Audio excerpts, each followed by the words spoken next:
Hello everyone, welcome back to my channel Fanfiction podcast. Today we will be continuing our great journey of what if Zoro was the captain of Hestia Famelia. Before we start, please like, share, subscribe and comment section if you want another story. Preparations. CH10, preparations. Enjoy. War game. That word alone hyped everyone up. Even though a formal announcement had yet to be made, everyone was already aware of its happening. If there was one thing disappointing, then that would be the fact that it was a complete letdown. This excitement would have been greater if two strong familiars were going head-to-head and, yet here, it would probably end within the first hour if not for the rule introduced by Hermes. Difference in power between the two familiars participating was akin to heaven and earth, no comparison whatsoever. Many experts speculated, no, they already presented facts of how Hestia Famelia had no chance, of how they would break even before the end of the first day. There were even those who speculated their escape from the scene to avoid embarrassing defeat. Though if that did happen, they would no longer have any place to stay in Rio. Is Hestia just playing around? She must be, otherwise who would accept such a challenge? At least, she showed guts by not running away. So what? Guts don't mean a thing in such battles. Well, they are just digging their own graves. I just hope they won't lose too badly. Public opinion was very negative. Hardly anyone supported Hestia Famelia since the gap was just too wide to be covered by measly 3 novice adventurers. While the city was in an uproar, a group of 5 entered Rio from one of the behemoth gates. They looked strange from the get-go since each member composing it belonged to a different race. This wasn't rare in Rio, but this arrangement was almost impossible to be found anywhere outside since different races usually don't interact with each other. Another distinct feature this group had was that except for a middle-aged man, everyone was carrying some sort of musical instrument. They looked like a band ready to perform, anywhere and at any time. We're here. Werewolf from the group howled in excitement. How do you have so much energy left, Naya? The cat girl next to him looked incredibly tired. It was as if she had run a marathon, consuming all her energy. Don't make a scene here, they were reprimanded by a blonde elf next to them, one for being too excited and the other for being too lazy. Where to next? Ignoring all the ruckus, Boaz spoke to a middle-aged man who looked to be the oldest and wisest among this group. Let's find an inn or something for temporary lodging. Everyone agreed and got on their way. After asking around for some time, they finally managed to find a hotel. It wasn't big or fancy but fulfilled all their needs. Hey Carl, isn't this too expensive? That's Rio for you. Rio was an expensive city. Anything and everything could be found here, but the prices were too high. That was also natural since this city served as the center of the world, a communication, trade and information hub. Shall we perform? I am ready. Keep it down. Our first priority is to join a familia. I don't think anyone would reject our group, she wasn't wrong. Although it might not seem like it, but each one of their group members was strong in their own right. They could apply for any familia and were certain that so long as they were given a chance, no one would reject them. In fact, they came to Rio to live and become part of this city. They had been wandering for too long, and now that their celestial was gone, finally decided to settle here. That said, so, who we gonna join Naya? They had yet to decide the familia they would apply for. There were too many options. Be patient. Let's walk around a bit before deciding on anything. They naturally wanted to join a strong familia, but they also wanted to leave an impression in everyone's mind. Yes, they were attention seekers, but each had their own reasons. Oh yeah, now that I remember, the city is in quite a festive mood. Isn't that normal here, Naya? Nah, I heard something about wargame or something. A wargame, huh? This might be our chance, the one named Carl spoke up. He was the most senior here and looked to be the leader of this group. How so? Let's walk around a bit. Aina was worried, perhaps more than anyone else. She didn't want Hestia Famelia to take part in this charade, a losing battle. She who hadn't seen a thing could only speculate based on information present, and yes, even she couldn't see a single light of hope. Perhaps a miracle could change everything, or an unforeseen variable, but those things were too unreliable to be believed. Hope is fine, she said in a worried tone. Perhaps it was her thoughts leaking out due to all the tension she was feeling. She knew the kind of familiar Apollo was. No doubt Apollo would treasure Belle, but the question was, did Belle want to live like that? Could he even live like that? She already knew the answer, and that's why she didn't want to see him suffer. What was Belle to her anyway for her to be so worried? Did she perhaps have sort of special feelings for him? At least her co-workers teased her about this, and she didn't refute them. Yes, she definitely had special place for him in her heart. In the beginning she treated Belle like any other adventurer, but the boy was different. He was too pure and naive. He shared everything with her, his likes, dislikes, hobbies, reasons for being here and everything else. He could be read like an open book from emotions and expressions. He didn't try to hide or change what he felt or did. And more than anything he viewed the world in a very pure and bright light. Well, he used to, but she had noticed change in his atmosphere and worldview as of late. It wasn't bad. That was simply the proof of him growing him, and she was happy for that. Anyway, in simple terms there were no barriers between them, and she started to treasure the little moments they had together. Eventually she developed a thought, I must protect him, and she still felt that even now. She wanted to keep him away from the darkness of the world, but that wasn't possible due to his profession, but she still supported him in any way possible. Although she did feel lonely from time to time now since there was someone else protecting and raising the boy now. She had seen that man who stood like an iron wall behind him multiple times, and she felt happy by that development, but that also meant that Belle was no longer dependent upon her, which conflicted her. Regardless, she always wished for his safety, and the feeling was same even now. Yes, she had special feelings for him, but they weren't romantic. She didn't view Belle that way and doubted she ever will. To her, Belle was like a little brother who needed to be safeguarded, a position taken by someone else, but she still helped him in any way she could. Giving him private lessons was one such way, and providing advice another. Now, she couldn't join him for battle, but at least she could pray for his safety. Perhaps there would be a variable. If it's that man, then she remembered Zoro. She had seen him multiple times and always felt pressured and amazed. That man possessed an otherworldly aura like no one else. She was used to dealing with powerful people like Loki and Freya Famelias, and yet none could compare, at least in terms of impression that man gave her. Maybe with him present, everything would be fine. What are you giggling about? Aina suddenly turned around, looking at her co-workers, smirking while looking at her. Nothing. It's just a sight to see you murmuring to yourself. Yeah, your thoughts are leaking out, young lady. It seemed she had lost her cool for a moment.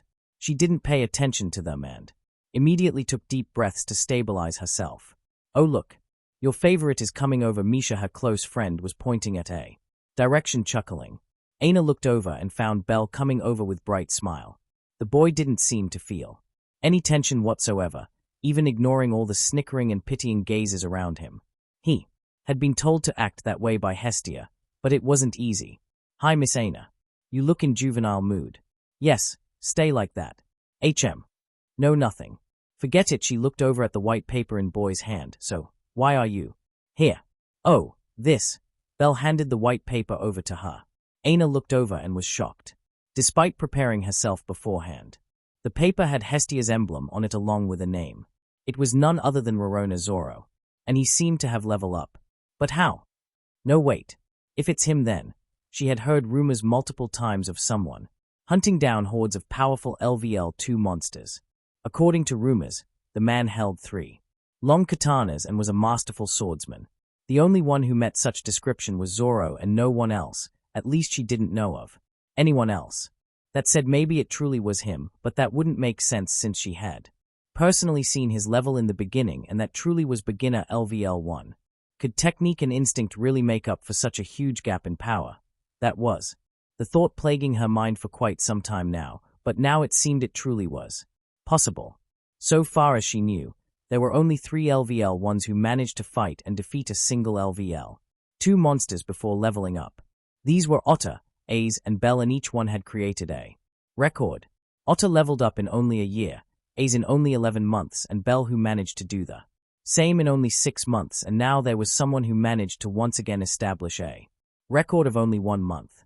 Times are changing, she didn't know, but same thoughts were in everyone's mind. The last decade especially was very fruitful, with many heroes rising up the ranks. This is going to be troublesome. She shook her head, reading full documentation of all the monsters slayed by Zoro to LVL up. She had thought Belle's was insane, But this was on a whole new level. Just the number of LVL-2 slayed monsters reached 9, not to mention anything else. Hearing her bell could only scratch his head in embarrassment, unable to make an eye contact. As if he was guilty of something. That's because what Aina didn't know was the fact that Lily was the one preparing this report. And she had basically removed more than 95% of the content, leaving only a few LVL-2 slain, along with many LVL-1s. Full report would be too stimulating, but even with the remaining 5% and false information, it was still insane. Haha, well, Miss Aina, I'll be on my way. We have a lot of preparations to complete, so. And with that he dashed away. Why was he in so much hurry to leave? Misha found it confusing, but after seeing the documentation sheet she couldn't utter a word with mouth gawked open. It was hot with temperature rising to the highest degrees possible. A young man could be seen fully focused on hammering on what could be seen as raw metals. It seemed he was removing impurities right now, with systematic but constant hammering being the best proof of his skill. Wearing black pants while being topless, taking in all the heat from Smithy. It would be enough to fry anyone, but not him, since this was all normal. Although it looked like nothing else mattered to him, his eyes were blank as if in being deep thought. Thoughts not about what he was doing, rather what he will do. After some more hammering, he eventually put down his hammer with sharp gaze, as if finally arriving at a decision. Using a clean piece cloth to wipe away all the sweat while extinguishing the fire from Smithy, he got on to prepare himself, since this meeting he was going to have would be of utmost importance. It would likely change the entire course of his life, but he was determined to see it through, and no one was going to stop him, not even the woman he respected and loved. He donned his usual attire and left on to visit Hephaistos, who would likely be in her office at this time. Hephaistos' Famelia was big, with each smith having their own smithy. They worked individually for the most part, although collaboration wasn't rare either. Them being given their own smithy was so that they could keep and protect their techniques. For a smith, more than anything, heritage and techniques were of utmost importance, greater than even their lives, so each smith, regardless of novice or master, kept theirs to themselves unless they chose an apprentice, something which again wasn't rare. Thus, the Famelia was divided into many blocks of novices, students, masters and grandmasters, with each getting a different treatment. Right in the center, though, was their lodgings, although it wasn't used for the most part, since each smith usually slept in their smithy regardless of how cramped it might be. Hephaistos' office was also located in here, and was Welf's goal. It didn't take long for him to arrive right outside the door, ramping and preparing himself for what he was about to do, what he was going to ask her. Mustering up enough courage and with strong will, he knocked on the door. Entered just like he expected. She was indeed here right now, and thus without further ado he went inside. Just like always, she was there, sitting on her desk with documents lying about. What caught his eyes, though, was a dagger, a small and unpolished one, in her hands. That's no need to be confused. It is yours. Yeah, Welf remembered making this dagger when he first came to join the Famelia. Back then he was unpolished and had almost no experience, but his determination was what allowed him to make this dagger. Despite it being essentially useless, he could call it his best work due to all the will and power he had put in it. So, what do you want? Hephaistos opened her desk door and put it inside there, as if treasuring it away. Welf looked at her for a moment and then, without hesitation, I want to leave and join Hestia Famelia. Are you sure? Although she asked that, but given the burning flames in his eyes, the answer was obvious. Yes, there was no other answer. Why? Because I want to hell dash. I'm not asking why you want to leave, she interjected. Why do you think I would allow that? Because the one I know and love would never say no to this selfish request of mine. You think you know me as much as necessary. She suddenly chuckled. I remember a youth from few years back who once told me that he would make me acknowledge him not due to his blood, but hard work. Yes, I remember that Welf had told this to her without hesitation. Perhaps it was due to him being too young and brash, but he intended to keep his words. Then what about it? Did you not want to make weapons which exceeded your heritage? I intend to, and I will. His determination spoke for itself. I too remember once someone telling me that so long I have hammer, metal, good flame, and desire to make, then it doesn't matter where, I would succeed. Not to mention I have already seen the path I'm going to follow. Oh, you're saying you have a reference point. Is it Hestia knife I forged? Let me be. Honest wealth following my shadow would do you no good. No, I do not intend to, and I never will. The path I've seen is forged by mortals, and I'm going to walk till its end. Wealth was remembering the 3 katanas he had seen. No doubt. They could challenge even her work, and that was the path he was doomed to follow from now on. Path of a man, of a mortal and not a celestial. Those are good eyes, they were literally burning with desire, something she hadn't seen till now. Hearing that, Wealth couldn't help smiling. I've heard those same words before. And silence once again descended the room, with neither side saying anything. Hephaistos looked deeply at Wealth. Honestly, she was amazed at his change. She had seen him multiple times, but each time couldn't help but sigh at his fate, at his ambition of catching up to her. She more than anyone else knew that was impossible so long as he kept chasing after her shadow, but now it seemed he had managed to find a different but correct path. Looking at him reminded her of smiths of the old, those men who without any special power or materials managed to forge equipment of legends used by heroes and villains alike. Weapons and armors which could challenge even her own work. Perhaps he too had that potential. No, he definitely did, but said potential was awakening only. Now, tell me your reason. Friendship. And with a genuine smile, I accept. And thus, on this day, Wealth Crozo joined Hestia Famelia. Taika Mikazuchi was pacing back and forth looking quite distressed, and the reason for such was standing right in front of him. He turned towards such reason, "Are you sure, Mikoto?" and asked with a little uncertainty in his tone. Yes, and she answered with determined eyes. He couldn't help but sigh looking at those eyes. She was certain about this decision. Just a while ago, Mikoto came to him and proposed that she would leave Taika Mikazuchi Famelia temporarily and join up with Hestia Famelia. The reason being returning the favor. Back then they were saved from that huge monster outbreak due to timely intervention of Bell and Zoro, and she wanted to help them however much she could, both as a thanks and as friend. Taika Mikazuchi wasn't against this decision of hers, no. Rather, he too wanted to help Hestia. But the problem was the other's attitude. Just last night, both him and Mayak had offered to help her but were rejected. Hestia didn't want them to get involved in this mess, and she looked quite confident, as if they weren't facing impossible odds, but rather something normal. This confidence both shocked and perplexed them. Where was this confidence coming from? They weren't sure, but there must be some reason. Just they didn't know what. He circled his gaze in the room, looking at everyone else and finally meeting Mikoto's. With that, he finally decided he won't get involved.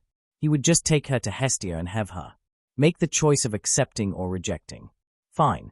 Come, I'll take you there, but remember, Mikoto. He took a deep breath. Final decision would be hers, so don't feel conflicted regardless of what it might be. That was the best words he could say to her. Mikoto was like a butterfly, easily hurt, delicate. He didn't want anything to affect her growing confidence, and in case Hestia rejected, that could very likely happen. So, best was to be prepared beforehand. Yes, she wasn't sure what he meant, but she would keep in mind those words. Let's go, and with that, Taika Mikazuchi left with Mikoto in tow. Crossing through narrow streets and winding pathways, they finally reached the broken down church Hestia Famelia called their home. Why is she still living here anyway? He couldn't understand that. Hestia Famelia Inn. His knowledge made a lot this past month, enough for them to buy a decent home, and yet they still remained here. It was really perplexing. Going forward, taking the stairs down, they finally reached the door to basement. This basement served as their home, composed of a single decent-sized room with an attached bath and kitchen. The wooden door itself wasn't all that sturdy and could easily be broken, provided enough force was to be applied. He knocked. Anyone home? AAA, yes. Is that you? Take. Come, in a lazy voice, or maybe tired. Whatever it seemed, Hestia was home. Why don't you keep it close? The door was open. In fact, so long as he knew, it was never closed. What is there to steal here anyway? All of Hestia, or more like most familiars, stored all their wealth in guild. Although they had to pay 2% of their whole stored wealth on monthly terms to the guild, it still stayed safe there. No, but still. Forget it, he knew he couldn't win an argument, so backed off. Where are others? He couldn't see anyone here except for Hestia. They've gone to the dungeon for some training. Anyway, so, why are you here? She looked at him and then towards Mikoto, seeming puzzled. Well, he couldn't blame her. Here's the thing. After some time. I see. So, In other words, Mikoto-chan here wants to temporarily join us in our time of need. Yes, it was Mikoto who answered. Since it was her decision, it was right for her to do all the talking. Take just looked on as the two girls spoke. And your reason? We were helped, and I want to she was interrupted halfway, pay it back. If that's the case, then go back. We never considered that as a favor. Hestia directly shot her down. Even if she was going to accept help, this would never be the reason. No, there's another reason. Mikoto seemed flustered. She was before, but even more so. Now, let's hear it then. Taking a deep breath, I want to help my friends, and Hestia smiled at that answer. That's good, but Mikoto-chan, I respect your will to help us, but I'll have to decline. Why? Tell me, where does your heart truly lie right now? That's... Mikoto looked at Takemikazuchi from the corner of her eyes. The answer was obvious. There's no other reason Hestia could tell. Unlike Welf, who had burned the bridge after crossing the river, Mikoto was different. Perhaps it was due to difference in experiences or perhaps character, but she never truly joined Hestia Famelia even if she did become part of it. Takemikazuchi Famelia would always remain as her first concern and priority, and this was obvious just from that temporarily. And another reason is because we don't really need any help, at least not right now. But we might need you and your whole familia in future, so would you be willing to fight side by side with my children then? Why yes. Definitely. Mikoto, who had slumped, seemed energetic all of a sudden. Yes. It was true that she could easily be hurt, but that also meant that she could easily be soothed as well. Not to mention Hestia had a lot of ways to do the soothing since she did have experience with someone like her, pure and innocent. No, maybe they were just naive and clueless. With all that settled, Takemikazuchi and Mikoto waved their goodbyes and left, leaving Hestia behind. After they left, her atmosphere changed. There was none of that laziness or full of confidence posture. Now she looked serious. Yes, she was confident, but how much? Even if she was aware of how strong her children were, could they cross that bridge of quantity? This was a war game, and things could change instantly with a single fuse or a variable. She could instinctively feel such variable, although she didn't know what it was. But among all the Celestials, if Freya was best at recognizing talents, Loki was best at recognizing potentials, then she possessed by far the best instinct. And her instinct had been warning her of a variable, that there was more to Apollo than met the eye. That Apollo had a trump card never seen before. Now she could only hope for said variable to not turn out to be a huge threat. The sound of blades clashing with enough intensity to cut through the surrounding air could be heard from a distance. Over there, two silhouettes were clashing head-on with sparks flying all around with each clash. It was Zoro training Bell, with Lily and Welf looking on from the side, exhausted. It seemed they had their fill already. They were on 18th floor right now, and at quite a distance from the Rivera. Right now, both Zoro and Bell were about as physically strong as the other, and due to vast difference in experience, skill, and techniques, Bell was falling behind.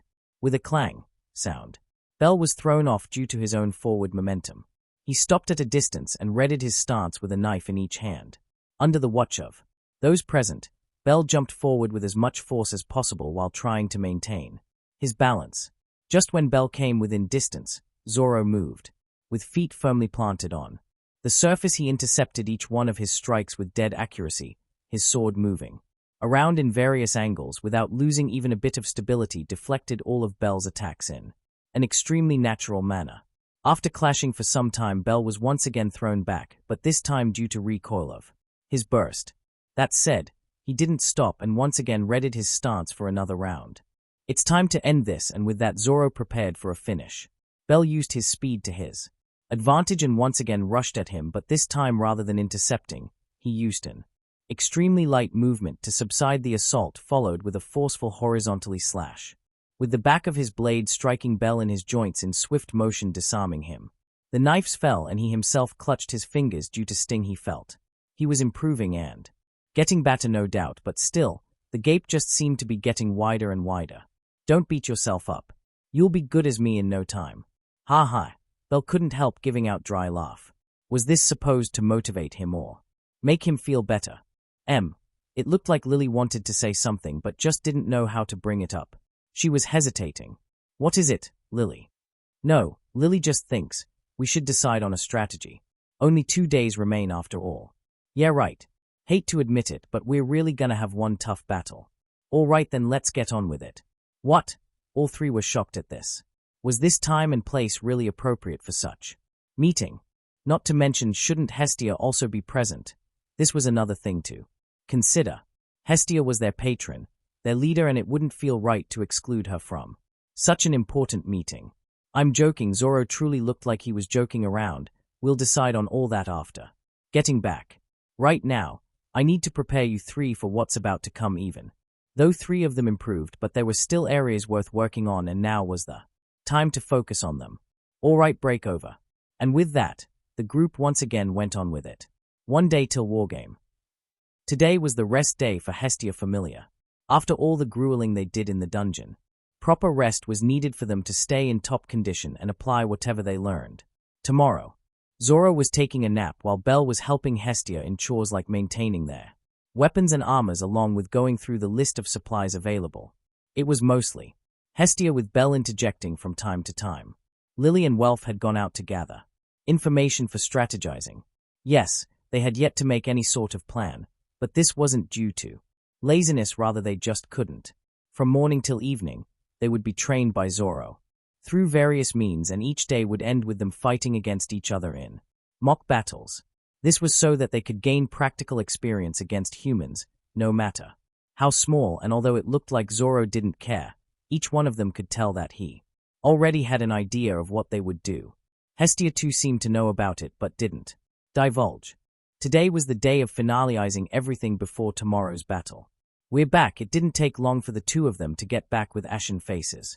It was obvious that whatever information they obtained wasn't anything good. Zoro too woke up right away, as if waiting just for this moment. So, it's not good. I don't know how, but Apollo managed to recruit 5 more members. 5 LVL2s is it? Zoro nodded. It didn't take a genius to judge the LVL of those 5 new recruits when added with Welf and Lily being down, along with taking into account the rule Apollo himself proposed. No LVL3 or above could be recruited by either during this week. Yeah. 5 LVL2s, and with that they now possess 7 LVL2s inch. What is their total force? 1 LVL3, 7 LVL2s, and over 200 LVL1s. After thinking for a bit, Lily wishes to propose something. Go ahead. So since the difference in our numbers is so huge, Lily thinks it would be better to go for a quick win rather than fighting an extended battle. And how do you suppose that would happen? Lily has Cinderella, which allows Lily to change her appearance. So, with infiltration, Lily could open back door for Zoro-sama to enter and directly go for their captain, while others would distract the enemy forces. Lily never doubted Zoro winning against Hyacinthos, and she never doubted Bell and Welf not being able to become distractions. It was especially so with Welf's magic sword, which, if she wasn't wrong about, then could cause a lot of chaos. Although that is feasible, but no, that won't do. But why not? This is the easiest and fastest way to achieve victory. Ha ha ha, Zoro shook his head laughing. If I want end things quickly, then those over 200s would keel over just like that. Oh yes, it seemed Lily had forgotten about his ability to knock others out. What do you mean? Welf and even Bell was confused. Zoro never used his conquerors Haki in front of them yet, so they had no idea of its capability. Ignoring them, then what does Zoro-sama wants? It seems you already have a plan. She was right. The plan was already prepared since long ago, one which no one would disagree with. Bell will be the one to fight Hyacinthos. This statement blew their minds, but after giving it some deep thought, yes, that would be just right, since Bell was beaten by the fellow, so he should have the opportunity to take him down. That would also be symbolic. Another problem was that most had started calling Bell the cursed child, or similar. For them, Bell brought all this trouble to Hestia Famelia, and that this small Famelia would be destroyed due to him. These opinions naturally didn't affect Hestia Famelia much, but they did weight heavy upon Bell himself. So, if he managed to take out Hyacinthos, or at least fight him to a standstill, then people would have no choice but to change their evaluation. Then Bell wouldn't be the harbinger of disaster on his Famelia, but rather the one who solved their problem and fought bravely against an adversary much stronger than himself. This would also improve his overall public image, along with dispelling doubts of many people who accused him of cheating or spreading lies. That said, all this depended upon Bell actually fighting him on even terms or surpassing him. And that's why his training was much harder when compared to others. Bell too was looking forward to facing him again. He had been continually fighting someone. Hyacinthos couldn't even begin to compare just for preparation, and tomorrow would be the day to see result of all his suffering. Looking at your expression, it seems I don't need to say more.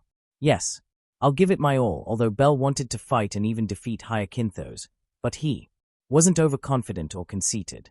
No matter what, Hyacinthos was strong, and even he didn't have full confidence of actually defeating the guy. Good. Zoro turned to Welf. I heard Lily say something about magic sword. Yes, Welf took out something wrapped in bandages.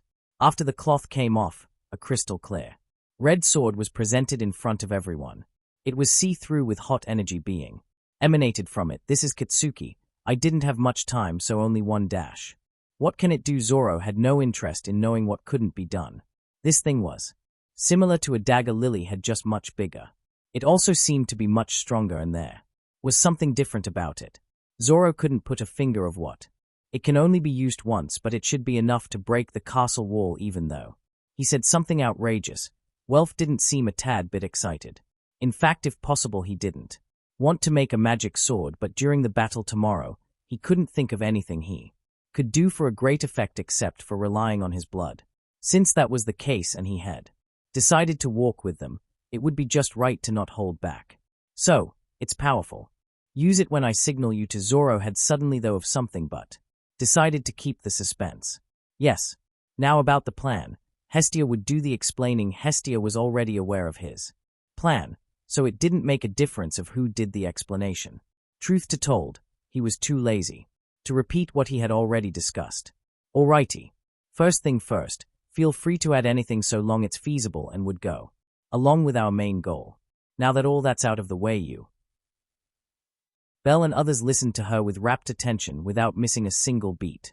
During the process, Lily interjected a few times and added something to enhance the plan further. Bell and Welf simply went along with the flow. So, in the end, the final plan was rather simple. The main goal was to highlight Hestia, Famelia's power. Zoro didn't just want to win. No, that wouldn't do. He wanted to win an overwhelming victory where none of the opponents was left standing. Only that way could they highlight their power. Yes, that might invite envy and jealousy, but it would also keep the buzzing bees away from their Famelia, with no one taking light of them. The main purpose was to show them of what would happen to those trying similar stunts, and also that this Famelia, although small, had enough power to keep themselves safe. It was morning, and yet the streets, which would usually be bustling, were quiet. It felt as if the entirety of Ororio was sleeping, with majority of the shops being closed. The only businesses which were booming right now were pubs or cafeterias, with many adventurers patiently waiting as well as placing bets. Today was Wargame, an event not seen in many years. An event everyone was looking forward to with their hearts thumping more than usual. And thus, with a gong, the curtains fell. An end. Some of you might not like the idea of me not including Mikoto in Hestia Famelia, but for me, she is more like an ally.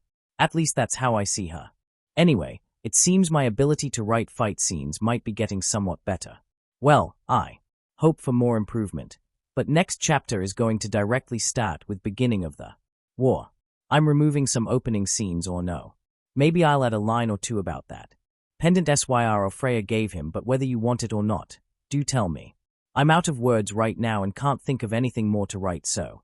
Regards. A quick note asterisk. So let me make myself clear on comparison I added in the last chapter. Perhaps some of you might be confused while others don't believe the same, for those who have read or watched One Piece. I've already described the equivalence, but let me broaden it for you. But first thing, remember what I'm doing, and writing is on average here. For example, Vice Admirals on average equals LVL 6. Commanders on average equals LVL 7. Admirals on average equals LVL 8. Emperors on average equals LVL 9. Legends on average equals LVL 10. Now naturally there are exceptions, and some powerhouses in the story are not part of any of these organizations, but this is not based on titles but rather strengths. These are the classifications of power. A person would be admiral level if we believe him to possess certain level of individual power we've seen from other admirals regardless of his rank or title, e.g., Sabo, etc. Similarly, one would be Emperor level if they show us the power we expect from an Emperor, again regardless of what their rank or title might be, e.g., Mihawk, Dragon, etc. And again, if someone possess power equal to legends like Roger and W.B in their primes, then regardless of their rank in the story, they would be classified as legend level, e.g., Gap, Ryuma, etc. Similarly, if someone doesn't possess that certain level of power, then even if they are labeled Emperor in the story, they won't be considered Emperor level by anyone here or there, e.g., Buggy. Now this story starts after the end of one piece of what I and most others presume to be the and so people like Luffy and Zoro who right now aren't at the level of legends would be considered legend level, since again we presume they would reach that sort of level by end. So there's that. I hope I've dispelled the confusion some might have. As for those who haven't read or watched One Piece, don't worry. This classification won't have much of an effect in the story, since this is only for myself and those who want to know my take on their powers level and equivalents. Regards. Perhaps I might publish next chapter this week or perhaps next. The structure of my fic. Current powers. System. This is how I've structured powers and tiers in my story. It's different from main story, or rather there isn't much of this in main story of Danmachi. Even in this fanfic I'm writing, there won't be much direct mention of this stuff. This is just for understanding in case you find some part to be inconsistent, or they don't make sense. First of all, levels. Anyone with fauna regardless of their job would have levels. Here is how they are divided. Categorically, LVLs 1 to 3 would be classified as third class. LVLs 4 to 6 would be classified as second class. LVLs 7 to 9 would be classified as first class. LVL 10 would be classified as top class. So, someone at LVL 4 would be called second class adventurer and so on. Another reason for this classification is because of difference in power they provide. For example, third class. Someone who reached LVL 2 would become 2x stronger than his previous self right out of the bat, and same goes for LVL 3. Second class. Someone who reached LVL 4 would become 3x stronger than his previous self right out of the bat, and same goes for LVL 5 and LVL 6. First class. Someone who reached LVL 7 would become 4x stronger than his previous self right out of the bat, and same goes for LVL 8 and LVL 9. Top class. Someone who reached LVL 10 would become 5x stronger than his previous self right out of the bat. This increase is purely stat-based. This means that foundation is important. The stronger you were in previous level, the stronger you would become upon reaching the next level. Now let's talk about levels themselves. Each level in my fic is divided into 4 categories: novice, intermediate, advance, and peak based on amount of exilia they gained and converted to stats. I, H, G equals novice. F, E, D equals intermediate. C, B, A equals advance. S equals peak. This too is purely by stats, disregarding any and all skills and magic or personal experience. Those things can be used to make up for the difference in levels and stats. These levels aren't just applied to adventurers but also to things made by those with fauna. Weapons, armors, and shields, etc. are also divided into levels. Same goes for toxins and medicines. Natural resistances. The higher the level, the stronger you are and greater the resistance to all things. Removing any and all skills and magic from equation and based on pure level and stats, this is what they can handle. Levels and stats strengthen the body, giving it natural resistances to many toxic substances and other forces. Even without any skill or magic, LVL for adventurer would be pretty much immune to normal beverages like alcohol, etc. Most poisons wouldn't work on them either. But this is purely based on normal humans. The poisons which could insta-kill a normal human would utmost only give a stomachache to LVL 4s, and LVL 6 would be completely immune to them. Similarly, third-class adventurer can endure impact of about 10 kilograms to 100 kilograms based purely on their level and stats. Second-class adventurers can endure impact of about 100 kilograms to 1,000 kilograms based purely on level and stats. First-class adventurers can endure the impact of about 1,000 to 10,000 kilograms based purely on LVL and stats. Peak-class adventurer can endure impact of about 10k to 100k kilogram based purely on stats. And same applies for everything else from environments to falls to pressure and much more. Powers. Familiars are also divided into ranks. In total there are 5 ranks going from S, A, B, C, D. At least 1 LVL 9 OR 5 LVL 8 equals S. At least 1 LVL 7 OR 5 LVL 6 equals A. At least 1 LVL 5 OR 5 LVL 4 equals B. At least 1 LVL 3 OR 5 LVL 2 equals C. Everyone lower equals D. As can be seen, there are gaps in between, but they are there to differentiate between strong and weak within ranks. Also, this ranking isn't consistent since some familiars could rise in ranks even without having higher levels. This simply illustrates by doing what you're guaranteed to rise in ranks. Now, the familiars themselves. This following is the level they are currently in my fic as of CH10. Okay, as you'll notice, I've changed things from here to there regarding levels etc. Hestia Famelia and allies. Hestia. Zoro equals LVL2, novice. Bell equals LVL2, intermediate. Lily equals LVL1, advanced. Welf equals LVL2, novice. Take Mikazuchi. Uka equals LVL2, advanced. Mikoto equals LVL2, novice. Chigusa equals LVL2, novice. Asuka equals LVL2, novice. Mayak. Naza equals LVL3, advanced. Big 4. These are the only 4A ranked familiars in Ororio right now. Loki Familiar. Executives. Finn equals LVL7, novice. Reveria equals LVL6, peak. Gareth equals LVL6, peak. Az equals LVL6, intermediate. Tiona equals LVL6, novice. Tyon equals LVL6, novice. Beat equals LVL6, novice. Other members. Raul equals LVL4, advanced. Lefia equals LVL3, peak. Unkati equals LVL4, advanced. Alicio equals LVL4, advanced. Navi equals LVL4, advanced. Cruz equals LVL4, intermediate. Noir equals LVL4, intermediate.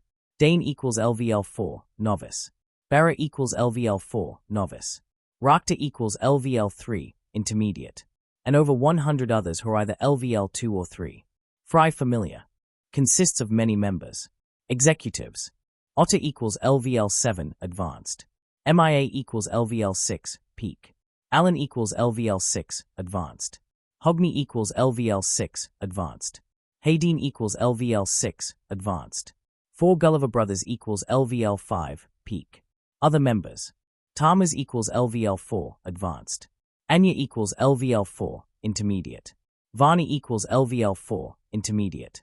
Hythe equals LVL4, intermediate. Horn equals LVL3, novice. Rask equals LVL3, novice. Remilia equals LVL3, novice. Noga equals LVL3, novice.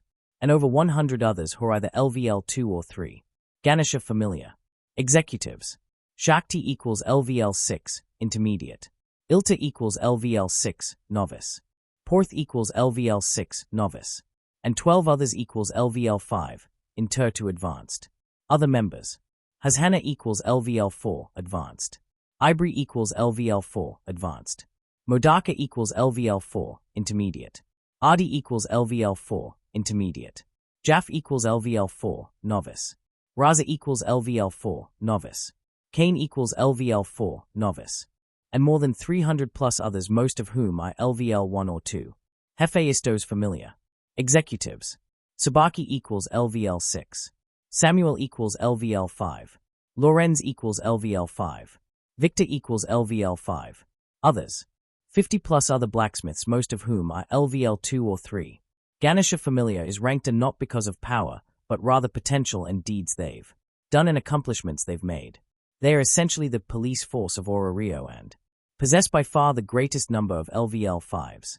Hephaistos Familiar is ranked because their captain Tsubaki is capable of making LVL7 equipment, although of low quality and only one success, but still she made it so. They are also based on potential as well as finance.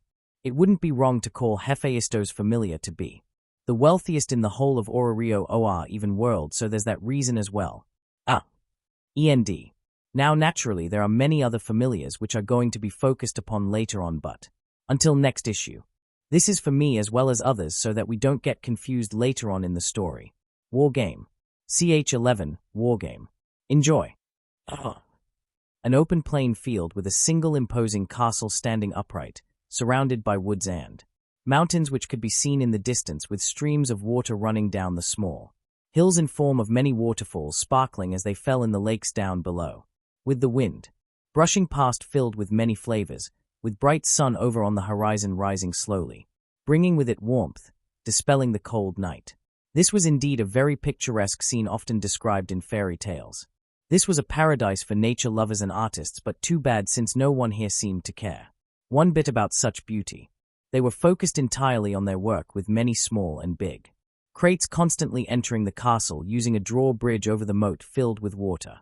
It was a highly fortified stronghold with thick high walls with multiple towers encompassing it from all sides.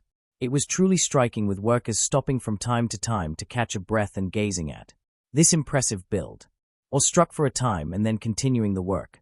Right now, they were transferring all the needed resources like food and weapons for this war game. Today was the first day and it had yet to start. Both Famelia had been given some time to complete the initial preparations and to get used to the surroundings. How long till it begins? Why in such a hurry? I just want to crush them and get this over with. Yeah, but we're gonna be here for quite a while anyway, so relax, enjoy. There was no worry here. The atmosphere was easy, as if just some small occasion was taking place. While such idle conversations were taking place, two girls roughly around the same age were standing on top of the walls staring at the unknown. They were here to look after all the logistics and to make sure no one slacked, as well as to prevent any unforeseen accidents. One of the two looked carefree, even bored, while the other one looked worried, with expression of distress visible on her face. After a while she turned to her colleague. Daphne, let's leave here. Please, she pleaded to the Daphne. It seemed she was utterly serious about this, even though such comment didn't make sense here. Hearing Cassandra, Daphne's face contorted in annoyance. Huh? Again, with your nonsense. This wasn't the first time this friend of her asked this. This was happening since last night. Apparently, she had seen a dream in which the castle fell, which was obviously hard to believe for anyone given the situation. No, I saw it fall. Cassandra insisted and tried one more time, but was interrupted by furious Daphne. Enough? Even if we want to back off, you think that's possible? But I. After some stuttering, Cassandra eventually stopped after noticing something over on the horizon. It was a Paolum she was acquainted with, but something was off. Seeing that Paolum increased her worry, with a frown appearing on her face. The Trojan horse, she softly muttered, with no one in the vicinity hearing her. She kept a close eye on said Paolum until he entered the castle and then shut her eyes as if she saw nothing.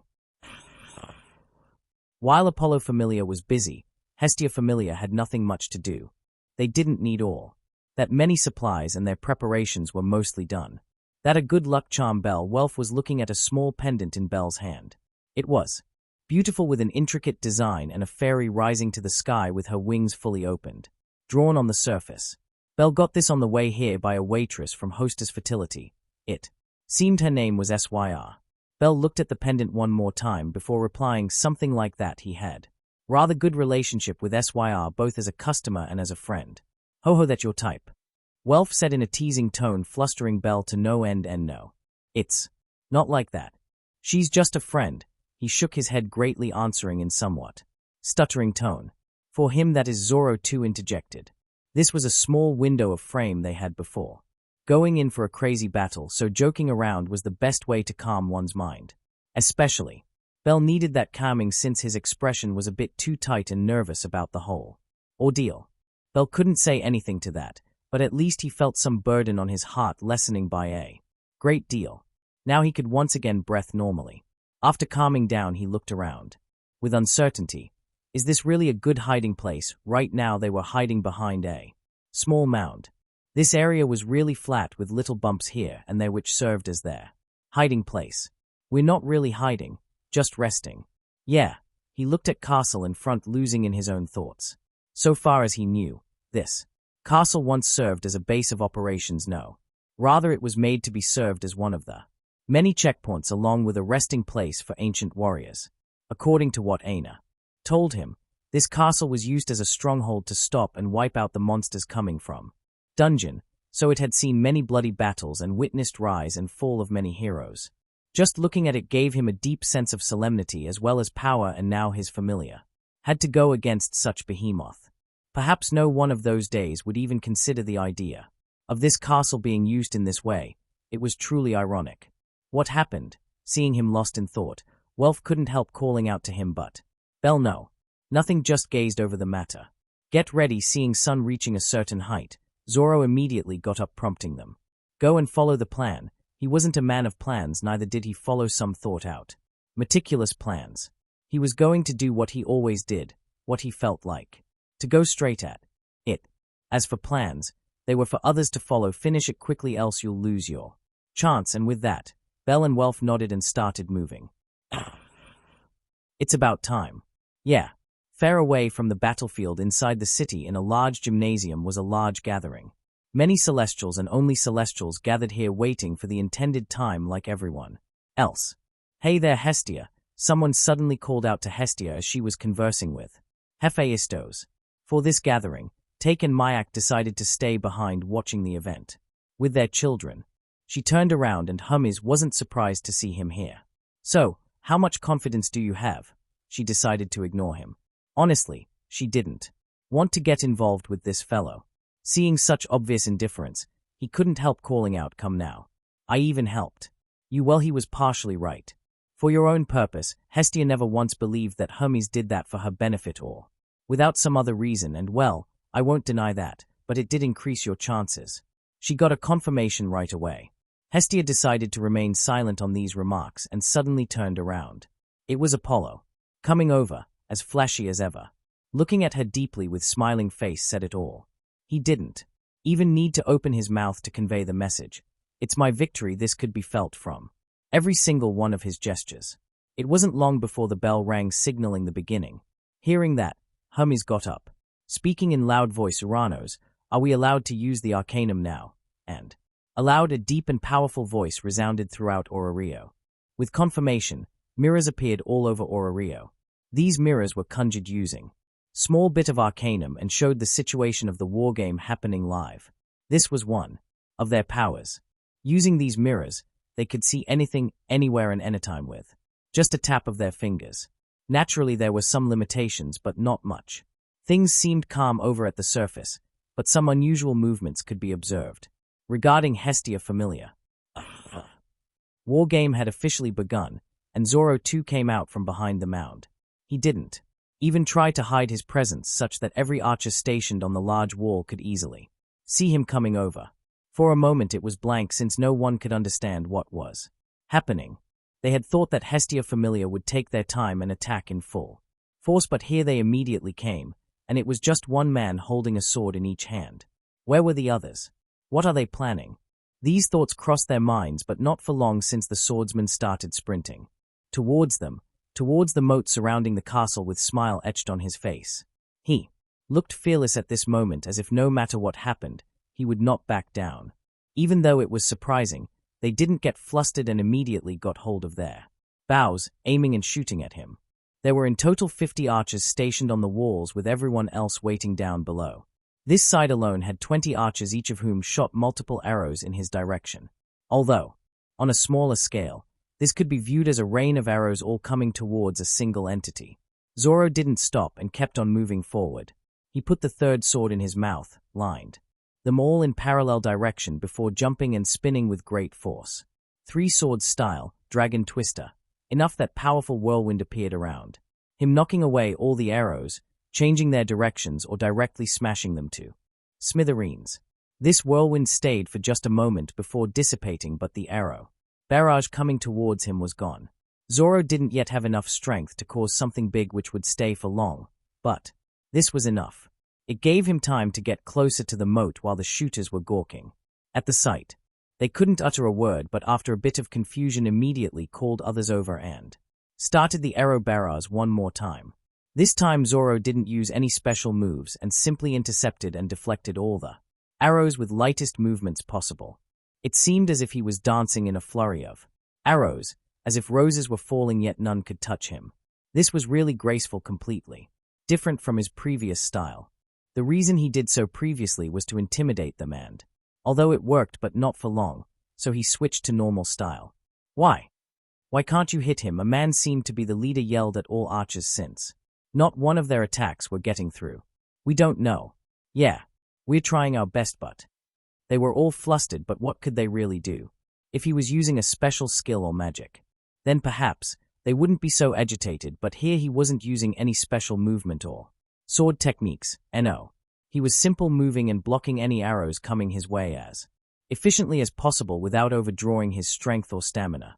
This was beyond their understanding, something they never even thought or witnessed. Soon he came on the bank of the moat surrounding this castle, and by now, no arrows came his way for a rather simple reason.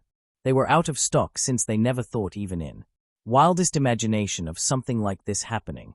In fact, many doubted his actions of purchasing arrows in such large bulk, but Apollo felt something off, so he didn't care and tried to overestimate Hestia Famelia as much as possible, but it seemed he still underestimated them, or rather their captain, by a large margin. Regardless, they were out of arrows and could only resort to melee, but would Zoro even reach them?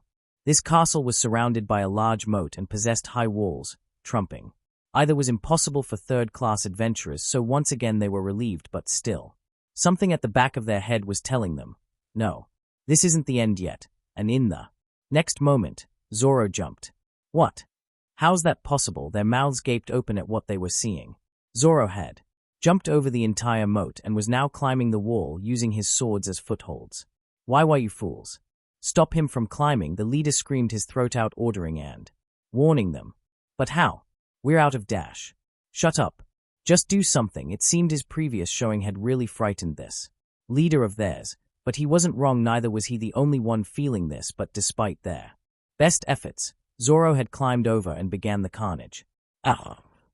They really underestimated us. Zoro looked down from the top of the wall, which by now was empty with blood flowing freely. He tried to hold back, since it wasn't permitted to kill others in this wargame intentionally, but accidents were bound to happen. This is too easy. Perhaps if they had stationed some mags on the walls, things would have been different. At least they could have stalled him for a bit, but they didn't do so, most probably because they didn't feel the need to. Looking down with his blood-stained hairs and clothes dancing freely in the wind, he could feel terror. They were afraid after seeing that squad being wiped out in what could be considered to be few instances. No one had the will to face him head-on. They waited to gang up on him once he came down. All right, here's the thing. Those who don't have the will should throw their weapons and leave. Zoro wanted to fight, but only those worthy. Those who had lost their will to fight weren't worth his time. Hearing him brought light to some of their eyes, but was extinguished right away. Everyone was watching them, and for some, face and dignity might not be something worth fighting over, losing lives, but these two things mattered a lot to all adventurers. Not to mention, if they stepped down now, then the punishment would be swift regardless of end result. They also didn't think he was capable to facing all of them, so they renewed their resolve and Yura let out a powerful war cry, renewing their resolve to fight. I respect your wills. Zoro jumped down with black blades, facing all 201 versus all battle. Ororio was silent, even more than the morning. None spoke anything, just watched in sheer amazement. What the hell? Is he for real? He's the new record holder. Right. Yeah. Reaching LVL2 in just a month is unbelievable, but this. Is he really only LVL2? They won't dare to deceive, so should be true, but still. Loud noises could suddenly be heard from Hostess of Fertility, with everyone watching in excitement mixed with sorrows. They were excited for such a change, but were sorrowful due to his power. If it kept on like this, wouldn't they lose all the bet money? Captain is amazing, Naya. Hestia Famelia came here from time to time for eating and sometimes celebrations, so every waitress was acquainted with all their members. Anya referred to Zoro as simply Captain, since that's what most called him. Ryu too watched and couldn't help remembering the scene from a month ago. A scene where he beheaded those thugs in a single clean swipe. She knew he was strong, but this exceeded her imagination. He was jumping around here and they're cutting everyone down. He wasn't exactly overwhelming them with power, but more so with technique. Many of their attacks were landing on each other due to his perfect maneuvering tactics. If they don't immediately coordinate their attacks, they will be wiped out. One of the main reasons it was so easy for him was because there was almost no coordination among them. Whenever they tried to coordinate, Zoro would send an air slash, taking out the leader. So, they were like headless flies, just running about, chasing and wielding their weapons, even obstructing each other. Same conversations were taking place all over Ororio, but things had just started. As they watched, some Celestials noticed an oddity. Every member of Apollo Famelia was fighting, with their lives on the line, but one Paolum was simply running. They wouldn't care if that was all, since not everyone was brave, and some were bound to run away, but this Paolum was running towards the back gate, specifically ignoring everything. No one was around since they were busy fighting, so in no time, said Paolum reached the back door and opened it, inviting two unexpected guests. Woo! A betrayal. It was natural for there to be a commentator in this event. This commentary couldn't be heard on the Wargame site, but everyone could hear it in Rio, and they too were shocked by what was transpiring. What are you doing, Luan? Apollo, who had already stood up from his seat, couldn't help but yell out loud. He was flabbergasted. Nothing was going according to plan. Everything was being ruined by that one swordsman, and before he could wrap his head around it, now this? One of his own betrayed him. No. Something's not right, he thought out loud, and immediately turned to Hestia, who didn't even acknowledge him and just smiled, looking at her own mirror. Seeing that smile, twisted his stomach. What have you done, Hestia? And with a hideous face asked her in resentful tone. Nothing, that was the only answer. He felt like going over and slap her a few times, but naturally couldn't, even if he wanted to. Burying his indignations, he calmed his mind and sat back down. Now he only had one hope left, and given what he knew, perhaps there would be a change, but he would probably lose all of the LVL ones fighting down there, seeing how easily Zoro was moving about, attacking, blocking and intercepting without any problem, mowing them all down in groups. Thanks. Lily, Bell and Welf had entered the castle through back door. This door was rather small, just about 7 feet tall, but it was enough. Don't mention it, Belsama, that Paolum replied in cheery voice. Yes, this Paolum was Lily. They had already kidnapped one, with her taking his place for information gathering. So, where to next? Lily knows where the commander is, but it won't be easy. We'll have to go through 7 LVL2s to get to him. I still have my magic sword, so it should be useful. Welf looked over his shoulder at the sword bandaged in pieces of clothes. It could only be used once, but was effective. All right. We can't rely on Captain for everything. Let's go. Bell 2 prepared himself, and the group moved about following Lily. This castle was big, consisting of many crossroads and great halls with winding paths. It was enough to get lost in, but Lily had already memorized all the paths, so she moved about unhindered. Soon after crossing a great hall, they came across the stairs going up.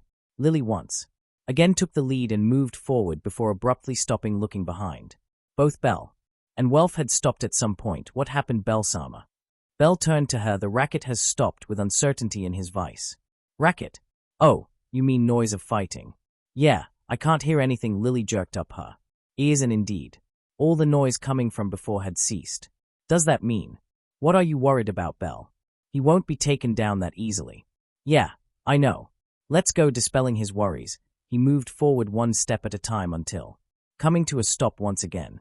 Right in front of them was a rather weird group. They didn't look like fighters or adventurers.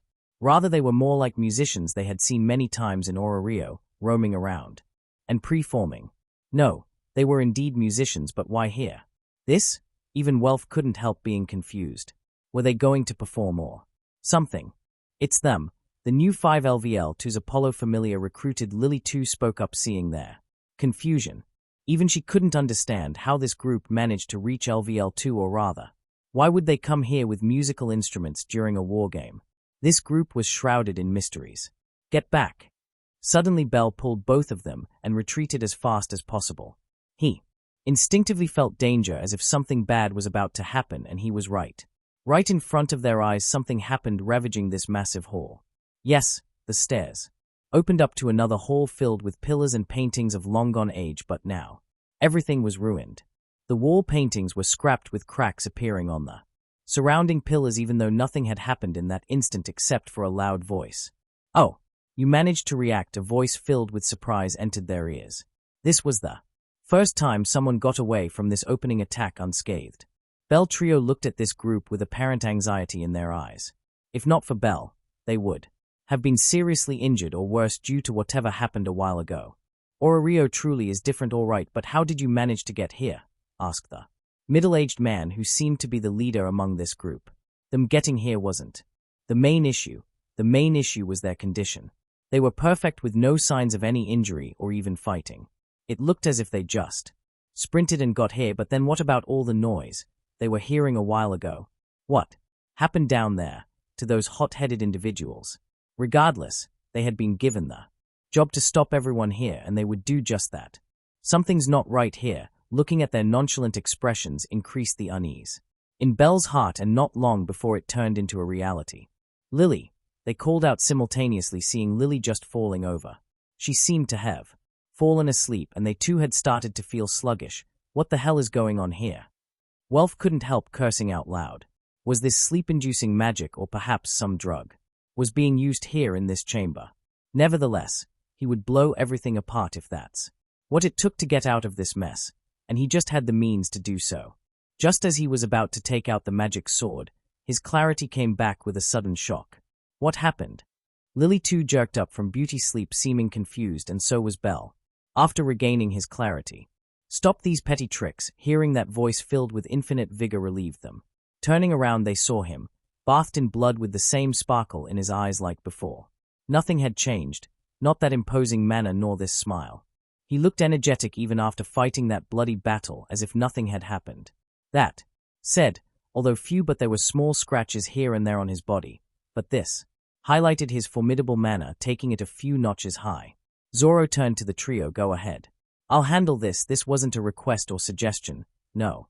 It was an order, one filled with absolute confidence. "Yes." Belle nodded slowly before turning to the band. "Their abilities are strange." Both Welf and Lily nodded. Even now they didn't know of as to what had transpired a while ago. "Go." Zoro motioned them forward. This hall was connected to 2 corridors on the left and right side each. Belle looked at him and them one last time before moving forward to the right side. He expected to be stopped, but there was nothing. Just silence. Thus, following Lily's lead, the trio moved forward and soon coming upon an open area with bright sunlight shining over them. Now only 3 enemies remained for them to face. Moving forward. Right in front is a bridge crossing which would give us access to route to the throne room. Oh, so we're close. Soon they came across a giant gate. It could challenge even the front door of this castle in terms of pure size, but was made up of wood which too had mostly rotten thanks to passing of time. They stopped a bit, preparing themselves, since there could be an ambush right there waiting for them. Belle and Welf took the vanguard, with Lily taking a step back, taking out her crossbow, preparing to shoot. Belle took a deep breath and "Let's go," taking a step forward, firebolt. And the door was blown to smithereens upon impact, but it didn't end there. As soon as the scenery beyond came into view, Welf pulled Belle back and will-o-wisp, causing several explosions in front. These explosions didn't come into being due his magic, but rather due to others' magics going haywire. The reason Welf pulled him back was because of several magic casters in front, each of whom channeled their own brand of magics targeting Belle. Welf came forward due to his own absolute confidence in his personal magic, will-o-wisp. This was what he got upon being marked by a Falna, his very first and only magic. It was different from Belle in various ways. He couldn't directly attack or damage anyone with this magic, but it had its uses. It could even be considered to be the mage killer due to its effect over mags in general. If timed correctly, it could cause instability in magic, leading it to become uncontrollable. This in turn makes it difficult and for most part impossible to control the overall flow, causing such magic to self-destruct. So, he could cause massive damage to any magician close to his level by using their own magic against them, and that's exactly what happened. This group of mags dropped unconscious due to varying degree of injuries and mined down. They were a special group arranged here to deal with any unexpected happenings. That said, mags weren't the only ones arranged here. Right behind these mags was Daphne standing alongside some of their adventurers. Seeing them failing so miserably, she couldn't help clicking her tongue before leading a charge. These adventurers were more skilled when compared to all those down below on individual terms, but were still taken out before long, leaving only her behind. Belle sprinted, attacking her flank, which she dodged by sidestepping. He followed suit. Releasing a small barrage of attacks, she failed to defend and was thrown off. Before he could finish her off, there, "Go ahead. Let me handle her." Welf stepped forward with his long sword in hand, prepared to fight her. He wanted to compare his own skills with hers, since both were LVL2s, albeit her being stronger in stats, but he didn't care. Stats could be made up by technique, He had already learned this lesson through the hard way. Aho, are you going to be all right, Welf-sama? Should Lily look after you? Do I look like a child? He turned towards her with bright smile etched on his face. Go ahead. Take care. Bell moved forward with Lily in tow after giving him a last look. They entered another hall after crossing the bridge, and he was somewhat nervous. Why wouldn't he, since he was going to be fighting someone who once gave him a beating? This plan was also formulated with him in mind, but he was also certain that if he couldn't end it here, Zoro would do so for him. That fellow wouldn't stop, but he didn't want that to happen.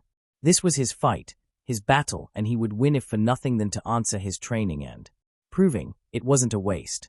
With determined eyes he looked towards Lily. Where to next? Speaking with confidence.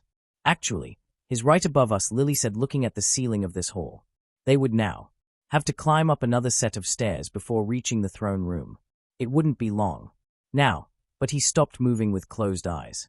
Lily too looked at him with a little uncertainty. What happened, Bell-sama? Why had he suddenly stopped? But she didn't get an answer. Rather, she heard a little chime as if several small bells were striking each other in continuous but harmonious manner. She saw his right hand starting to glow and nodded as if understanding. She too prepared herself for the last battle they would be fighting here. This was a throne room, and there indeed was a stone throne in here, but nothing else. The entire room was empty with only some wall paintings around. Light source was the sun itself, with its light shining through the windows, brightening up this dark, gloomy place. Hyacinthos was sitting on said throne with gloomy expression. Just a while ago a Daphne came over bringing with her an electrifying news, one he found hard to believe. Hestia Famelia, which he considered beneath himself in every sense of the word, had actually managed to break in. They didn't just enter though. Their captain alone was mowing down their forces left and right. Their warriors were falling like dry leaves from the dead tree, unable to put forward any sort of resistance. This news terrified him. How could something like this even be possible? Were they hiding their strength? But that couldn't be right either, since Guild would never allow misinformation. Then was he just that strong despite being a level lower than himself? Nothing made sense now, and before he could properly wrap his head around just this, she told him another piece, angering him to no end. One had betrayed them. Why would he do so? Was it because he got scared after seeing their captain's prowess, or had this betrayal been arranged from the beginning?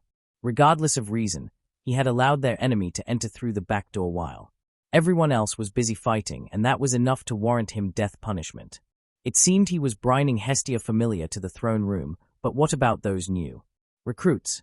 Shouldn't they be able to stop them? Regardless, Daphne insisted to make preparations in case they managed to pass through, and thus he allowed her to take the warriors and mags present in the throne room. It seemed she was going to arrange a trap for whoever managed to come through on the sky bridge. I just hope that monster isn't able to make it, or at least be too injured to do anything. Truthfully, he had no confidence in being able to take on that guy in peak condition, but even if he's able to make it through, his condition should have gotten too worse to be able to do anything, or so he hoped. Now he could only wait and watch as things go. Captain, please, I beg of you to leave here, and he was jolted awake by the only person except him left in the throne room. It was Cassandra, and she had been speaking nonsense since morning. What nonsense? You expect me to do something so cowardly, even if he felt scared of that monster? He still wouldn't and couldn't leave here, since that would smear Apollo's face. There was already a traitor, and if even the captain ran away, what would be left of his dignity? For him, Apollo and his affection was everything. Nothing else mattered, not even his life. That said, Cassandra wasn't about to back down yet, and but tried to warn him again and again, but once again enough. I've had it, was ruthlessly shot down. By now she couldn't do anything more after being shut down repeatedly, with tears streaming down her face. Glancing around the surroundings as if to confirm something, she held her shoulders with each hand, shivering at the thought of what was about to happen. She had seen it all, the same floor, the same throne, and the same helplessness felt by her now. It was the same both there and here, and not long before she looked towards the throne, whispering thunder fire. Hearing that increased his annoyance, but before he could reprimand her, what was blown away along with the throne by what seemed like a rising flame. What? Was that a quick cast? But that power! All the Celestials gathered in the grand hall yelled in excitement. It was due to Bell using What seemed like a quick cast but said quick cast destroyed the ceiling along with the throne. Above. That power was phenomenal, especially when it came to magic, since for most quick casts at low level couldn't produce that much power. Quick cast was usually versatile, fast, and easy to use, but the power aspect to it was low. A LVL2 spell with long chanting could be as much as 3 times stronger when compared to a single quick cast, but it took time. So, both chanting and quick casting had their pros and cons, but here they saw someone using what seemed like a single chant quick cast with power comparable to a LVL3 spell. If every quick cast was this powerful, then who would need those long chants? That power should be related to that white light. Yeah, most likely a skill added with quick cast magic. Still, a skill that empowers is rather rare. Now, naturally there were those who observed everything with calm minds without getting overexcited, and it didn't take long for them to come to a reasonable conclusion. In that way it's equal to long chanting, but what can it empower other than magic? And then there were those focused on research. They would rather know the cause than getting thrilled over effect. Regardless, all kinds of conversations were taking place all around, with each one sharing their own opinions. By now all over the city, the mirrors themselves had been divided into 3 different sections, each one displaying a different scene relating to 3 battles going on simultaneously. A battle between a swordsman and a group of musicians. A battle between a passionate smith and a valiant warrior. And last but not least, a battle between the reason and the cause of this event. This wargame had gone completely out of norm and had become something no one ever expected. It had devolved into equal battles, with no one being certain of who would come out victorious. Many even put their bets on said battles, perhaps as a way to mitigate damage that would be dealt to their wallets due to their earlier bets, most of which favored Apollo, with barely anyone even giving Hestia Famelia a look. As for those who put their chips on the beginners' luck or perhaps potential regarding Hestia Famelia, sat there with solemn faces. Regardless, to say, they didn't have much hope and did so only as a joke, but things had gotten serious.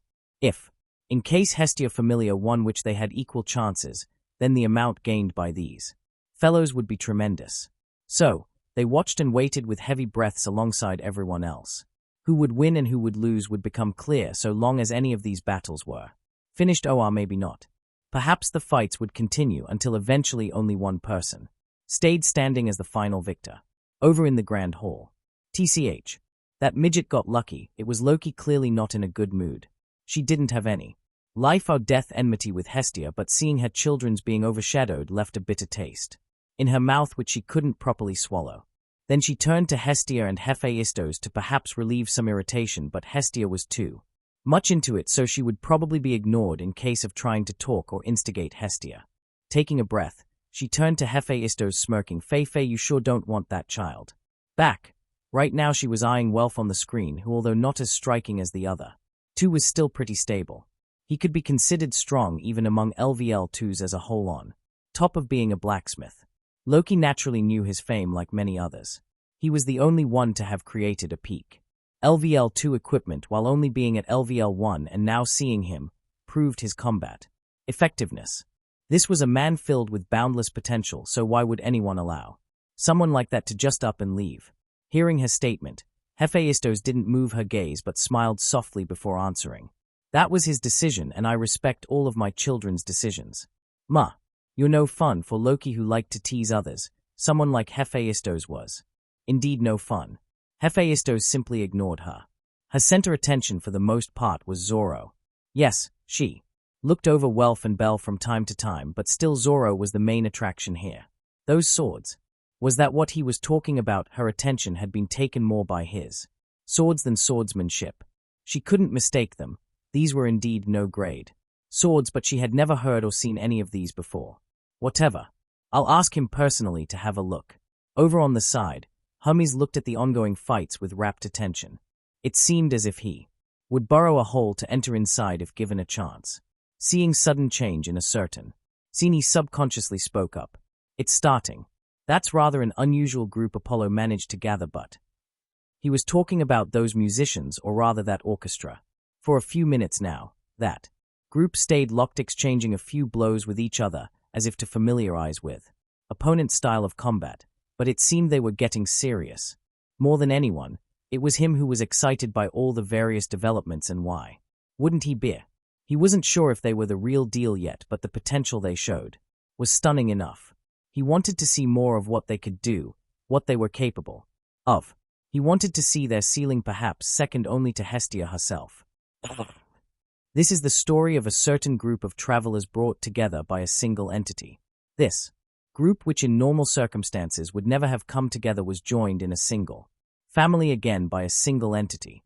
About a decade ago, someone descended onto the mortal realm.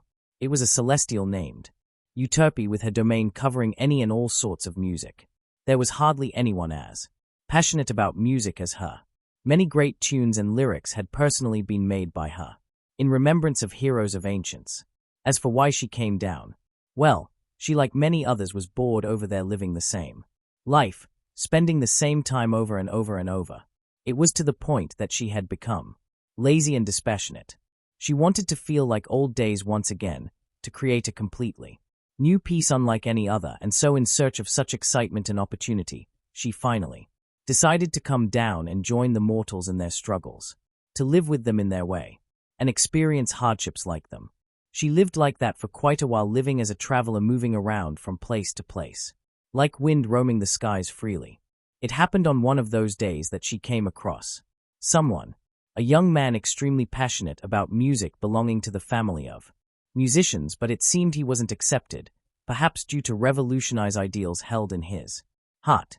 His train of thought was different from everyone else's and didn't follow the established rules, making pieces on his own in his own way, disregarding anything others said. Since he was trying to change the old system, bringing a new one, the family discarded him, treating him like an outsider, until eventually the gates were shut on his face on a rainy day. She saw it all, his struggles and anguish, his anger and grief, and couldn't help extending a helping hand. She went and sat beside him, soaking wet in continuous pour alongside him, starting a conversation. "Why so down, young man?" Her voice was sweet, lacking any sort of malice. It could calm one's heart just listening to it. Why do they not change? Because they are afraid. Afraid? What are they afraid of? Change. For them, those are ancestral teachings, and naturally would turn hostile against anyone trying to replace them. But if you truly want them to change, then show them. Show them that what you're doing is right and not worthless. He finally lifted his head, looking at her, but was awestruck by her beauty. He had never seen anyone like her. That smile was the most brilliant he had ever seen, and this unmistakable aura. How? He decided to come back to the topic, calming his raging heart. "Come with me. Perhaps you'll find your path. Perhaps you won't." He pondered for a bit before nodding. "I will." There was no other answer. "Good." She stood up, turning towards him with a light smile. "I am Euterpe. Carl Abel. Nice to meet you." And thus began a story of travelers. While on the way, they gathered many companions, some of whom decided to stay while the others left. They came across many dangerous situations during their journeys, and thus devised battle strategies based on music. Not long after, they became a household name in a certain empire, and few months later, she departed, going back to her world voluntarily. It seemed she had achieved her objective, and advised them to go to Rio before leaving.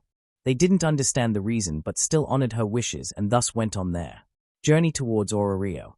Not long after, a group made their presence known in Rio, an orchestra called Orion. Zoro looked at them with a hint of excitement apparent on his face. The most difficult opponent wasn't strong, but rather tricky, and what could be trickier than music, especially so many different forms of it. Right in front of him was standing a group of 5 connected in perfect rhythm with each other. It seemed as if each and everyone was strengthening the other, while getting stronger themselves. It was a difficult feeling to explain, but this was a challenge he wanted and was waiting for. Something difficult to push him to his limits, and these fellows might just be capable of fulfilling that wish. By now he had exchanged a few moves with them, and at least understood each of their abilities individually, and from what he felt, he couldn't let his guard down. Else, he would probably lose. Each of them had one thing in common: they used sound to attacks, and their various instruments amplified such effect, along with giving said attacks shape, size, and dimensions. This orchestra consisted of 5 individuals of different races, each one holding a different musical instrument, with the exception of one who seemed to be holding a baton in his right hand. A cat female holding a flute, It seemed she could put one to sleep through music, but from what he noticed, it should be hypnotic, but she couldn't do so, probably due to being low level. A wolf man holding a violin, through constant movement of his fingers he could release powerful and concentrated slash attacks based upon sonic vibrations. An elf woman holding a piano, perhaps the most dangerous was this woman, since the attacks she launched didn't produce any sound nor vibrations, at least neither could be felt by current him. And a Boaz holding small drums, and last but not least was this big fellow. His was most of any area attack, but devastating, since each swing at the drum caused sonic vibrations to spread all over, destroying everything within certain range. And then there was a human standing in front of the group. He didn't attack nor defended, but Zoro could feel him to be the most troublesome. From time to time, he would move his hands in air with the ones behind following suit. It seemed he was both controlling and empowering their music along with their movements. At least that's how it seemed like. You're very strong. Yeah, Naya. Are you really just LVL2 Naya? Focus. He was getting compliments and questioned at the same time. What do you think? And he immediately jumped away. Swish. The pillar he was standing in front had been slashed apart. This was the most powerful attack done by them till now. Don't get cocky, the wolf growled, once again taking his stance. It seemed they were getting serious. Let us start. And with that he moved his baton, and this time everyone followed suit. The hall got filled with music, enchanting but destructive, which started destroying everything within a certain range. Suddenly Zoro crossed his sword in front of his chest. Bang! Powerful shockwaves were transmitted in the air due to one invisible slash being blocked by the visible swords. This attack was exceptionally heavy and sharp, completely different from before. That said, Zoro used the force originated from this clash to hurl himself back out of their range, while at the same time hurling projectile attacks towards them, air slashes. Percussion, the human called out, and boom, boom, boom. All of those slashes disintegrated with heavy drumming sound, which apparently produced extremely powerful vibrations, creating shockwaves in the air. Clavier, the music once again changed, and Zoro immediately jumped away upon sensing danger, but blood spurted out with new wounds opening over his body, dyeing the ground red, which itself had disintegrated. It was good that he got away in time, otherwise the damage would have been much worse. He started laughing. It seemed the sudden change in rhythm distracted him for an instant, and causing some of the silent vibrations approach and infiltrate his body, destroying from inside. By now he had started to understand some of their workings as a group. Just like he thought, the human was the controller and gave orders depending upon situation. Those orders would change the rhythm and overall feel of their music in an instant, confusing anyone along with changing attack modes. Once again, upon sensing danger, he sidestepped, and with a swish sound, something brushed past him, splitting the floor in two in straight line. In the next moment Zoro moved his swords in various directions. Bang, bang, bang, intercepting many similar sonic slash attacks coming his way. Each interceptions produced shockwaves in the surroundings. It seemed like a barrage of hidden blades coming at him from all directions at the speed of sound. He could just barely react right now. Perhaps things wouldn't be like this if he had observation haki, but for now, he could only rely upon his experience and natural instinct developed through those many experiences in battles to combat here. He had developed his body and skill level to the point that so long as he sensed any danger, his body would move beforehand, based entirely on intuition, and it was correct. He couldn't use hearing, since music coming from that side was loud and sonic attacks were invisible to the eyes. He gently closed his eyes and once again launched a barrage of attacks, each one being highly compressed air on the blade of the sword. With every swing, he either blocked or launched his own attacks, but it was the same. He was blocking all of their attacks, and that range was disintegrating all of his. How troublesome. A defensive range which destroyed everything within scope, sonic slash attacks going fair and beyond said range at the speed of sound, bringing with them hidden vibrations. Every time his swords intercepted an attack, some hidden vibrations, difficult for him to perceive, would disperse, with few entering his body, injuring him. On their own, these vibrations didn't cause much damage, well ignoring that previous one, but still, even though the damage dealt was minimum, it was continually stacking, eating away at both his health and stamina. Then there was also that hypnotic music in the background which had started to distort his five senses. Although the effect of that music was minimum, but it too was stacking, making it so that by now he couldn't even properly gauge the distance. He would have lost this battle since long ago if not for intuition. He could have dodged everything if he was fast, or could have endured everything in case of great defensive power, but due to LVL being low, this was the best he could do for now. Intercept and attack using minimal movements possible. This place won't last long. He looked around before once again focusing on offense and defense. The chamber was a mess by now with creaking sound coming from all over. Tell me. He was suddenly called out by that human. Your name? Oh, I apologize. I am Carl Abel. What is it? They were in middle of a battle, so why would he want to converse? You're exceptionally skilled, so why are you staying with Hestia Famelia? You could easily go for a better 1-inch. This question had been puzzling him and his team. This man Zoro was an absolute master of sword. Their slash attacks were being intercepted even though he didn't possess even close to their own speed. On top of that, he could launch wind slash attacks, which should either be his technique or a skill, and these wind slashes weren't weak. They too were just barely holding on to their defenses. And on top of that, they had heard of him being the new record holder, so why Hestia? I have my reasons. What about you? I heard your group just came to Rio and immediately joined Apollo. He jumped once again to the side. These attacks weren't common in power. Some were very powerful while the others being weak. But it seemed their attacks were getting more and more ferocious, as if they were trying to end this as soon as possible. Perhaps they were running out of steam. None. We simply looked for a place to call home, and this one seemed to be the household name now. Hestia Famelia is also one right now. Hestia Famelia too had gotten quite famous, or maybe infamous. Regardless, they too were talk of the town.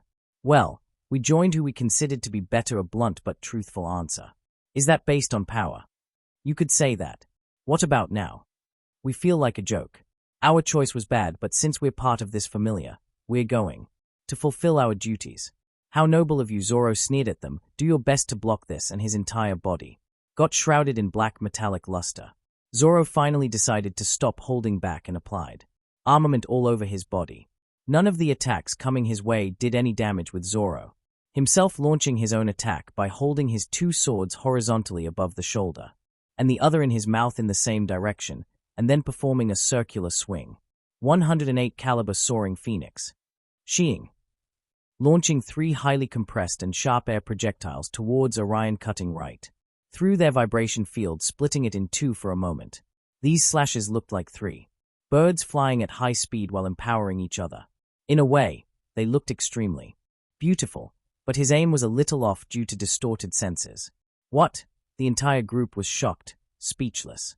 This was the first time anyone managed to break through their defense while taking no damage from their offense, but the attack didn't strike them. Was he not targeting us? It was obvious that he had perfect control over this attack and wasn't flustered since it missed, so that could only mean he wasn't aiming at them to begin with. That attack burrowed through the ceiling and rose upwards before disappearing. But why? She didn't understand, but didn't stop their assault. They needed to end this quickly. By now this fight of theirs had destroyed everything in the chamber. All the pillars were gone, with walls on verge of breaking and ground transforming in sand over time. Now even the ceiling had a huge hole opened up. Come together, Carl suddenly called out to them with something in mind. T was as if he had decided on something, looking excited like a child wanting to test their new toy. Are you sure? We haven't practiced it much. There's no other choice. Let us play our final song. It seemed they were getting ready to end things. Zoro too prepared himself for whatever was about to come. Full concentrate, the whole atmosphere changed. If previously each instrument was sounding a different tune, all of which combined to form a single seamless song, then now each instrument was producing the same tune. If previously everything was invisible, then this time the sound took a visible form, raging dragon, shooting towards Zoro at the speed of sound, destroying everything in its path due to intense vibrations and shockwaves coming off of it. Zoro didn't dilly-dally and immediately concentrated his entire strength in both arms and neck, using one of his most powerful attacks, 3 sword-style secret technique, 3,000 worlds, while coating only the arms and swords with haki in order to produce as strong of an attack as possible, disregarding all defense. Shish! It took but an instant for everything to be cut. Everything including sonic vibrations, shockwaves, wind pressure along with this physical manifestation of highly compressed sound. Using his strength, haki, and understanding towards sword he managed to slice everything apart, but sonic combustion, they still had a card in their sleeves. Even though it was cut, that didn't mean it ceased to exist. They were simply split in two pieces separated by a large distance in the process but still existed around Zoro, and so Carl pressed the last button. Sensing danger, Zoro immediately coated his entire body in armament. Bam! The chamber. No. This part of the castle was blown to smithereens due to this massive explosion. Shockwaves and sonic vibrations spread about, wrecking everything apart over distances. This happened due to self-destruct of whatever was left of that split sonic dragon, initiated by Carl. The building crumbled with dust rising up in the air, making several gray clouds to appear.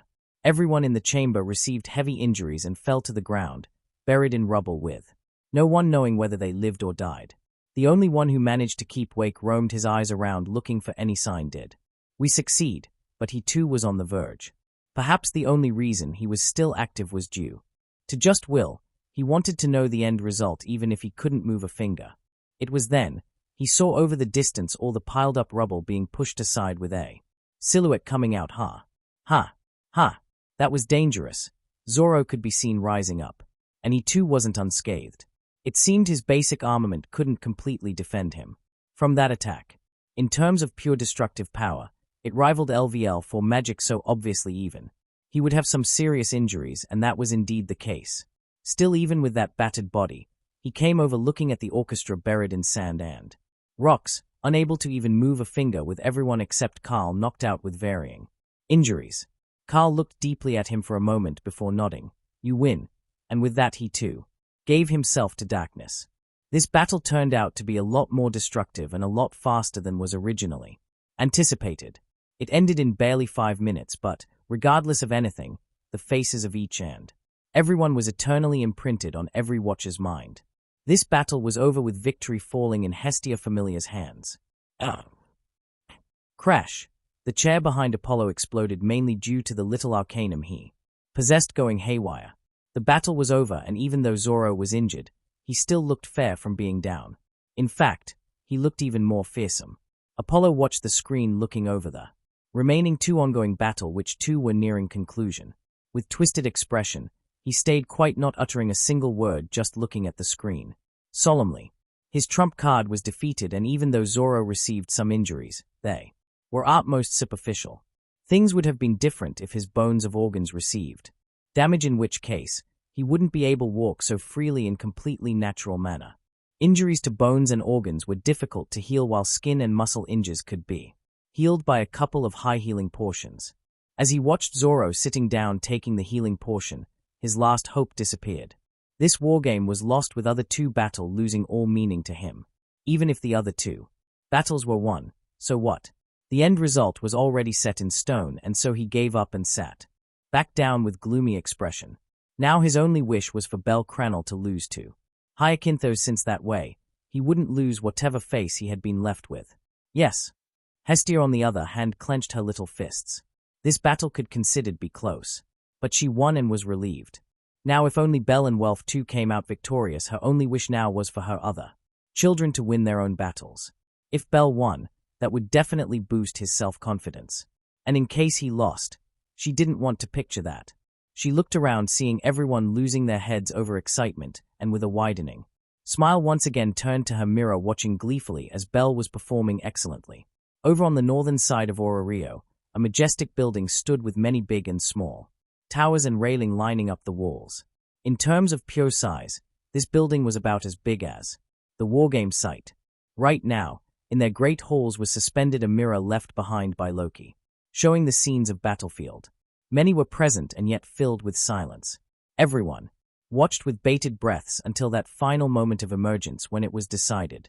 One of the 3 battles currently ongoing was over, bringing with it a wave of thrill on all those present. That was epic. Wow. Just wow, I'm lost for words. Do you see that? Hey. Tiona was as feverish as ever, hopping around the hall like a little rabbit.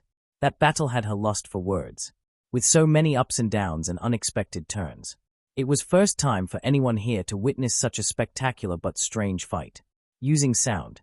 To fight wasn't new for them since many monsters were capable of sonic attacks, but for races, to be able to do so was beyond rare. Most importantly, that swordsman who managed to come out on top during that battle was an unbelievable sight. This was the first time they saw someone who could truly be called the King of Blades. His better.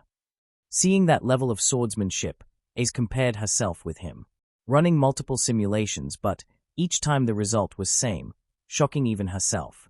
He would win every single time in swordsmanship. Her own skills seemed insignificant when compared to his, but that also meant she could get stronger, that she could get better and increase her proficiency. There was a lot of room for growth just waiting for her. Regardless, go Belle. Her focus shifted to her pupil. Well, she could call him that, right? Wishing him luck. It seems we've a powerful rival to contend against in the future. Honestly, I don't know what to make of that. Yeah, Famelia ain't gonna be all to deal with. The top executives also felt ashamed of their own abilities. Sure, they were stronger overall, but when it came to skill, they were left in the dust. Still, it appalls me of how he easily managed to cut through sound. No, first thing first. How did he even do that? And even survive the aftermath? Is he really only LVL 2? Setting aside his attack and defensive power, his speed is utmost comparable to LVL 3. But that technique and control are out of the world. The amount of experience required to reach that LVL is unfathomable. He looks to be about 20, so how? Perhaps he's been fighting since infancy, otherwise I can't make sense of it all. Then there's Bel Cranel, who too is fighting almost on par with Hyacinthos. That Wealth guy is also a legend. Heard he's the most talented blacksmith out there with that deed. Everyone could seem to be joking around, but there was a hint of nervousness in it all. In a way, Hestia Famelia was even more outrageous than Famelia. Each member possessed untold potential. Excluding Zoro, Bel himself could easily be compared to Ace with her wind, and Otto with his skill on the same level, and these two were long considered to be prodigies of an era. Their growth potential was huge, and honestly it was nerve-wracking. This wargame is over. Now he can just go and take out that pervert. Shouldn't be a difficult. Tyon could already see the end just like everyone else. You really think so? What do you mean? Does that thick skull of yours not have any brain? Look carefully, he's fully healed and yet isn't moving an inch. What did you say, you damn dog? You want to fight? Huh? Tiona immediately stopped her sister from moving. Things were heating up as it was calm down. He's not wrong, but why? That rabbit boy wants to deal with the perv himself. Reveria squinted her eyes at him. You know something, don't you? No. He looked at the fight boy was going through. Their very first interaction happened in front of him, and this was the second one. The only difference being their roles seemed to have reversed. Ignoring the commotion, there was one girl on the side just watching the final showdown. Her gaze was heated up as if possessed by an unknown entity. I won't fall behind. I won't fall behind. She just kept on muttering the same line over and over, weirding everyone around who kept a safe distance from her. It could be seen that the battle between Welf and Daphne was over. There wasn't any winner. Since both were down, so only one battle remained. No one would interfere, including Zoro. That was the final battle, the final showdown. Going back in time a bit. A huge blast coming from right below the throne destroyed it, along with sending Hyacinthus flying, somersaulting through air. He had been hit hard without any preparations or defense. Up, immediately losing consciousness for an instant there due to sudden assault of pain. Gah! It didn't take long for him to come back, immediately standing up due to burning pain tormenting his back. It was a good thing that the ceiling and throne lessened the power and impact by quite a bit, but still, he felt as if his butt was on fire. All that arrogance and dignified appearance was gone, with torn clothes draped over his body. With disheveled hairs, he looked more like a beggar than anything else. He looked behind, seeing Cassandra looking down with red face, holding her cloak in hands, giving it to him. For a bit he didn't comprehend, but after feeling the air flow, immediately covered his lower half, even as he felt stinging pain. The battle hadn't even begun, and yet he was already on the verge of losing. He looked over to the stairs, seeing Belle and Lily, who had regained her true appearance, coming through. That was a cheap shot, he growled. Gritting his teeth, he took out Flamberge, his treasured sword preparing for battle. It was specially designed for him with Apollo's symbol resting on the handle of the blade. It seems to have been effective. Your aim is truly wonderful, Belsama, Lily snickered but seeing his wretched appearance. She hated these arrogant fellows, all of whom possessed eyes above their heads looking down on everyone. Bell, on the other hand, stayed silent, holding a black and crimson knives in each hand. Assuming his battle stance, he knew not to underestimate him. Even if Hyacinthos was injured, he was still a LVL3 with quite a bit of achievements under his belt. Bell sprinted forward, attacking with all his might, with Hyacinthos brining his blade forward, blocking this first strike, causing sparks to fly around with first contact. Ooh-ha! With energetic shout, Bell launched a whole barrage of attacks, each of which ended up blocked, but he didn't care nor stop, continuing the assault. This was a much-anticipated battle, the reason and the cause going head-to-head in direct confrontation. They were too fast to be perceived by Lily or Cassandra, each of whom eyed each other waiting for a chance to assist but couldn't move due to the other. Sparks flied around the battlefield in his heated confrontation of will and power. Hyacinthos displayed his skills to the best of his ability, but still was forced in a defensive state. He had lost the initiative, and this was the result. Bell was fast, unbelievable so, but what annoyed Hyacinthos was the accuracy of his movements. Each attack seemed to be aiming at his blind spots over and over without rest. He tried to gain a distance, but Bell wouldn't let him. He tried to attack, but none connected. Bell always seemed to zoom in and out of his gaze and his path. Each impact felt heavy, as if he would give in any time. This was majorly due to his back injury, which messed up his stance and balance. His bones were creaking and muscles torn apart, but still he didn't let Bell get ahead.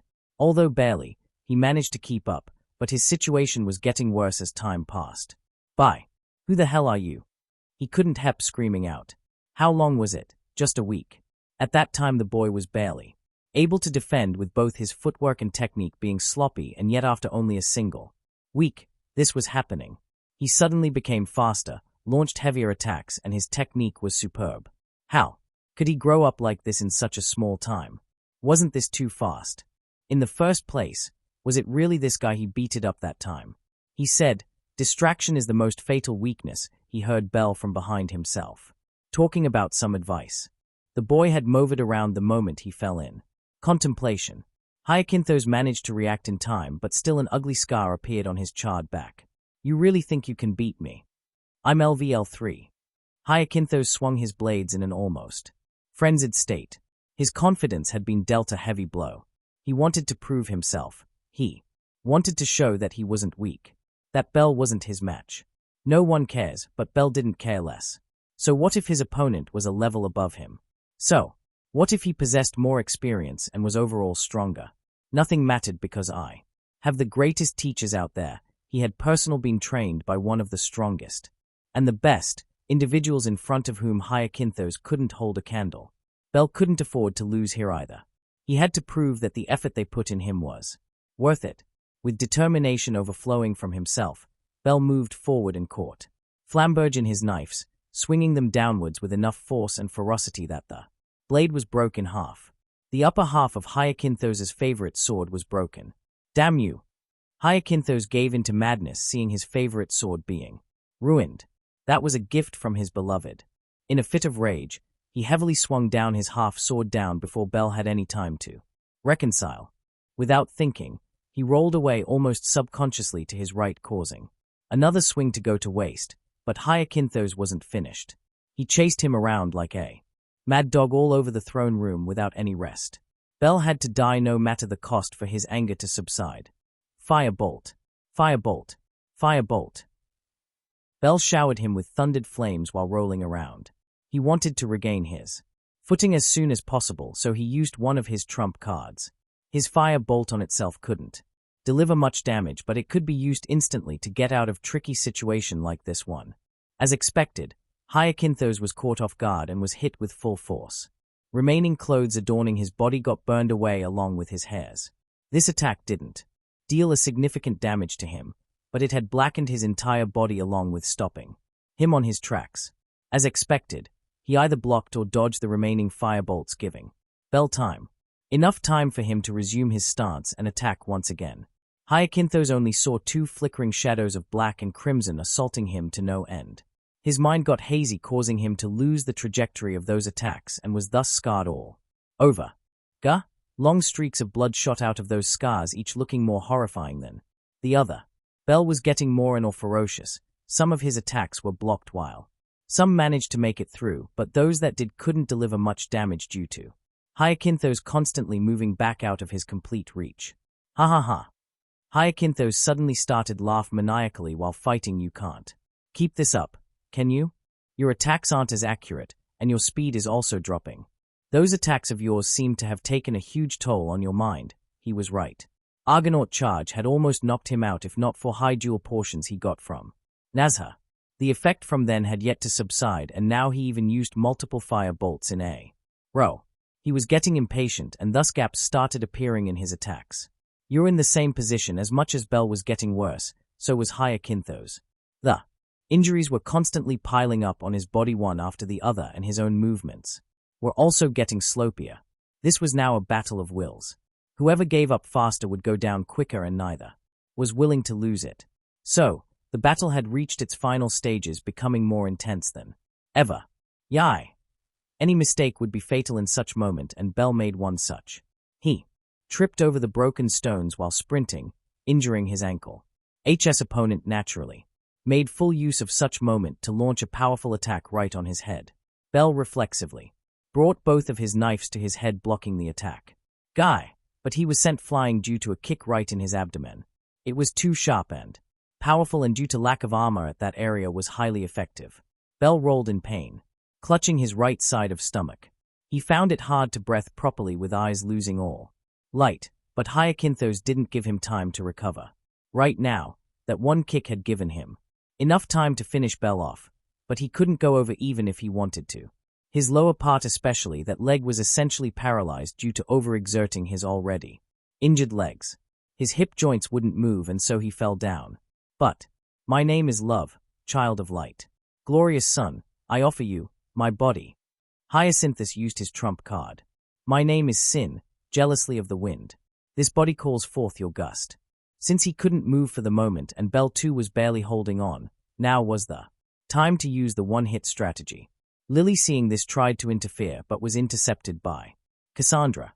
No matter how faint-hearted or physically weak she was, Cassandra was still a veteran LVL too, so it wasn't difficult for her to keep Lily in place, who gnashed her teeth and tried to get around. Firebolt. Bell, on the other hand, sprung into motion, ignoring the pain he felt. With ragged breath and slow movement, he tried approaching Hyacinthus while using his own magic on him. Fire. Bolt directly struck him, but he didn't care, continuing the chanting. Come forth, ring of fire, Aerozephyros, and he was out, losing whatever was left of his consciousness. A ring of fire burst from his outstretched hands, heading towards Bell. Bell had become too slow to dodge, and even if he did dodge, it wouldn't matter since this was a homing attack. It will strike him no matter what until running out of energy. Firebolt. Firebolt. Firebolt.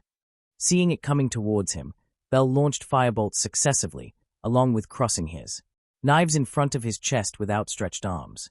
The firebolts were ineffective, and soon he was sent flying due to impact. That ring of fire crashed into his knives, the shock unarming him and struck right in his chest armor, destroying it. Gah! He slammed into the back wall, cracking it with blood coming out of his mouth. That was one heck of a crash. With half-opened eyelids, he looked into the distance, smiling humorously.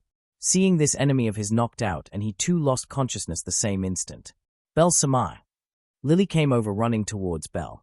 She had seen it all, him being directly struck by that heavy blow.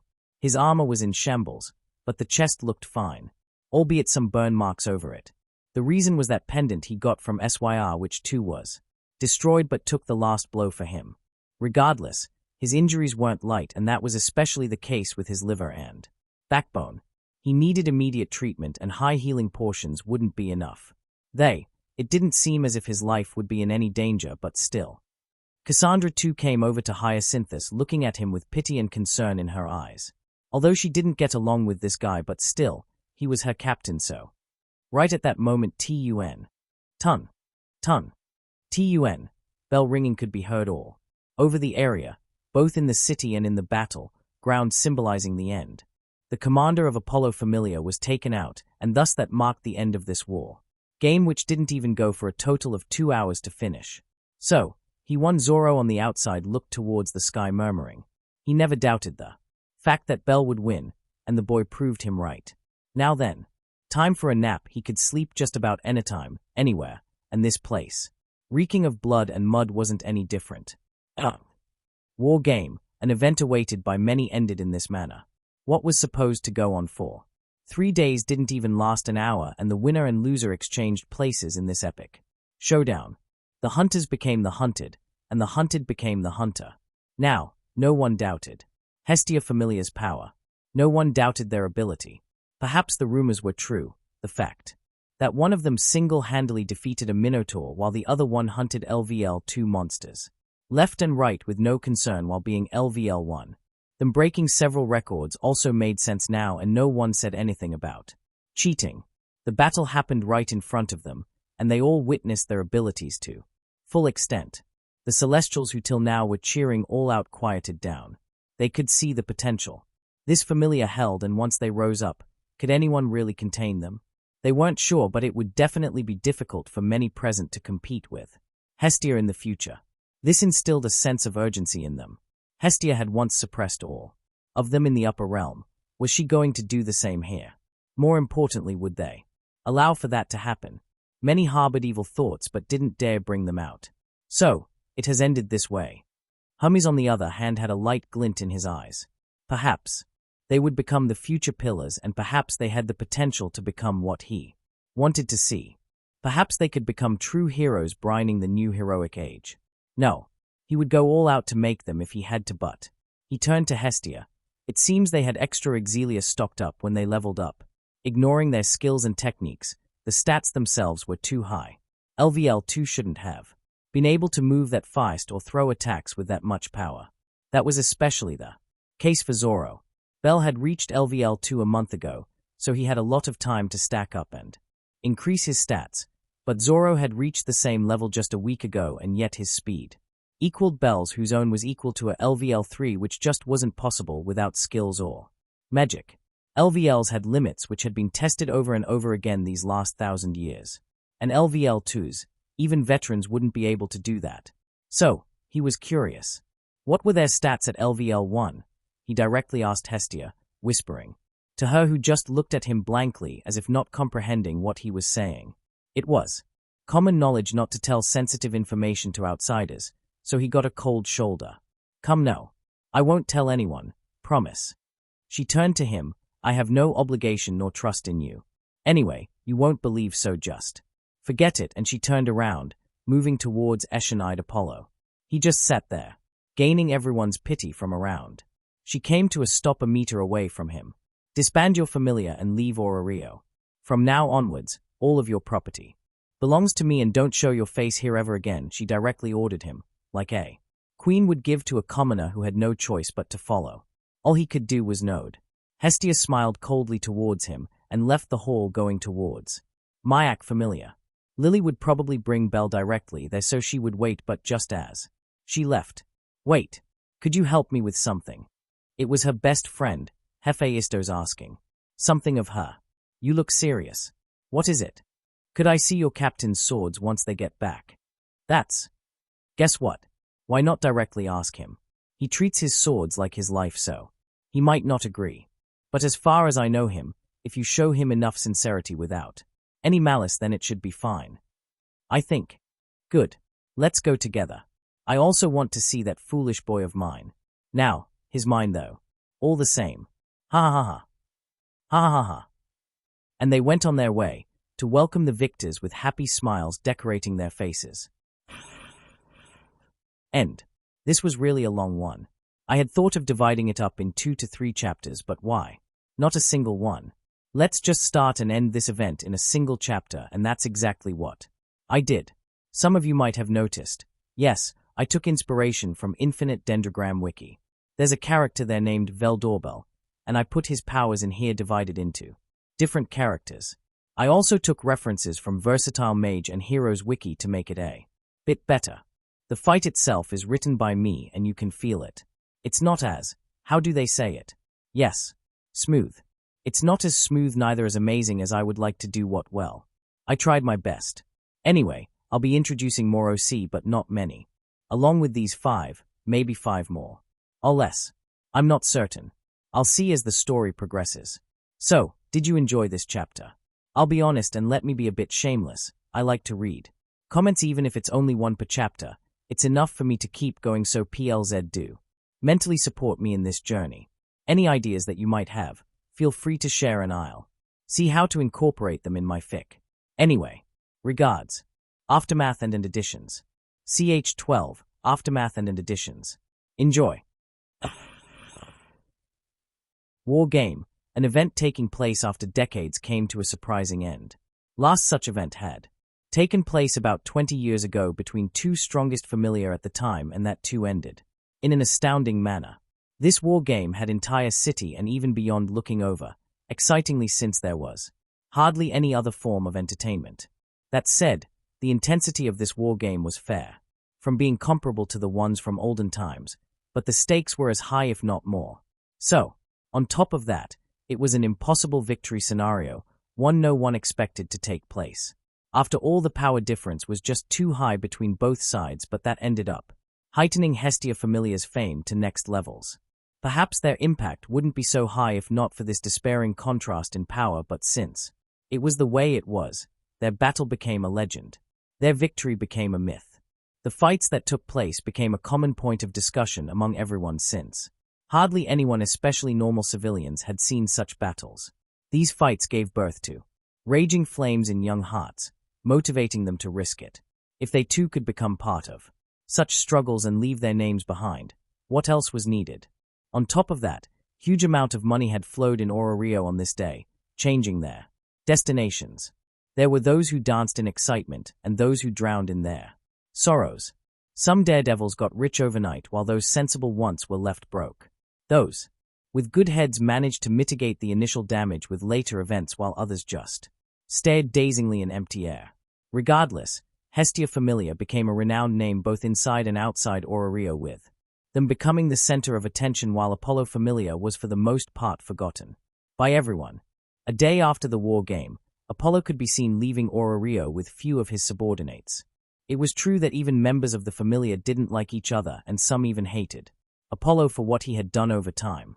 He was like a tyrant, using any means necessary to get what he wanted, and so his image couldn't be any worse inside his own group. But there were also those who truly were close to him, who truly loved and respected him, and who truly didn't wish to be separated from him. And so, they broke the rules and left alongside their patron from Rio. Where did it all go wrong? Apollo whispered to himself after going a distance. He turned around, looking behind at the city walls and that behemoth gate from where they made their exit. He remembered his familia, his wealth, his actions, and so much more.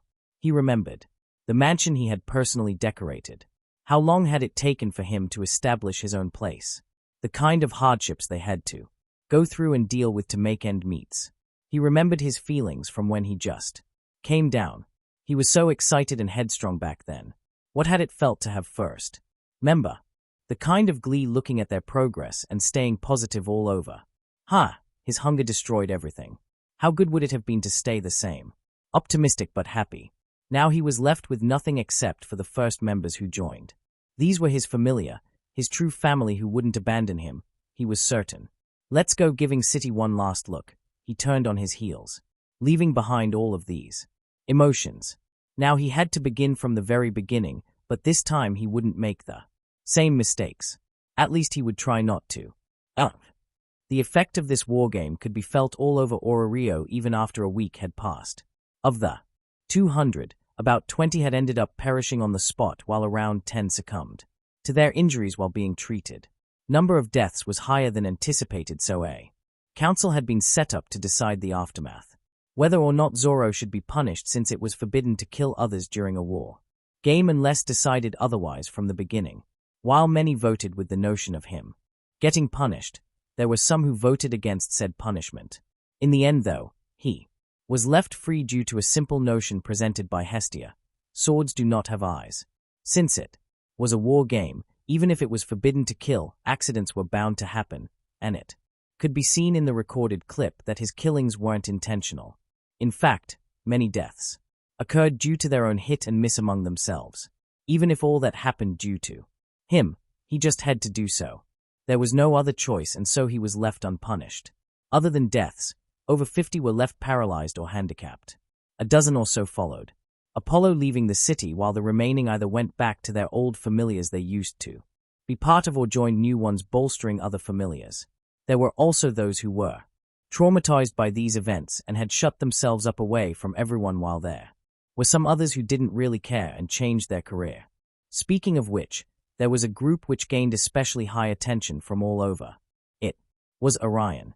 They had just become part of Apollo Famelia and thus had no emotional attachments with it.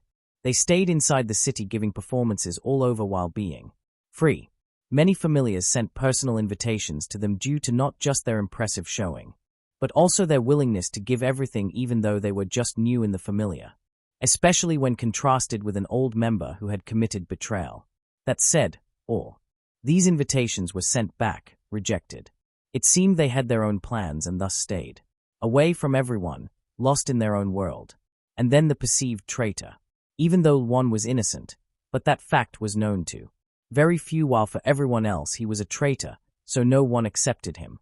He was despised everywhere he went to, especially among his own people. He couldn't be more miserable and was forced to circle around looking for a place to belong to. Hestia Famelia, on the other hand, was in festive mood. There were some problems regarding punishment etc., but had been dealt with. They had gained a lot of name and notoriety among some, whilst were seen as heroes by others. Their fame, although not as high as those top familiars, but at least everyone now knew of their full prowess at present, along with potential they represented for the future. They became a prime target for new ones who wanted to join a familiar. Everyone was waiting for them to open their gates to accept new recruits.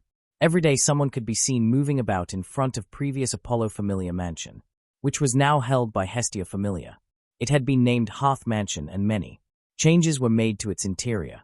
Apollo was a bit too flashy, which didn't suit Hestia's taste, so she used a lot of sums from their treasury to make changes to overall structure, along with adding some new things. Hearth Mansion, after changes made, was consisted of a massive garden surrounded by 2-meter high stone wall with metal railings on top. The wall itself was decorated by tall trees on either side, with one large main metal gate serving as the entrance. A small forge could be seen located over on the side, and a large exercise area adjacent to it filled with weights and other machines used for full-body workouts.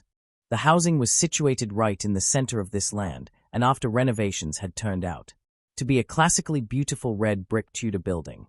The front door could be approached by using a red lane extending from the main gate to house entrance, shaded by trees alongside said solid road. The sides and back of the main housing structure was a mini-sized forest, filled to the brim with trees, while front was an open space with a lot of sunlight.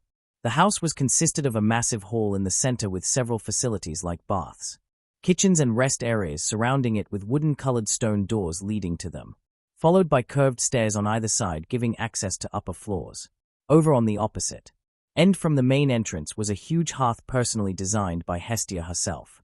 The hall had 3-story-high ceiling with massive bright chandeliers hanging upside from the roof.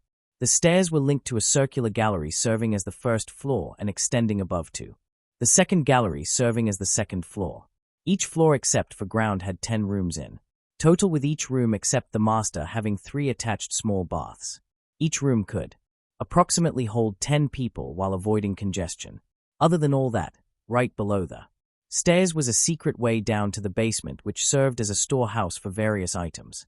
All in all, ignoring basement, it was a 3-story expansive building which could only be described by one word: rich and lavish, and was designed to house hundreds, which was normal considering the amount of flow Apollo Famelia had. Hestia Famelia stood with blank expressions in front of the main gate. It was hard for them to believe that this belonged to them. Hestia, on the other hand, couldn't help grinning. She spread her arms apart and shouted in excited tone, "All righty. This is our new home. I've used up a lot of money, but all your preferences have been added. The changes made weren't too significant." She herself installed that massive hearth. Wealth hoped for a forge and Zoro only wanted an exercise place. Belle and Lily didn't have any requirements except for large hot baths which had been installed indoors separated by distance for men and women. Other than these, some few minor changes had been made but nothing too significant from old style. The one most marveled by this sight was definitely Belle. Can't believe we got something like this for free. He was a countryside kid who had lived with his grandpa in a small hut, and after coming over had stayed in that broken-down church. Now suddenly he was presented with this wonder, so was confused and lost for a bit. Looking at him muttering to himself, Welf couldn't help but intercede. Not exactly. I mean, we did fight for it and that was all. Since they had put everything on the line, it was only natural to be rewarded for all those efforts. Lily agrees. Lily too nodded her head. But how much will it take to keep it in order? That was her concern. Forget about everything, just the fact that there were only 5. In this Famelia spelled doom for them. This place was absolutely huge, but they didn't have enough manpower to keep it clean and deal with other matters which were bound to arise from time to time. The only way would be to hire some outside agents, but that was dangerous and also expensive. Sure, they had a lot of money now, but still, how long would it last? Hestia, oh, you don't have to worry about that. Soon we'll have a lot. Welf, that's so. When are we gonna open up? Zoro, next week. Hestia, yeah. Next week, so in the meanwhile go ahead and make yourself comfortable and adjust to this new environment. Belle, next week. How many will we accept? Hestia, I don't know. 10 or so maybe. Bella Lilia Welf, so few. Fewer is better than a lot. Zoro used to be part of the strongest pirate group back in the day. They didn't have many in the main crew, but each one was a specialist in their own field. Lily with a thoughtful look. So, quality over quantity. For him, few good ones were much better than many bad ones, something like that. But would that be enough? Bell had his own concern. He wanted new members to join, perhaps more than anyone. If it was up to him, he would accept all who came, since he too used to circle around looking for a place to belong. Hestia also understood. Don't worry. That's only for now. You can't really know what someone is capable of just by looking. Bell was the best example, but he could be considered an exception. Then again, who was to say there wouldn't be more exceptions? So they will wait and see how things go. Lily, that'll need a lot of preparations. Hestia, it sure will. And so, with a glint in her eyes, let us work together to come up with what we'll be doing. Let's go. Time went by and soon another week passed. During this time, Zoro, Belle, and Welf spent most of their time in dungeon, grinding, while Lily and Hestia spent theirs planning the occasion taking place today. A huge crowd had gathered in the front garden, taking a lot of space. There were at least 300 gathered here, looking up front with many familiar faces. Front garden was divided into 2 by the central red lane. One side was composed of forge and training area, while the other side was completely open and free. This open side was where everyone gathered today. Right in front was stage Hestia stood on. It seemed as if she was preparing for some speech or perhaps an announcement. Zoro and others stood right behind her, waiting. What she was going to talk about would pretty much cut down these numbers, or perhaps none would be hereafter. She was done. Bell was the most tensed up here, and for a good reason. He had just found out about the price of his Hestia knife, and it was worth a whopping 2 billion Valis. Just hearing that number almost gave him a heart attack. He had no idea of how much wealth he was casually carrying around, fighting and cutting monsters with. By contrast, even the best weapons made out of best adamantite found in the deep floors costed only about 100 million Valis. Back then, when Hestia told them, Lily was the first to come forward. Why is it so high? She asked. Hestia just shrugged her shoulders, looking at their agape mouths. Well, first, it's not. Almost. It literally is indestructible. As long as I'm alive, that is, and that alone makes it close to a first-class weapon. Then there's also a fact that it can actually grow with user. Of course, with only limitation being the user has to be from Hestia Famelia, but still, it can grow. In that way, it possesses the potential to become top-class items. They were a myth, and currently the only ones who could make them were Celestials. According to what Zoro knew from his talks with Hephaistos right after the war game ended. Soma wine made by Soma himself, potions made by Diensect himself, and weapons and armors made by either Hephaestus or Goinbu themselves could be considered first or top. Class depending upon raw materials and effort being put in. Now of course those like Mayak could also make top class items, but only if they had required raw materials. According to rule, each Celestial was allowed to only make 1 top class item and 3 first class items during their stay, and for a good reason.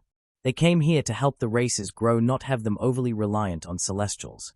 So just like how getting severely injured or using large amount of Arcanum was enough to send you back, same was true for those who violated this rule. Top class items were just that powerful. A top class potion could literally regenerate everything except for brain. It could heal all diseases and curses. Some could even permanently increase the amount of magic power wielded by a large amount.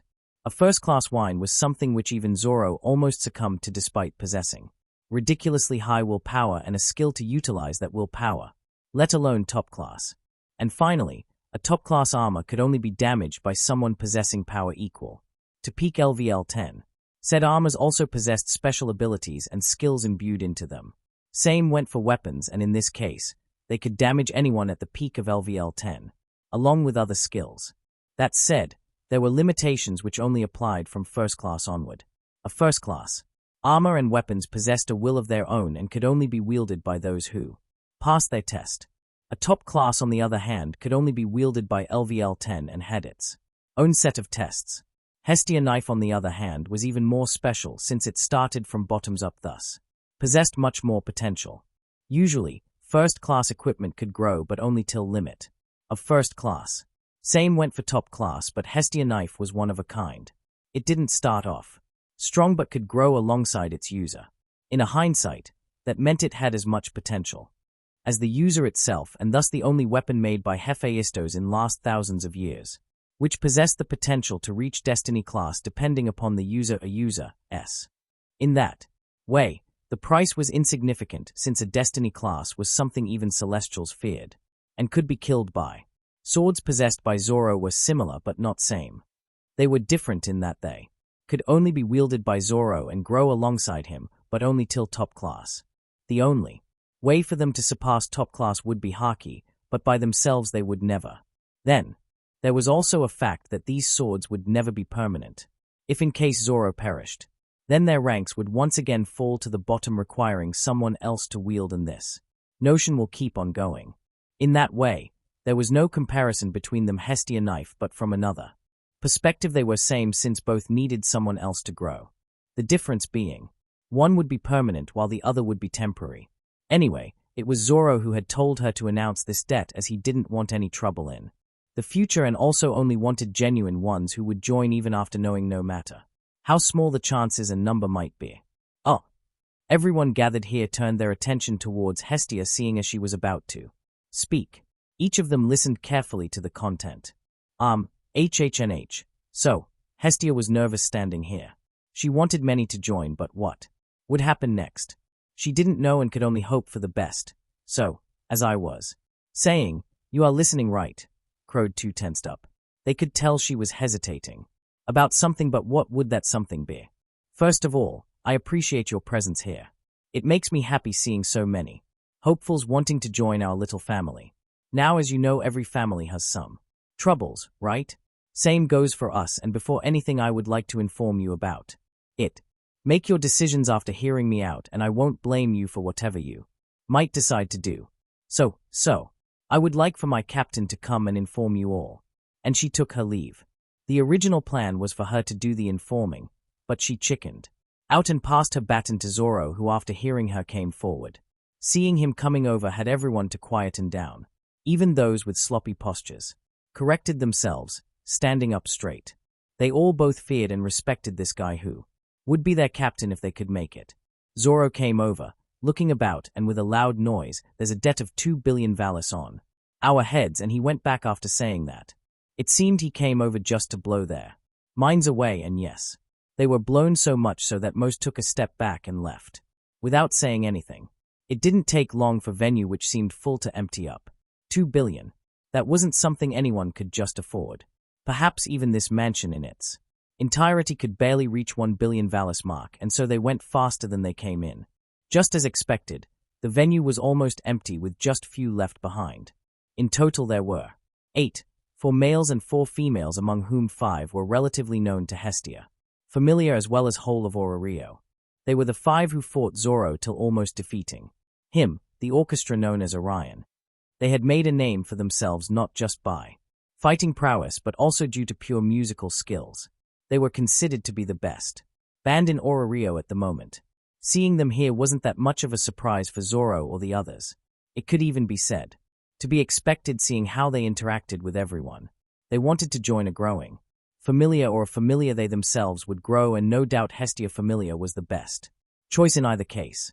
What was surprising were the other 3, 2 females and 1 male, all humans who seemed like melee fighters. So just to confirm, but you are willing to join us despite knowing that huge debt? Yes, it was Carl who answered, and his group nodded. They had already decided to join, and even though the debt reveal was huge, they were certain it could be made up, especially with this lineup.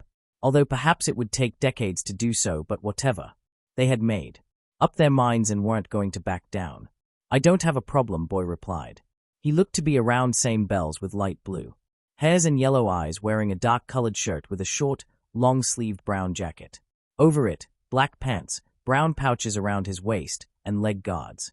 Perhaps the most stood out thing about him was his weapon. He was carrying a great sword in the sheath on his back, the size of which was equal to his own height. It looked disproportional since he himself was short and didn't seem to be built for something that big. And I appreciate you sharing with us beforehand, the girl with long pink hairs and eyes replied. She was wearing a red and pink top, a red skirt along with red and pink socks. Then, there was a red, pink belt tied around her waist holding 2 pink sheaths for short swords, whose handles were also pink. It seemed this cheerful-looking girl really liked pink color. The last one didn't reply and only came forward. She had purple eyes and short reddish brown hair, wearing a white and orange top, teal pants which were torn from beyond her knees, a white headband, a brown belt, orange and white gloves, and elbow and knuckle protectors. She seemed like a hand-to-hand fighter with wild temperament.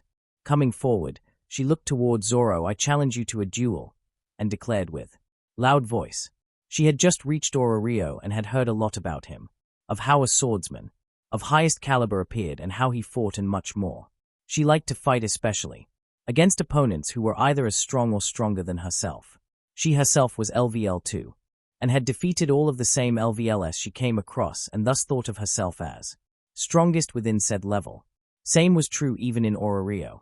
There had yet to be anyone on the same level who could defeat her in combat, and so once hearing about him made her crave a fight. Zoro looked at this girl who seemed to be about 17 years old, challenging him. Sure, let's begin right away. He had no problem accepting such challenge. In fact, he wanted to know all of their abilities himself, so came forward only to be stopped by Bell. Let me do it. Bell had his own pride, and looking at her, ignoring his very existence, didn't sit right with him.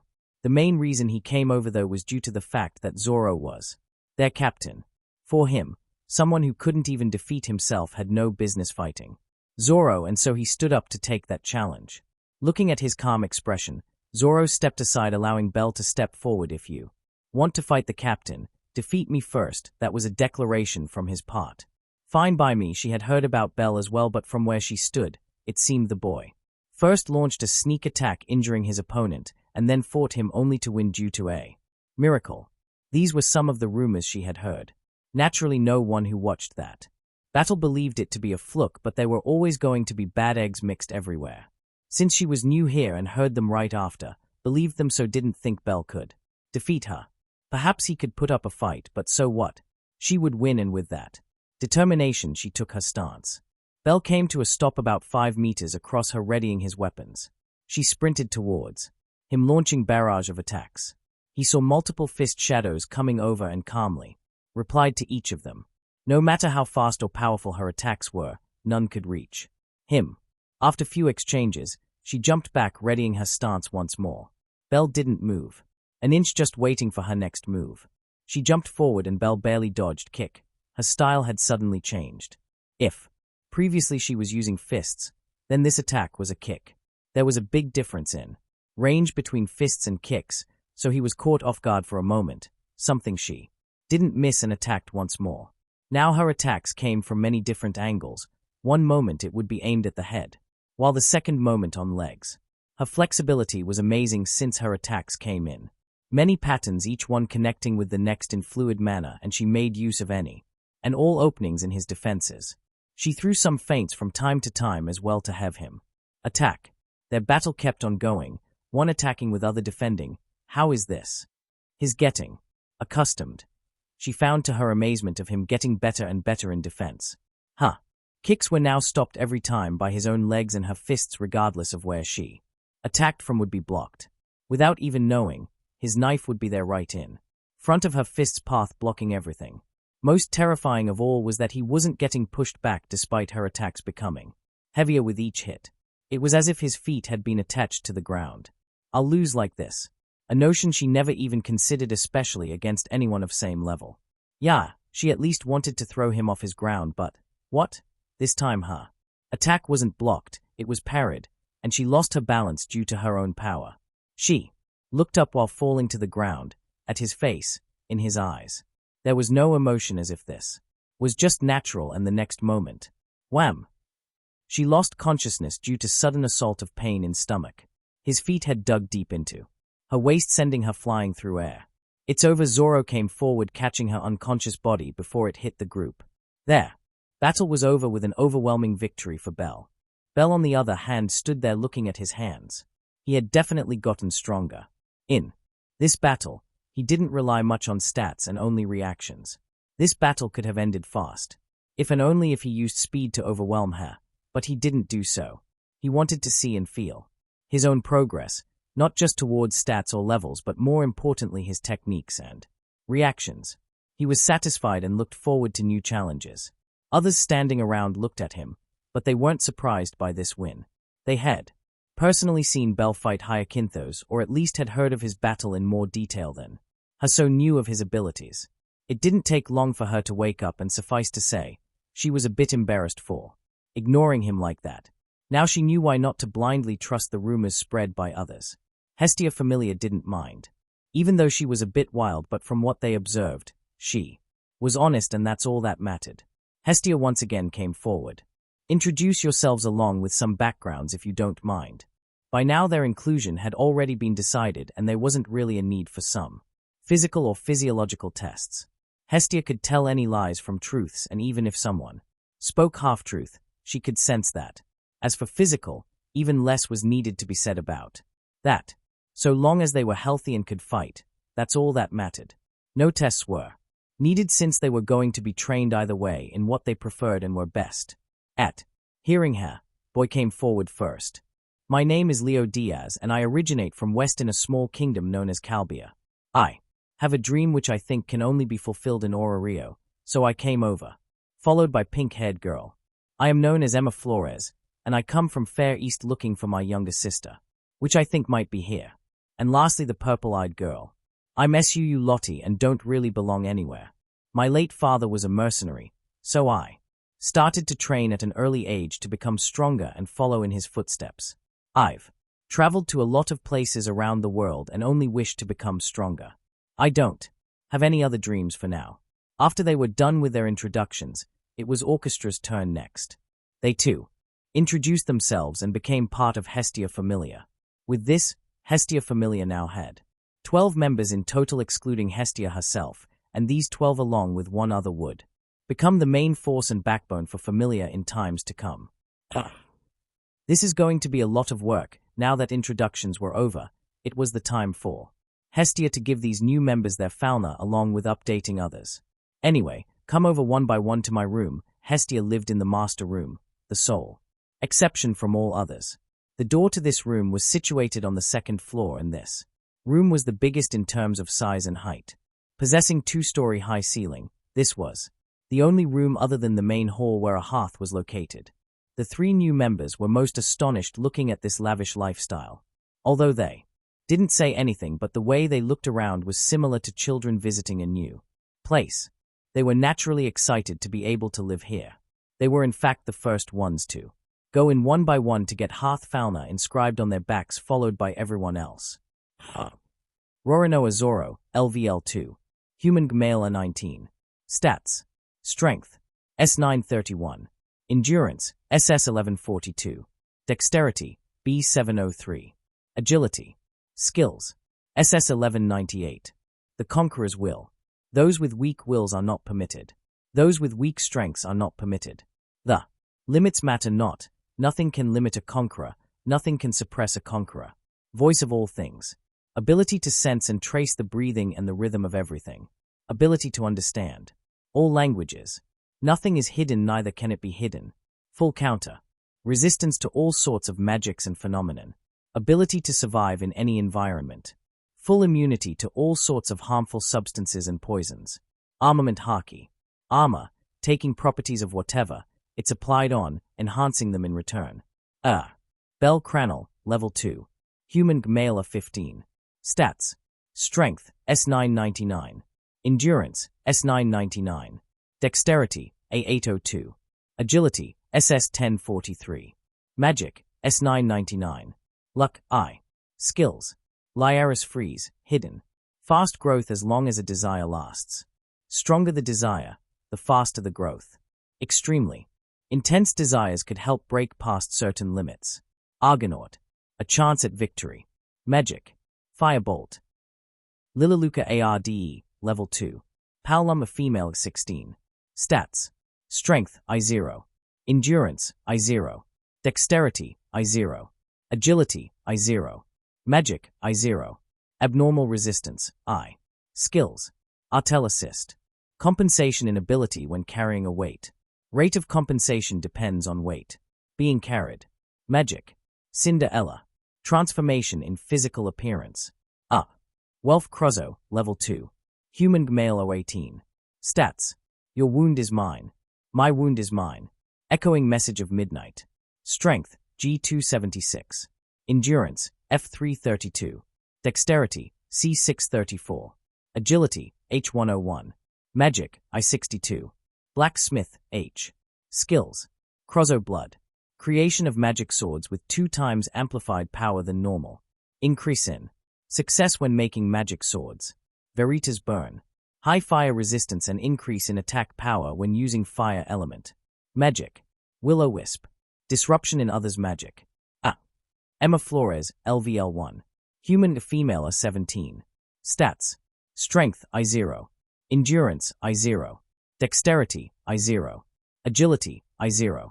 Magic, I0. Skills. Rain Amor. Rhapsodia among those with the same fauna. Ability to borrow stats from others of same fauna within limitation. Magic. Leo Diaz, LVL1. Human Gmela 15. Stats. Strength, I0. Endurance, I0. Dexterity, I0. Agility, I0. Magic, I0. Skills. Magic. Sue Lottie, LVL2. Human Female 018.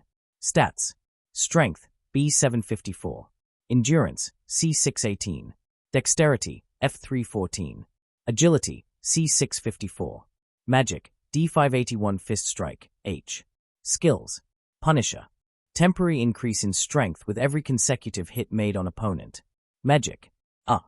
Carl Abel, LVL3. Human Gmale 27. Stats. Strength, I0. Endurance, I0. Dexterity, I0. Agility, I0. Magic, I0. Sonic, H. Combine, I. Skills. Right of Conductor. Orchestra. Passively increasing the effects of all music and music-related skills and abilities along with controlling the flow of sound waves. Music creation. Increase in probability of creating songs which are amazing and strong. Magic. Projection. Projecting sound in physical format. Giving it dimensions, shape increasing overall output. Lyra Solic, LVL2. Cat, Female 16. Stats. Strength, I93. Endurance, H189. Dexterity, C631. Agility, G257. Magic, A805. Sonic, I. Skills. Sonic Parade. Ability to attack or defend using sound waves. Magic. Somnolent. Hypnotic music. Manipulating at subconscious level. Flute of Deception. Creating lifelike illusions in mind through music. Jorah Hayes, LVL2. Werewolf Male 19. Stats. Strength, H121. Endurance, G299. Dexterity, B701. Agility, F357. Magic, A831. Sonic, I. Skills. Ulfheim. Beast Transformation. Sonic Parade. Ability to attack or defend using sound waves. Magic. Slit. Blades of Sound. Shadow Resonant. Homing Sound Waves. Celeste Raven, LVL3. Alpha Female 42. Stats. Strength, I0. Endurance, I0. Dexterity, I0. Agility, I0. Magic, I0. Sonic, H. Silence, I. Skills. Sonic Parade. Ability to attack or defend using sound waves. Aaliyah. Increase in magic power for certain duration. Magic. Clavier. Silent sonic attacks. Can ignore all physical defenses. Condestro. Gather all the sound waves within certain area and explode. Octave Gatlin, LVL2. Boazg Male 21. Stats. Strength, D571. Endurance, E409. Dexterity, F311. Agility, I27. Magic, A898. Sonic, H. Skills. Sonic Parade. Ability to attack or defend using sound waves. Magic. Percussion. Powerful sonic vibrations for wide area annihilation. Their stats, especially Zoro and Belle's, were as ridiculous as ever. Their battle in Wargame and those accomplishments could be seen on these papers. Other than that, Lily too had leveled up. She could do so even before but decided not to and wait till the end of Wargame. She wanted to become as good as possible and have her stats as high as possible before hitting that landmark, and now she did. She chose abnormal resistance for development ability, which wasn't surprising since she always did prioritize survival above all else. But Lily wasn't the only one who leveled up. Two of the oldest members of Orion 2 had leveled up. In fact, every member of Ario could level up to LVL3 at any time, but they couldn't, due to a certain limitation set up by Zoro. One needs to have at least all stats at D, with 1B to be allowed to level up. In case one stat is A while all others are E or above, then that too is acceptable. If all the stats are below E, then either one of the stats is required to be at S, or at least two stats at A to be acceptable. In case none of the above conditions apply, one is not allowed to level up even if they could. These were the limitations and conditions Zoro had put forward. He wanted a small but elite force, and something like this was a must. If one couldn't meet these requirements, then they wouldn't level up, and this especially applied to Orion. Each of them possessed amazing magic stat, but all other stats were trash except for maybe dexterity, but even that was low. Lily had managed to satisfy second condition, so she leveled up. Carl and Celeste, on the other hand, managed to satisfy the third condition, so they too were allowed to level up. This system might seem cruel and grindy, but it was crucial at least when it came to Hestia. Famelia. These rules had been told to these members and would be told to all members who were hopeful. Anyway, Hestia sat on her chair examining all of these stat sheets. She was in quite a good mood since she had managed to get some good recruits. Among those three, the skill possessed by Emma was truly rare, even though she was only beginning her journey. Perhaps she was one of those born geniuses or something. Other children were also very good, especially Orion. Each member was unique in their own way, from personalities to powers. Their combination was truly terrifying. With this, we now have 12 members with 2 LVL3s, 8 LVL2s, and 2 LVL1s. She was analyzing their current combat prowess. Said members had gone outside to the training area specially to test out their new skills, with Emma being most enthusiastic. She had just gotten a Falna but already possessed a strong skill. Naturally, that skill had its limitations, but even within those limitations, it was strong and one of a kind. Hestia herself was very hopeful of her Famelia like always, but now she could be considered to have entered mid-ranks. Perhaps I should invite them over for a party.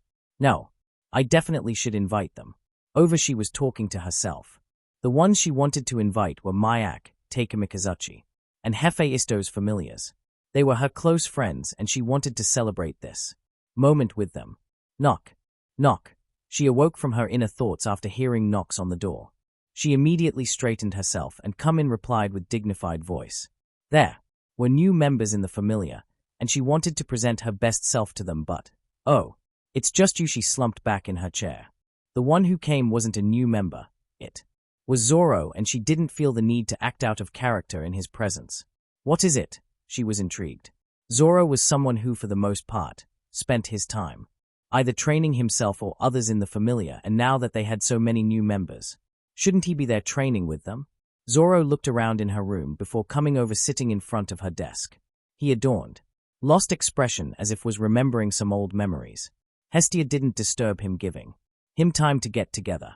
After some time of reminiscing, he looked straight into her sky blue eyes. Let's go to see an end.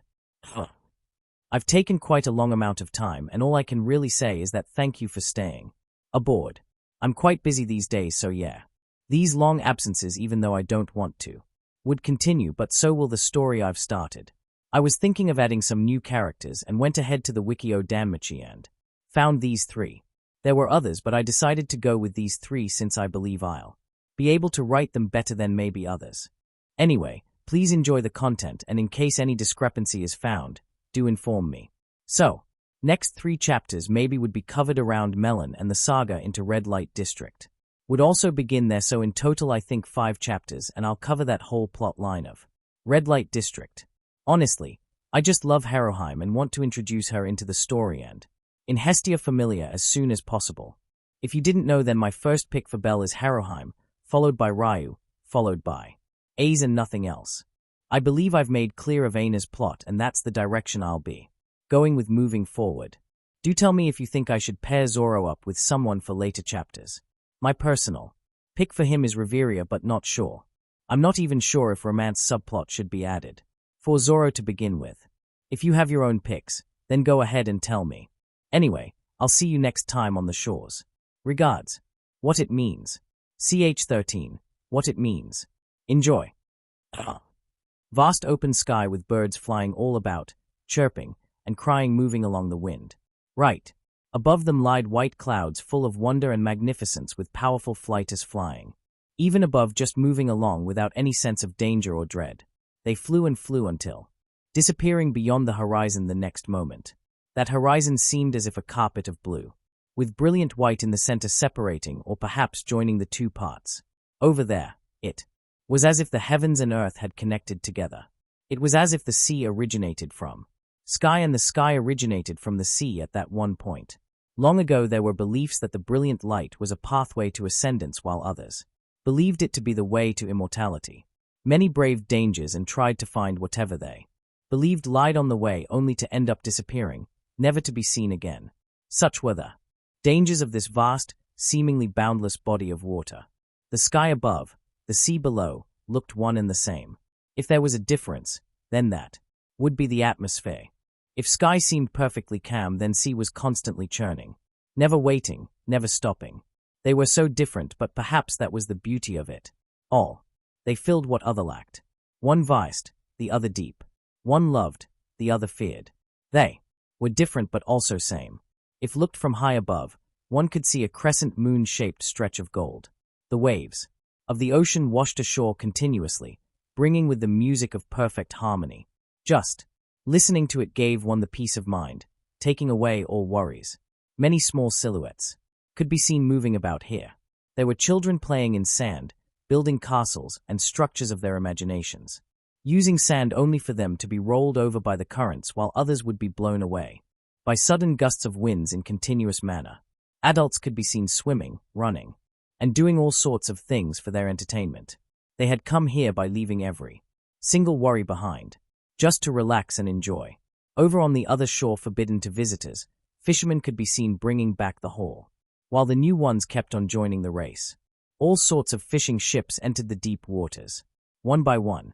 If they had any worry, then that would be how much they could bring back to feed on and nothing else. There was no sense of danger or urgency in their movements and vocals. The second and largest part of this shore was composed all of structures, big and small. Then on-land buildings, jetty and quay lined up the entire waterway, with many ships of huge proportions docked there.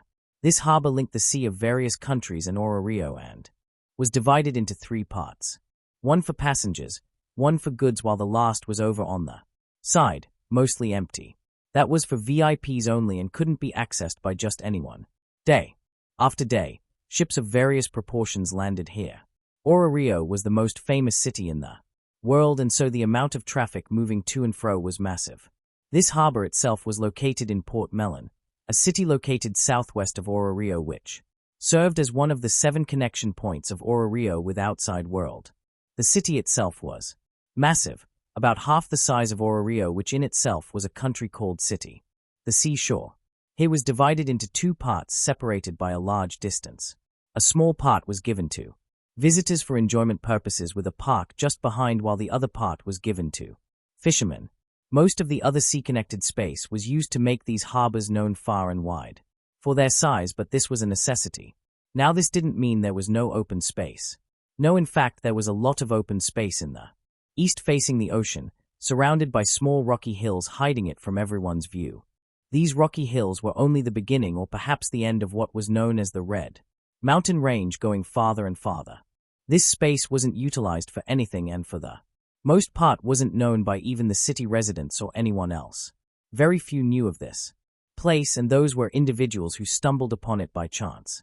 This large body of water, surrounded by hills on 3 sides, which was both connected and disconnected from the rest of the area, was known as Lake Log Log. It was every bit as big and massive as the harbor's area, just empty. There were no structures around, and big rock fragments could be seen jutting out of sand from place to place, making a sort of boundaries in this beach, separating several big and small areas. One area in particular was festive, with small tents lined up on the side with many silhouettes doing whatever they liked. How beautiful! Surrounded by hills with sea in front reflecting sun rays, looking just like the most coveted jewel. Hestia, it seemed, had become a poet, lying on mat with sunglasses on, looking up front, drinking whatever was present in the glasses. From here, she could see her children playing in water. She too wanted to, but was afraid. It was more of a trauma than anything which she had developed after getting baptized by an ocean worth of water.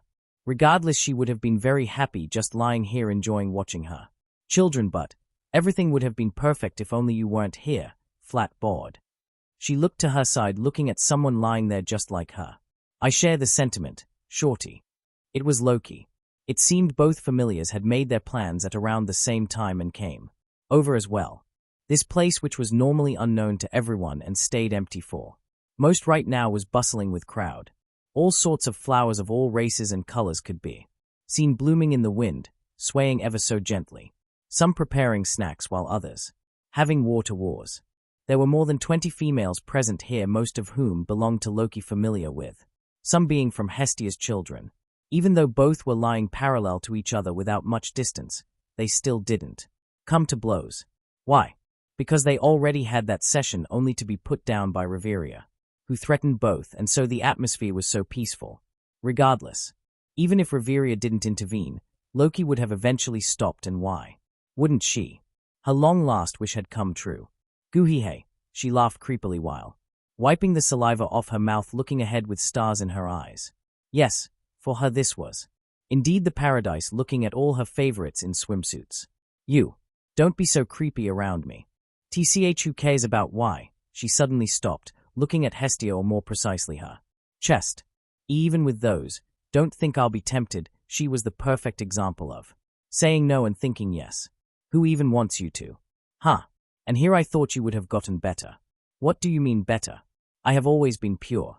Can't you see how innocent the first am? Go. No, some shame. I feel like punching you in the face. And I feel like dumping you in the sea. Try it. I will. They both stood up with fire raging in the eyes. It seemed they would go to blows again, but stop it, you two. We're here on a vacation, so please don't spoil the mood. They were met with another intervention by another elf. Hestia looked at this newcomer. She had faint impression of her.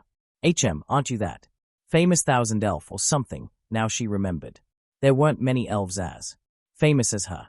If she didn't hear the false rumors, then apparently this girl in front was capable of using every type of elven magic possible. Now that was a great ability to have. Yeah. You're much more sensible than this pervert. Why not come with me if possible? Hestia wanted to recruit all the talented individuals out there. Of course she wouldn't use force. And no. I'm better where I am. Hey. Why you think I'm air or something?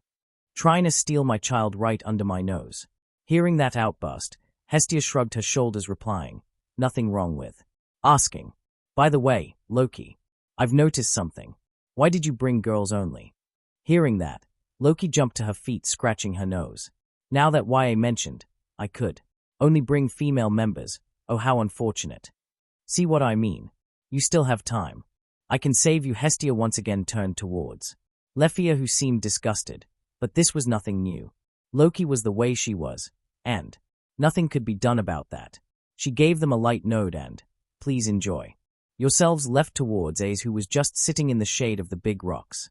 Apparently, Ace was similar to Hestia, afraid of large quantities of water where her feet couldn't touch the ground.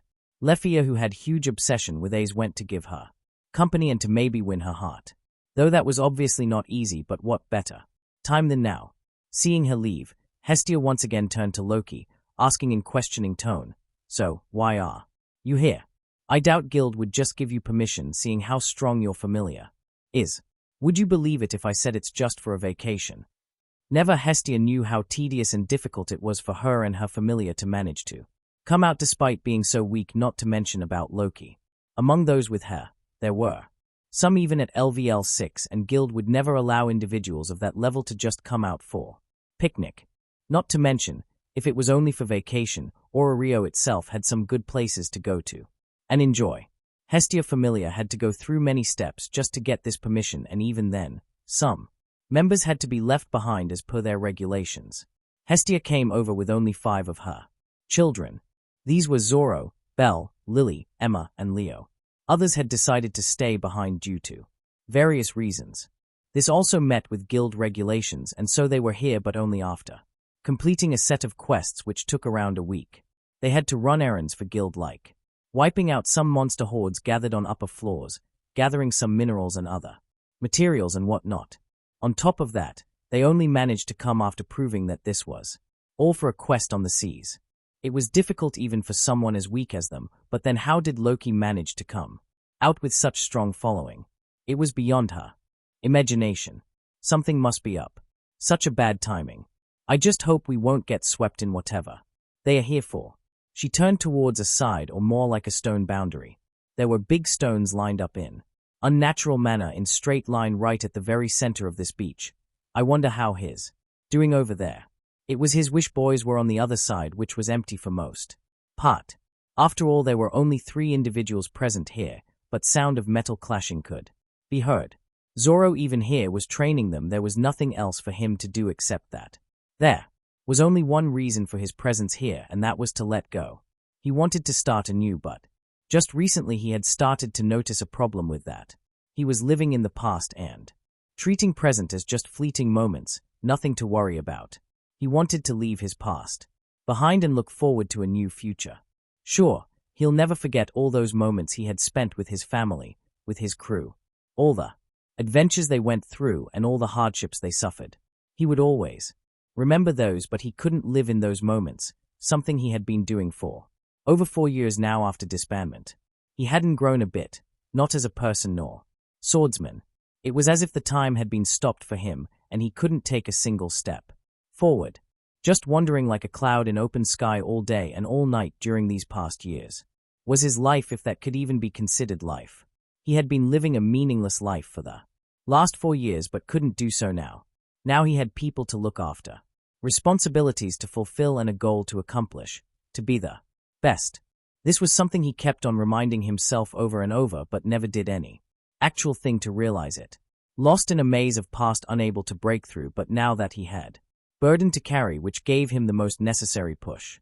Goals were necessary in life, but they alone weren't enough. A purpose and a push were needed.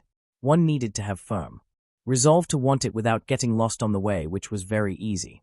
In his life, the first push he got was due to his childhood friend Kuina's death. It made him want to become the best no matter the cost, and thus he trained and went on a journey to accomplish it, but he got lost. There were several reasons. Even though he never forgot that burning ambition, his heart still blazed with fervor, but perhaps due to that shallow reputation or simply pride, though he had already become great, which became a bottleneck in his way. The one who brought him back on the right course was his captain, Luffy, and his ultimate goal, Mihawk. Both of them gave him a way and a push to keep moving, but in right direction. And he did. He eventually accomplished his goal, became the best but still trained since he saw a greater height and thus sought after it, but he lost his touch once again after disbandment. The ceiling he saw became clouded until completely disappearing. It wasn't that he overcame it, no. Simply he was no longer worthy of even seeing it since he stopped moving forward. And now was the third time. He once again found his purpose and thus his goal became clear. Once again. There's a saying, a man matures when carrying heavy burdens, and it couldn't be more right. For Zoro, these burdens were what kept him on the line. The people around kept him from losing direction both in and literal sense.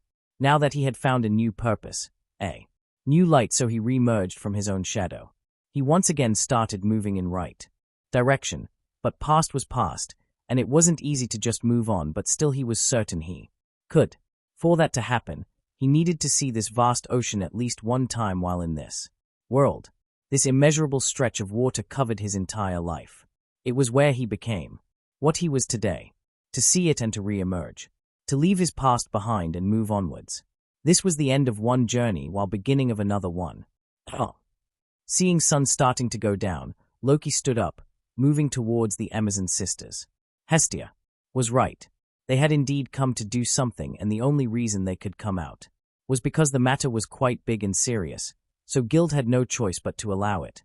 Even though she was mischievous, she naturally knew the priorities, and it was time to start their performance. All right. Fun time over. Let's get to work. Yeah. It seemed they wanted to play a bit more, especially Tiona, but they couldn't waste any more time. So, these really are Udine clothes? She examined her swimsuit, turning towards her sister. Both the color and design of their suit was different from others, and the feeling they gave was also quite different. Like silk, but softer and warmer. Of course. Even the texture is different from all others. Udine clothes referred to an extremely special brand of clothing made by and only by spiriters. Spiriters were, in a word, descendant of spirits. Though thin, spirit blood ran in their veins, allowing them to make things with special effects otherwise impossible. They could turn seemingly useless stuff into gold and much more. Wealth could be considered to be a spiriters as well, and that blood was what allowed him to make magic swords more powerful than normal. Spiriters themselves could be divided into various branches depending on the blood of spirit running in them. Udine clothes, for example, were made by a spiriter with water spirit blood running through his veins. But are these genuine? It'll be a problem otherwise. Udine clothes were made for only a single purpose: underwater travels. They could regulate the temperature underwater along with absorbing and providing necessary amount of oxygen to the lungs of whoever was wearing them. So, for those going deep in water, these were a must. No matter how powerful one was, oxygen was an important resource without which even the strongest wouldn't survive 5 minutes. What do you mean? Of course they are genuine. This is the latest design, not to mention they costed a fortune. These clothes had costed a fortune, and due to her mistake, Loki was forced to buy them using her pocket money. Naturally she wasn't happy about that, but since she made a mistake, she ought to pay for it, and so Finn forced her to empty the wallet. What? Nothing. Just go and do what you're here for. Now scram. Loki was just barely holding back her tears. She couldn't and wouldn't embarrass herself, especially not in front of her sworn enemy sitting behind, watching her every move. If you say so. Tyon nodded her head and turned towards her sister. Let's go. She took the lead, followed shortly by Tiona. Both sisters had short swords sheathed on the waist. These were for emergency purposes, since this mission could turn dangerous any moment. Still, she would do it. After all, her beloved Finn had given her a mission, and she would fulfill it even if it costed her life. Loki turned back and sat down with eyes on the deep sea. All other members too stood up and had readied their equipment. It seemed as if they were preparing for a fight of their life. Tension could be felt in the air. Lily and Emma came back from water, confused at the situation taking place in front. Why had the atmosphere suddenly turned so serious when it was jovially just a moment ago? What happened? Hestia-sama, even though she was looking at Hestia, her question was in fact directed at Loki, who stood nearby. Lily knew something was off, seeing such powerhouses being able to be allowed outside, but now it seemed the situation was direr than expected. Rather than answering her, Hestia turned towards Loki. So I was right. What exactly are you doing here? Just some exploration, Loki replied nonchalantly with eyes fixed on the horizon from where a shadow could be seen approaching at moderate pace. Seeing her gaze, Hestia too turned towards the horizon. Wait. Is that a ship? But how come? I thought no one except us knew of his place. Hestia knew about this place. Through Guild. Guild had assigned them a quest as the final price for coming out. Naturally, if successful, they would get a lot of bountiful rewards from Guild. And who said wait. How did you come to know of this place? It suddenly dawned on her. Loki herself had to do a lot of research and asking from Guild until eventually finding the presence and importance of this place. This wasn't just a hotspot anyone could visit. There was a dungeon entrance here, to be more precise a sealed dungeon entrance, and Loki Famelia came to investigate that. It was present deep inside the sea, not easily accessible. Guild allowed them out because of various happenings around this area. Naturally they were worried if something had happened to the seal, even though nothing should have affected it. Still be cautious than late, and if the seal truly was damaged, then yes. Strength was needed to keep things under control, and Loki Famelia had brought said strength. So now the question was, how did Hestia know of this place? It was obvious she had no idea about the seal or whatnot. I have my sources. She would be a fool if she didn't figure things out by now. Even though she didn't know the exact details, this place was definitely special. Guild had given them a quest here and yet hid the importance of this place. Probably because they would never expect Hestia Famelia to go deep down. Something was definitely there, but Hestia wouldn't interfere. If even Loki Famelia was tense, then the problem should be pretty big, not something her tiny Famelia could take part in or handle. It was better to just leave here. She looked towards horizon one last time and then turned to Lily and Emma. Let's go. Zoro should have dealt with his matter by now. Just when she was about to leave, Loki Famelia members suddenly exclaimed, leading her to turn back, and was stupefied. Suddenly a head emerged from water, rising up, followed by the two sisters. It moved and eventually wrapped the shadow, which had come quite close. It was a ship, and quite big one in size, enough easily hold over 300 individuals, and yet it was entangled by this snake-a-flowery-like monster. The monster opened its mouth just about to chow down on it. Careful! All of them involuntarily screamed out, only to be silenced in the next instance. A girl, Amazonis, flew out of the ship and went directly for monster's jaws. She looked extremely skinny and small when compared to that monstrosity, and yet she fitted herself in its mouth in between jaws, keeping it open, and in the next instance, teared it off with pure brute force. This was a bewildering sight. It was hard to discern of who was truly the monster here. This new Amazonis was quite tall with good body proportions, and yet now she looked like devil, covered in all that blood. This Lily and Emma couldn't stop gasping at this brutality. Hestia swept her gaze over that distant ship and finally turned back. Let's go, they had nothing to do here. So, this is the cave we are to investigate. Hestia Famelia could be seen standing in front of a cave entrance. Hestia herself wasn't present, and neither was Zoro. There were only Belle, Lily, Leo, and Emma here. Hestia stayed behind in the inn, and Zoro stayed with her as a bodyguard. The quest they received from Guild was to map out this intricate cave system in Red Hills as much as possible and report their findings. It seemed easy, but no one knew how big this was, or how long it'll take. Emma looked around the cave. It was dark, illuminated by lantern in each of their hands. These lanterns were powered by magic stones spreading light within small circumference. This cave was quite spacious inside, with high ceiling and thick walls. Several pillars could be seen standing on equal distances, along with markings for roads, although these markings were for the most part disappeared with time. All in all, this didn't seem like a natural structure, rather it seemed it had been man-made. I wonder who built this and why. There must have been a reason for making this. A lot of hard work and manpower should have been put into this entire project. Not certain, since it was built a long time ago, but according to Lily's research, it was built as a refugee camp for people, though that could only be a story. Who knows? But why would Guild ask us for this? Regardless of whatever it was in the past, in current this place didn't seem to hold much value. These were outside Rio and quite a distance away from Port Melon, so wouldn't have any direct effect there, and yet they were asked to map this. For what purpose? Leo couldn't understand. Obviously the real purpose is something else. If Lily is not wrong, then some sort of Shady stuff must be happening here, or at least Guild has suspicion of some kind, so in the guise of mapping, they want us to find a proof of it. It could be something else. Hearing their conversation, Bell had thoughtful look but eventually shook his head. Regardless, let's focus on what we're here for and be careful. You remember that long, flowery monster, right? There could be more of those in here. That monster, no. That scene in particular had given him a shock. If he wasn't wrong, then that monster should be somewhat equivalent to LVL3, LVL4. How could a monster of that strength be found outside? I've heard of monsters existing outside but never this strong. And with Loki Famelia here, exactly what is going on? He tried to think of several possible solutions but arrived at no answer. Yeah, we have to be careful, though Lily doesn't think we'll encounter something like that here. I mean, that one looked like an aquatic one to me. Still, we shouldn't move about alone. Belsama, you take Leo with you and Lily will take Emma. Let's split up. But remember the way back.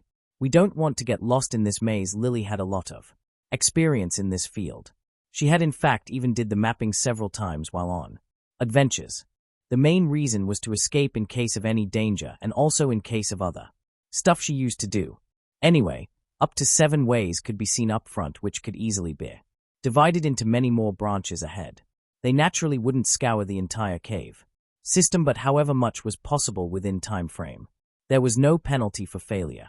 Anyway, let's meet back here within 2 hours. Bell, as the leader in this party, instructed and moved forward towards one entrance with Leo in tow, only to be stopped. Someone was holding onto his shirt. He looked back to see. It was Emma holding something in her hand. Please take this with you and sprinkle it on the floor. It should help us from getting lost. She was holding whitish heavy powder. It seemed she had a lot of this stuff in that backpack. Sure. Thank you. The idea never even crossed his mind. Bell had very strong sense of direction and great memory. On top of that, a lot of experience in dungeon, so he never used stuff like this. More like he didn't have a need for this, and the same applied for Lily. Looking at this powder, a single though rang in his mind. I should give some of this to Zoro. Not sure he'll ever use it, but yeah, not possible. Both Bell and Lily spoke up at the same time. It seemed they both were thinking the same thing, but this stuff would be useless in dungeon. One redeeming quality that the dungeon had was the fact that it kept itself clean, so no garbage or any other stuff could ever be found inside. From that perspective, it was less like a monster den and more like a lady who cared for her looks. Anyway, let's go. And with that they split up in party of 2s. How long is this going to take? And with that fleeting though, Bell entered one of the branches and disappeared into the darkness. They should be coming back soon, Hestia whispered to herself while sitting in balcony from her floor gazing outside at the sunset. It had been quite some time since others left to complete the quest. Or perhaps this was just the beginning. They were here for only 3 days, and they would cover whatever possible within such time frame. Whether it was enough or not didn't matter. Things seems to be heating up, especially for those 2. Zoro too was just beside her. He had just woken up from a nap and was here for some open air.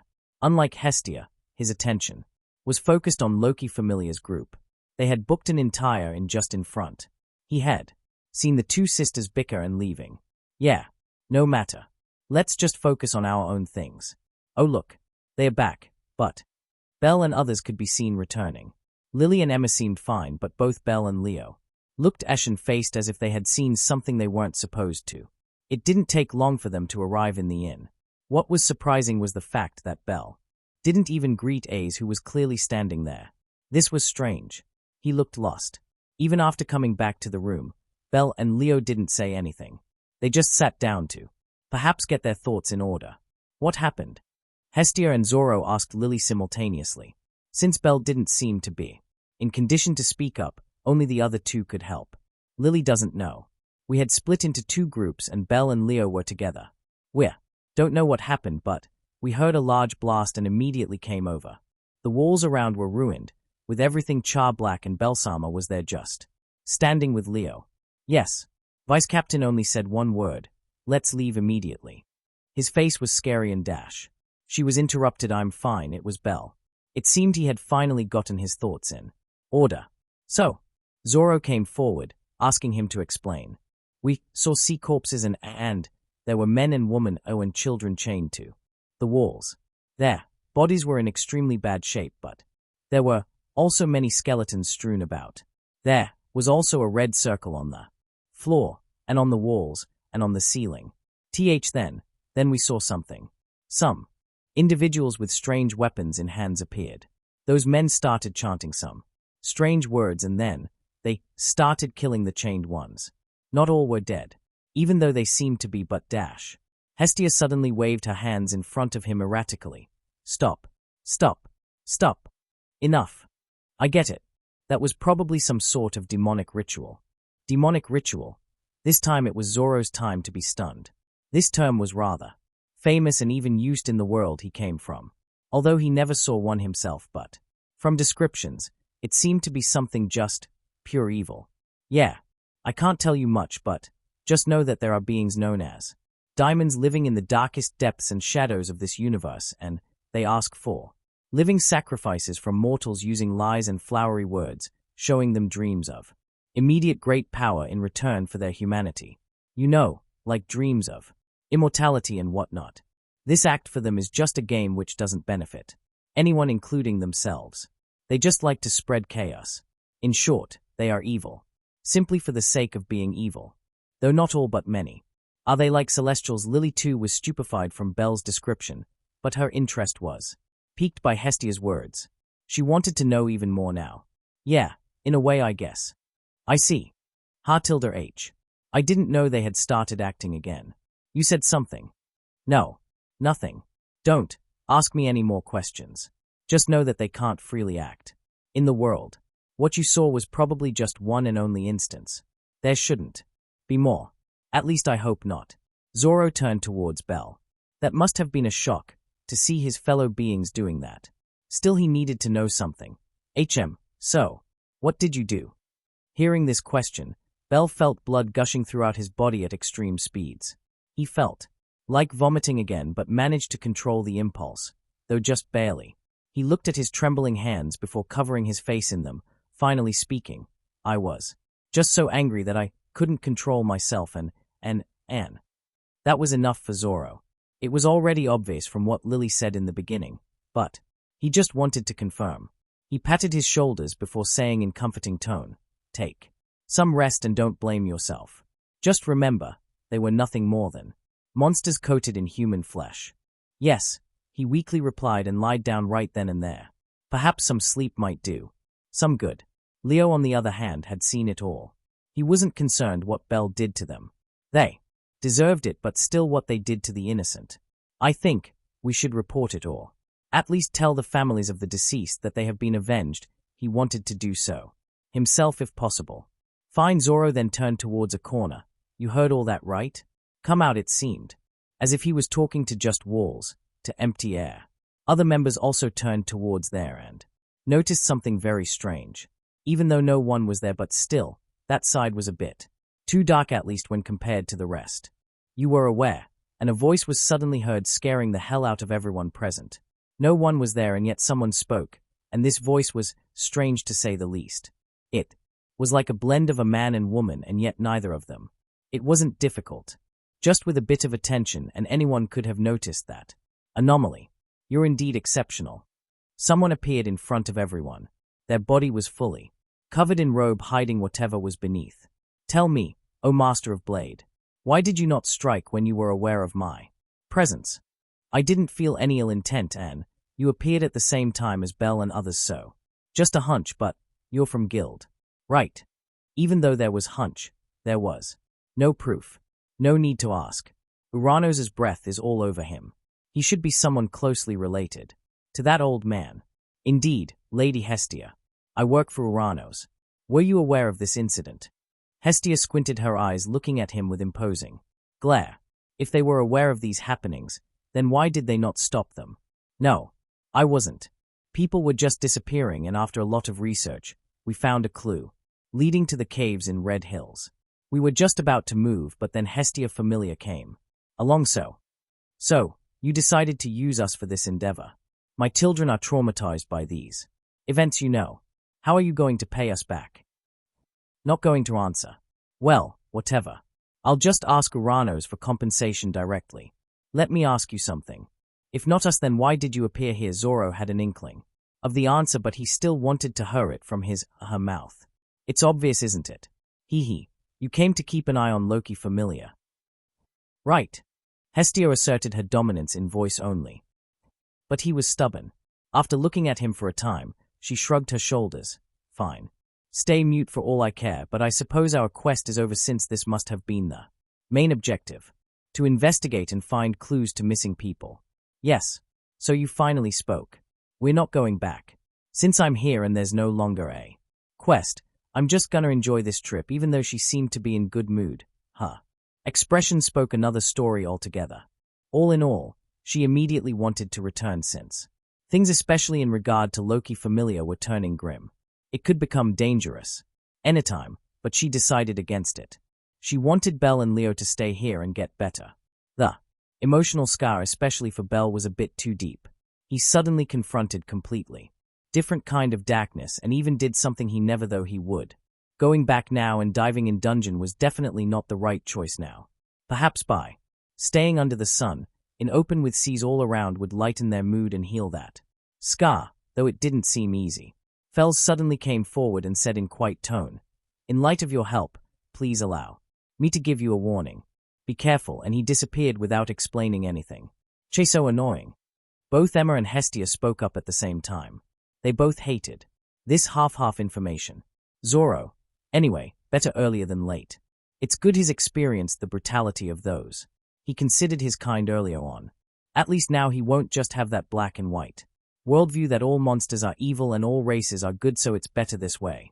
He also took his first crucial step, so I'm on board with this. Hestia, sure, but now we have to work extra hard. Zoro, don't worry. He possesses strong will. It shouldn't take long for him to get back to normal. I sure hope so. Hestia couldn't help but being anxious, but now wasn't the time. Night had already arrived. Whatever they were going to do would happen tomorrow. Hands. A lot of black hands were crawling out of the ground, screaming in pain, agony, and fury. They moved and moved until surrounding the albino boy standing at the center of this massive field. They inched closer, noticing which the boy ran. He ran and ran and ran, never stopping, never looking back. He tried to speak, but the lips didn't move. He tried to fight, but lacked the courage. The only thing he could think of was to run, and that's exactly he did. Not long before, he saw a hut. It was strange, especially in this vast field. Without thinking twice, he jumped in, closing the door behind, catching his breath. "Welcome," he suddenly heard a greeting and looked up. There stood a man smiling and welcoming him, but seeing him horrified the boy. There was nothing, no legs, no arms, no torso, only the head, and he wasn't alone. There were others like him in this small house, similarly smiling, possessing only the head. "Do you remember?" The smile suddenly contorted, turning into hideous laughing. The head looked at the terrified boy, inching ever closer. The body, on the other hand, was paralyzed, unable to do anything. "You killed me." "I didn't," he spoke. He finally managed to speak and managed to move. "Why did you kill me?" "I didn't," he spoke and ran outside. The field was gone, replaced by endless darkness and red. Everywhere was red, but he didn't stop and plunged into it. "What had I ever done to you?" "I didn't." "Come. Stay with us. Become one with us." He ran and ran until Belle suddenly woke up in dead of the night, covered in sweat, looking around frantically. A dream. Just a dream. He slumped back. Everyone was already asleep, and as for him, perhaps he could no longer sleep tonight. Not after that nightmare. He got up and silently went out so as to not disturb others. He went to the balcony and jumped towards the roof. He wanted fresh air more than anything else, and roof was the best choice. It was slanted, but no matter.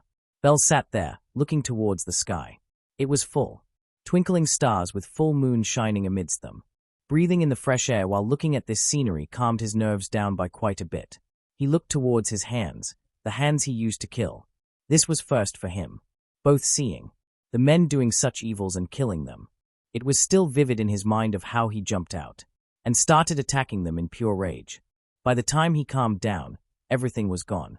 The chained ones were already on death's door, so they didn't survive an instant longer. As for those others who killed, were wiped out by him.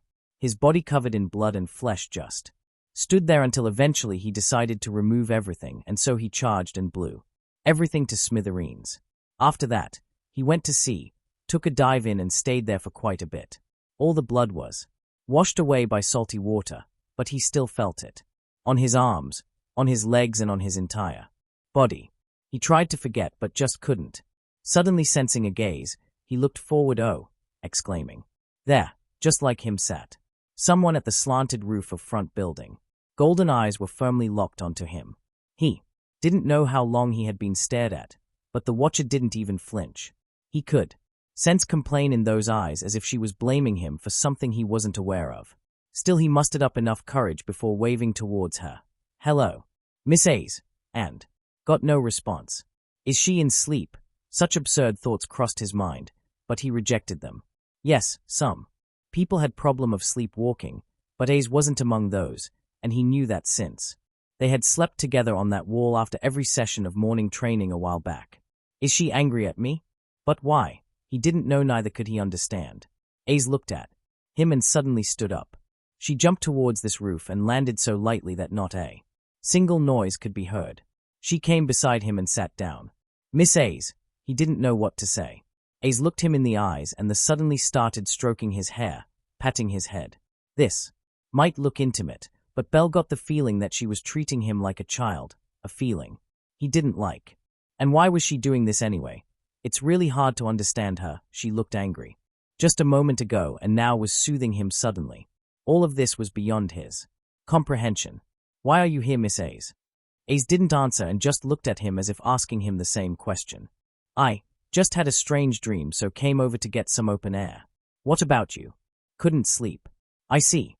Both of them came over due to not being able to sleep, but the reasons were completely opposite. Ace suddenly dreamed of her parents, of her happy childhood, while Belle just had the worst nightmare. Complete opposite, but the same result. It was strange, really. Yes. Have you ever killed a person? Ace looked at him blankly, not quite understanding. Why would he ask such a question? And so suddenly, she averted her gaze from him, looking at the sky. I did, a long time ago. Can I ask the reason? They were bad people. Others called them everless. They took so much from so many. And they went after my friends. I see. Belle too turned his gaze towards the sky as if mimicking her. Everless. He had heard of them. Apparently about 10 years ago, they had started to cause havoc and destruction and reached their peak around 5 years ago. That's also when they were put to close by various powerful familiars in Rio. It was natural for A's to have fought them since she was part of Loki Famelia back then. How did it feel? Nothing really. They were monsters acting as people, so even though she said that, her eyes conveyed a different tale. Perhaps she regretted her actions, or at least was remorseful of them. But her words reminded him of what Zoro told him. Those he killed were monsters clad in human flesh. Their viewpoints were so similar, and Belle understood the reason. He too understood this fact, but whether he accepted it or not was another story. Do you think I shouldn't have killed or should have felt something? No, Belle shook his head. I have no right to comment on that since I wasn't there. That was something he wasn't aware of, so naturally he would not say anything about those actions. Do you hate me for this? A seemed to be on the verge of tears. For her, Belle was someone precious, a friend but different from others. She didn't know how to explain it, but she saw her former self in him. She didn't know what she would do if he too came to hate her like many others. Hearing that, Belle jumped to his feet. What? No, I certainly do not, waving his hands around as if to make sure she knew. Ace couldn't help but smile a little, with small A's inside her jumping around. Now there was one more person who accepted her despite knowing those facts, and that made her happy. After some time his mood calmed and he sat back down, continuing the conversation. Truth be told, I just killed someone. People just like me. They too should have their families, their homes, their reasons. So. Ace looked at him, shocked by this proclamation. Belle had actually killed a person. Why? When? How? She suddenly reached out her hands and removed the bangs covering his eyes, looking straight into them for a good while. After some time, she settled down, heaving a sigh of relief. His eyes weren't glazed over. They were still as clear and as pure as she remembered. Perhaps the shine was somewhat dimmed, but at least he didn't fall into madness like many others do. He didn't change, and that was for the best. Now what to do now? She didn't know. She looked inside, asking the same question from Little Ace, but gained no response. Wait, she suddenly thought of something. Did Riviera not teach her an art to soothe? She had tried it once with Belle, and it was quite embarrassing, but she was fine if it was Belle. She used her hands to clear away any non-existing dirt on her laps and motioned to him to come and sleep. What? No. I'm fine, really. Belle backed off a bit, but Ace suddenly grabbed hold of him. Wait, what are you doing? Ace didn't listen to anything he had to say. She knew he would run away like before, but this time she wouldn't allow it, and so she forced his head on her laps. Belle was flustered red from this. Really? Just what was going on through this blockhead's mind? He was saying something so serious, and yet this was the result. The atmosphere changed too fast for him to adapt. Miss Ace, he once again called, only to find her glaring at him. Finally, she opened her mouth. Ace, that's what those close to me call me. So, just Ace, was this a threat? Perhaps she didn't mean to, but from where he stood, this indeed seemed like a threat. Regardless, she called him someone close, which made his heartbeat reach the next level, until eventually calming down. He lied there on her laps for who knows how long. When he opened his eyes, it was already morning and she's gone. Or maybe all that was just a dream. He was in his own room on his own bed. If what he saw was true, then he wouldn't be here, so it must have been a dream. How was your sleep? Zoro suddenly asked him, seeing those opened eyes and hearing that muttering. Hey, oh Captain. Yes. I'm feeling much better. He felt energetic even more than usual. Of course you are sleeping like that. If I'm not wrong, she's your dream girl. Dream girl? What? You don't remember? What? I brought you down from roof in the morning. You were sleeping like a child on that girl's laps, and now you don't remember. It took time for these words to register themselves. WHAAT. So that wasn't a dream. Wake up. Usually, it would be time for morning training, but just do what you want. During these 2 days, Belle still seemed to be in shock, but was definitely registering it in his mind. After getting his thoughts in order, he replied to Zoro. Yes, Captain. Good. Let me give you just one advice. Do not think about others having family or whatnot. Every action has a consequence regardless of one's background. Do not think that you killed someone. Think of their actions, analyze them, and then decide whether or not that was the right decision. Think of how many you saved and how many you avenged. Remember, never ever regret your actions. Once you've decided firmly, then go for it. You want to be a hero, do you not? Those heroes too need to go through many tribulations and make tough decisions. Make your will firm and stay with it. Alright, that's enough. Now go and dash. Bomb. Zoro was interrupted by a loud noise from outside. It sounded as if a blast had occurred, destroying many things in result. What happened? Zoro, along with Belle and Leo, went towards the balcony to have a look. Down below, 2 Amazons were at each other's throats, throwing punches and kicks in rapid succession. One of these Amazonis belonged to Loki Famelia, but who was this other one? To be able to fight on par with LVL6 meant they too must have been at LVL6 at least. This is interesting. END.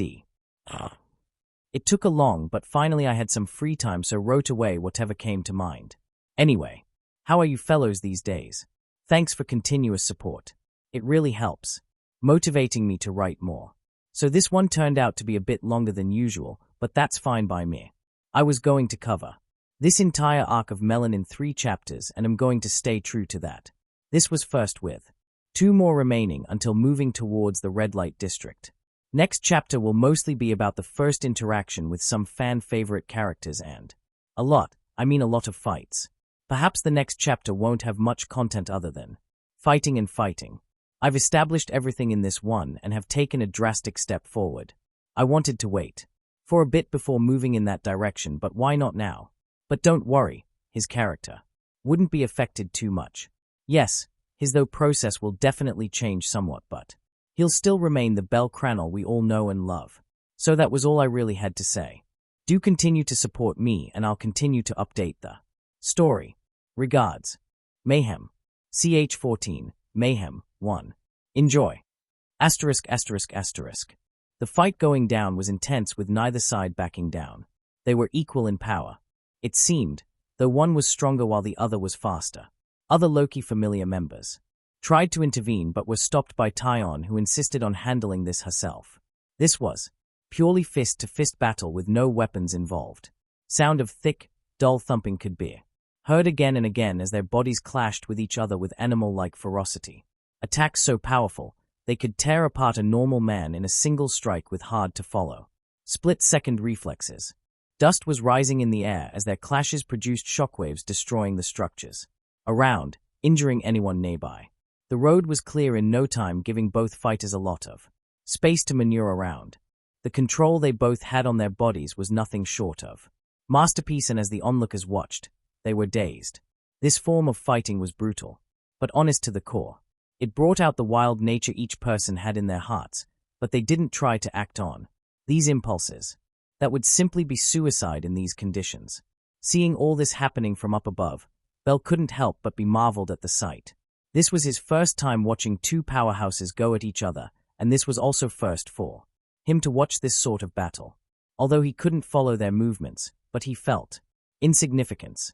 He had a feeling that without his weapons, in head-to-head fistfight against either of these two would destroy him even if they were brought down to his level. She's losing. Zoro too watched this battle but wasn't too surprised. He had heard of Amazonas way of life, and this just highlighted it. Even though they were fast, almost nearing the speed of sound, Zoro could still feel who had the upper hand. The one called Tyon was slowly but surely losing her ground, and this was mostly due to stats difference that existed between them. In terms of skill, they were about equal. Still, both combatants were ruthless to the core, with each of their strikes aimed at the other vitals. In this aspect, that other Amazonas was definitely ahead. It seemed she had fought a lot like this and thus had lot more experience than Tyon, but Tyon wasn't weak either. She, too, had a lot of experience, and even though she couldn't do what the other was doing, she could still block all attacks. She excelled when it came to adaptation and versatility. Still, Tyon was being forced on defensive. His opponent attacked and blocked at the same time. Every single one of her attacks came with pre-prepared counterattack of any kind. Before Tyon could even muster up the next blow, she would already have countered it. No doubt her experience in this field was vastly superior to Tyon. While watching their battle, Zoro's focus was taken by another pair. It seemed they were about to intervene regardless of whatever Tyon wanted. This is going to turn ugly fast. From his vantage point, he could see a lot of Amazonas prepared to stop that pair. All these Amazonas were following that woman who had teared apart the flowery monster. Ace and Tiona came forward only to be stopped midway. Move, Bake. Tiona screamed, readying her fists to strike at a moment's notice only to be ignored. She and Ace hurled themselves at her, but that Bake woman was fast. She managed to counter both of them, forcing them to take a step back. Two LVL-6 adventurers were forced back by a single individual. Sure, they were unprepared and all, but this demonstrated the power and skill level of this other Amazonas. She was in no way weaker than the two fighting. This exchange took place in an instant, but neither side backed down. Ace sheathed her sword and Tiona too took her battle stance. Next strike would be real, but they weren't able to step forward. Several Amazonas warriors surrounded them, blocking their way. Seeing this, other Loki Famelia members who were just dazing off too came forward, prepared to fight tooth and nail against these Amazonas.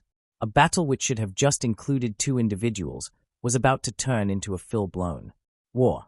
Bake-eyed Tiona, while many Amazonas eyed Ace along with other Loki Famelia. They had vast numerical advantage and were different from the likes of Apollo.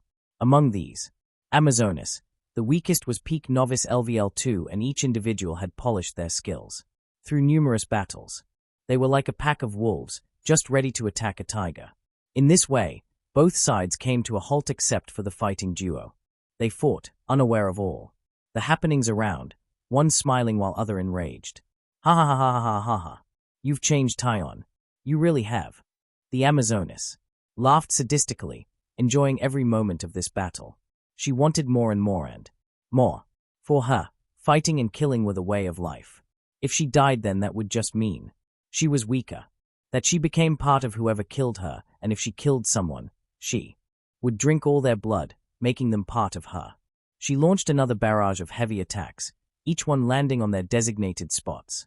Taion had started to lose in this battle, and it was obvious to anyone. What happened to all that ferocity, all that anger and hatred?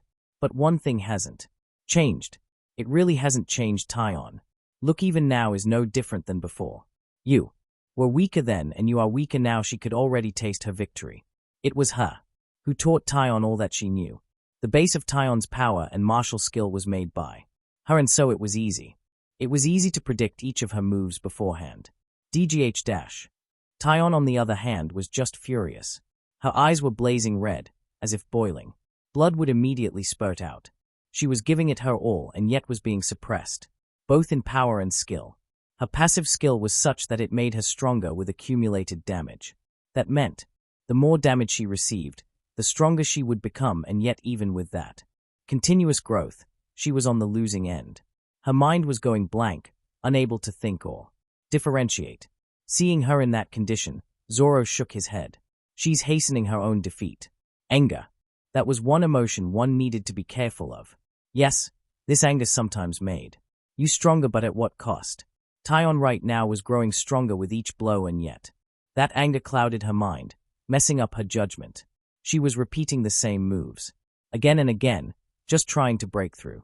If she kept cool head, then it would be easy to avoid this situation, but as things seemed now, if she didn't get back to her senses soon, then that would be the end. Then he turned back to other members. Do not be influenced by this fight. This isn't your forte, neither is your body the type. Don't try to imitate them battles, since each one of those are suicidal. It's either you die, or I die kind of fight. Do so only when you're desperate and there's no other choice. He could see them getting red as the fight progressed. It was living nature to be influenced by something this hot-blooded, but it wasn't desirable. Yes, all of them replied in unison and controlled their breathing, which had become ragged. They were lost in that moment, but finally regained their calm. Their battle was still continuing until eventually Taion lost her footing and got a punch to her gut, going airborne, unable to control her body. She vomited a mouthful of blood, and with loud crash sound, decimated several stone pillars behind Taion. Both Ace and Tiona screamed and no longer cared about the surrounding Amazonas. They both attacked at the same time, followed by other Loki Famelia members. Their main purpose was to break through and stop that Amazonas named Arjana from further harming Taion. Right at this moment. Assemble, breath of the land. My name is Alf, Veil Breath. Taion's body was suddenly covered by green light, blocking Arjana's next attack, absorbing most of the damage. At the same time, a powerful will descended upon everyone present, stopping any and all actions. That's enough. Things are gonna be troublesome if this continued. They were Loki and Reveria. They had gone outside to do something, and yet by the time they returned, this was happening right in front of their housing in this city. The road had massive gaping holes in it, while the inn they were staying in, along with several other shops, had received tremendous amount of damage. That and many people present in the inn and shops had received varying number of injuries. It was fortunate that no one had died, otherwise they wouldn't know how to explain to the guild. You two, Arjana. Let's stop for today. Another voice could be heard from another terrace. It sounded childish but filled with ferocity. With that, another individual came into view. She had long red hairs similar to fresh blood. She had brown skin and wore somewhat of a revealing outfit like the members of her familia, along with a necklace made of bones, a mask with fangs, and possessed a foreign and powerful gaze. This was Kali, the patron of these Amazonas and queen of Telski-Ura, the island country of Amazonas. It was located on a peninsula fair to the southeast of Rio, surrounded by sea and harsh cliffs. There, they lived more like animals than anything else. Fights were commonplace, and so were the deaths, but from Kali's perspective, that was simply the way of life. That's simply how things were supposed to be, and all Amazonas living in that country followed the same philosophy. This is our first time meeting, ain't it? Indeed. Suddenly she looked at Loki, measuring her from top to bottom until finally speaking. I didn't know Loki was male. Color me surprised. What the hell do you mean? I'm a woman, damn it, and super pretty one at that. Loki was fuming in rage. Even that midget never incensed her this much with just a single sentence. Speaking of, how he is suddenly picked loud laughing. Ha ha ha ha ha ha. What do you expect with body and clothing like that? Hestia was, barely keeping her tears in check. This must have been a huge blow for Loki and something she enjoyed. Shut you brat. Then she turned to her Famelia. Hey you girls. Smash them. Destroy them. Kill them all. Huh. And where did all that's enough go? Reveria came forward, calming her anger. This was a sore spot for Loki, something not many touched upon. But she called him dash. Enough. Phew. Fine. Whatever, all that dignity from before was gone, replaced by childish mentality. Callie ignored that rant and turned towards the twins. Tiona, great to see you doing so well. Callie. Why are you here? Tiona asked her in loud voice. She needed to know her purpose. Since Telskiura was long ways from here and yet she came over. What was the purpose? Hearing that question, Callie couldn't help remembering a meeting from last night when she met the one who invited her here. Anyway, this small fight was only the beginning, just to probe, to estimate the strength Loki Famelia brought here, and also to measure the Amazonas sisters' growth. Just a greeting of some sort while the main event remained. Callie couldn't help getting excited just imagining the scene of those past years, students versus teachers. What a spectacle that would be. Still, she kept it under control, replying to Tiona, just some sightseeing. After that she turned around and left with heaps of Amazonas warriors following behind, but not before leaving one last sentence. We'll meet again very soon. And with that, they disappeared. The combatants finally put their weapons down while the onlookers heaved sighs of relief. This incident was extremely dangerous, since if both familiars truly did come to blows, this city would have received a lot of damage by ensuing battles and chaos it would spread. So, it's over, Hestia muttered under her breath. This was first for her as well, seeing the power of those top tiers in present era. This was an eye-opener, but she wasn't disheartened, because she fervently believed her children to reach same heights and even surpass them with time. Callie Famelia, never heard of them. Do they not belong to Rio? Bell tried to remember anything about this Famelia, but nothing rang the bell. With individuals that powerful, they could easily contend for one of the strongest spots in Rio, and if they truly were from outside, then that was truly terrifying. Rio had dungeon, the best source of getting stronger. The only way he could possibly think of reaching that sort of level was through continuous fighting against powerful monsters, and yet they, from the outside, had already casted many familiars in Rio in shadows. Just where did they come from, and how did they become so strong? The reply came from Lily. They are from a country called Telskiura, the land of Amazonas warriors. Though that's all Lily knows, since not much information about them is available. No surprise there, since that Callie is just that sort of character. What I'm more interested in is, why did they come here? Surely not just for sightseeing. Hestia had pensive look on her face. Those Amazonas looked ferocious, like beasts, and it was hard to understand a beast's thought process. Be careful around them. Finally Zoro too spoke up. They looked starved, as if just ready to hunt. Was this the danger that clocked person had warned them about? Everyone nodded in unison and went on to deal with their stuff. Hestia decided to go and meet some of her old acquaintances in the city she hadn't met for a long time, with Emma and Lily deciding to tag along. Leo, on the other hand, decided to stay behind in the inn to read some stories he had bought this morning before all this started. It seemed he had his fair share of experiences, so wasn't as shaken as Belle. Still, he just like Belle liked to read the old legends, the stories of heroes of the past, and had similar aspirations, due to which they had gotten quite close, kinda like teacher and a student. He had already read most if not all the stories Belle knew of, and now here he found some more. Belle decided to tour the city. This was his first time visiting a city other than Rio, so he was a bit excited. There was another reason as well. He had gotten much better since last night, but a change of scenery would be nice. Zoro, on the other hand, went to those caves. No one could be certain that what Belle and Leo encountered was all there was to it. Perhaps more would be present even deeper inside, so he decided to inspect it thoroughly. That said, he wasn't alone in this endeavor. Callie, with childlike smile on face, riding Bake's shoulders, came back to her lodging. It was a bit fair, about 3-hour normal walking distance from that in which they managed to cover within half an hour. It was a tent, rather a group of tents lined up by the shore, and the place Turned out to be the beach Loki and Hestia Famelia were present the last day. The way here wasn't easy since there was no road to speak of, just some winding pathways in. The hills each divided into further branches, which if taken the wrong route could deliver you somewhere else. That said, none of this mattered to the likes of Cali Famelia since they were already used to such places. Running up and down the mountains and steep cliffs was a norm for them. By the time of returning, it was already 11 in the morning. She got down from the shoulders and went into her tent, alone. There was nothing fancy here, just a small wooden bed with some chairs and table lined on the side.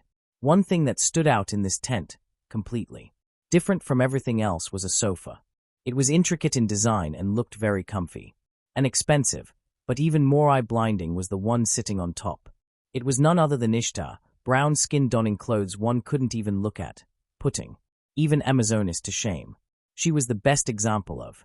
That said, her usual flirtatious smile wasn't there and was replaced by a frown as she looked at Callie, asking, satisfied. It seemed she wasn't happy about whatever Callie was doing. Why so angry? Callie took a sip from long pipe, exhaling. We already have an agreement, don't we? I won't take any compensation in return of your help to keep others of that familiar in check, and like I thought, most of their heavy hitters aren't here. It shouldn't be difficult for you to keep that A's and others in check while we deal with our business. Hearing that, Ishtar was lost for words for a moment and eventually asked with squinted eyes, just what sort of grudge do you have with those sisters? Hearing this question, Callie laughed like a madman. Grudge? Huh, that's what you think. It's nothing of that sort, just some greeting. Greeting? Like this? Battle is the best sort of greeting one could offer. I don't know why you fellows do not understand that. For Callie, bloodbath was life. To live was to struggle, to fight, to kill. The best way to go out was through war and mayhem. This was a philosophy shared by some Celestials, but Callie was most extreme in the regard. Naturally, Ishtar could never understand this sort of ideology, since her beliefs were rooted in what she represented, beauty and lust, and her ideology focused on these concepts. Anyway, this is my private matter. You help me here and I'll help you there. But Callie looked at Ishtar seriously, which reminded her of their last night meeting. She remained silent, waiting for Callie to finish, who continued after a while of staring. You're playing with fire. Truthfully, I want to battle world-famous Freya Famelia, but I just can't imagine just the two of us taking that behemoth down. All this planning and preparations were for only a singular purpose, and that was to get rid of Freya. Ishtar was just fed up with her, with this constant feeling of inferiority. She envied Freya's prestige, her influence, and more than anything the fact that Freya was known as the most beautiful in the world. She herself too possessed equal level of beauty, with her domain even covering that concept. She was in no way inferior to that woman, and yet the way everyone looked at both was different, opposite even. They gave Freya all the respect in the world, and yet she was met with contempt by many and had even been nicknamed scentless flower, while others called her withered lotus. Even though no one said that right to her face, but still she knew that's what they called her, and the worst of all, she didn't even know what that meant. Just thinking about that woman made Ishtar burn with rage, but she didn't let it control her. She steadied herself before replying.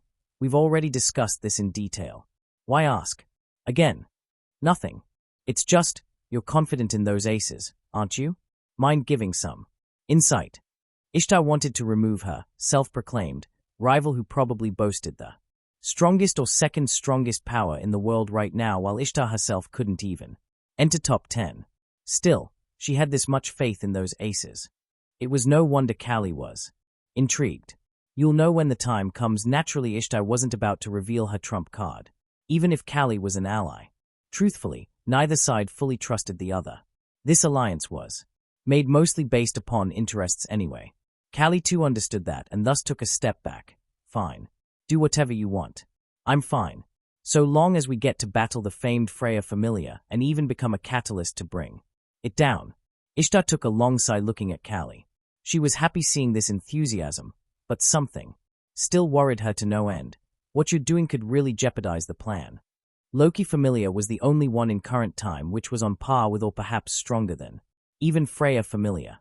These two families stood at the very top of world right now, and just Fighting one was too much, but this ally of hers wanted to pick a fight with the other one as well. I'm no fool, neither do I have any interest in fighting them all. My goal are the two sisters, and this is helping you, is it not? Ishtar was just about to say something but stayed silent. Yes, in a way this was a good idea. Since no suspicion would be raised, everyone would just conclude that Kali Famelia was here to duke it out with Loki Famelia. It would serve as a good distraction along with some warm up for that big battle, but things going south fast was always a possibility. Thinking of any and all possibilities, Ishtar looked into her eyes, saying, I'll help you in holding others back, but if it starts to turn sour, I'll call my girls back and leave. No matter what, if it came down to it, then she would simply just abandon this idea of alliance. With Kali, she had already waited a lot, and a bit more wouldn't cause much harm. In fact, she might even be able to find better alternatives. Thus, little weight was acceptable in her books. Fine, Kali just replied nonchalantly, not worried at all. After all, she too had the same idea. If Ishtar couldn't even handle such small group of Loki Famelia's forces, then there was no point in this alliance. Kali would never ally herself with the useless. In the next instance, Fufu. Ha ha ha. Both laughed at the same time, unaware of some happenings outside which would probably affect their plans in major ways. Asterisk. While this meeting took place, over on the northern part of Melon, someone could be seen running down the alleyways, covered from head to tail in shawl, which itself had gotten wet, likely due to sweat. Ragged breathing, growling stomach, and heavy footsteps all pointed towards a case of extreme exhaustion, and yet they didn't stop. No matter how slow they got, no matter how small a distance they could cover, nothing mattered. The only thing that mattered to this one was to move and move until seeing the light of bright sun, the light of freedom. There was hope, but also a bit of uncertainty, as if they might never succeed. They turned back again and again, afraid if someone would be following behind, but nothing. Due to so much exhaustion and built-up fear, they didn't even stop when the alley connected to the road, and even when there were crossroads, and the result slammed right into a person, falling backwards. I'm sorry. Are you all right? A concerned voice could be heard, but the consciousness was already hazy, so much so that darkness covered the mind, and all it seemed, all that pent-up exhaustion finally could no longer be controlled. Even if the will was strong, the body itself had its limits, and this one's body had reached said limit for quite a long while now. Bell looked down at this cloaked person who had slammed into him. Nothing really happened to him, but the person lost consciousness, which startled him. He was certain that, however insignificant, he had managed to mitigate some impact, but so beautiful. That was the first thing he muttered after seeing the face of this cloaked person. Long blonde hair, and fox ears with exquisite face, one which could cause downfall of countries. Bell knew this race. It was a Renard, but he had never seen one with such beauty. Bell looked at her for quite a while, lost, unable to decide his next course of action. Wait. Is she sick?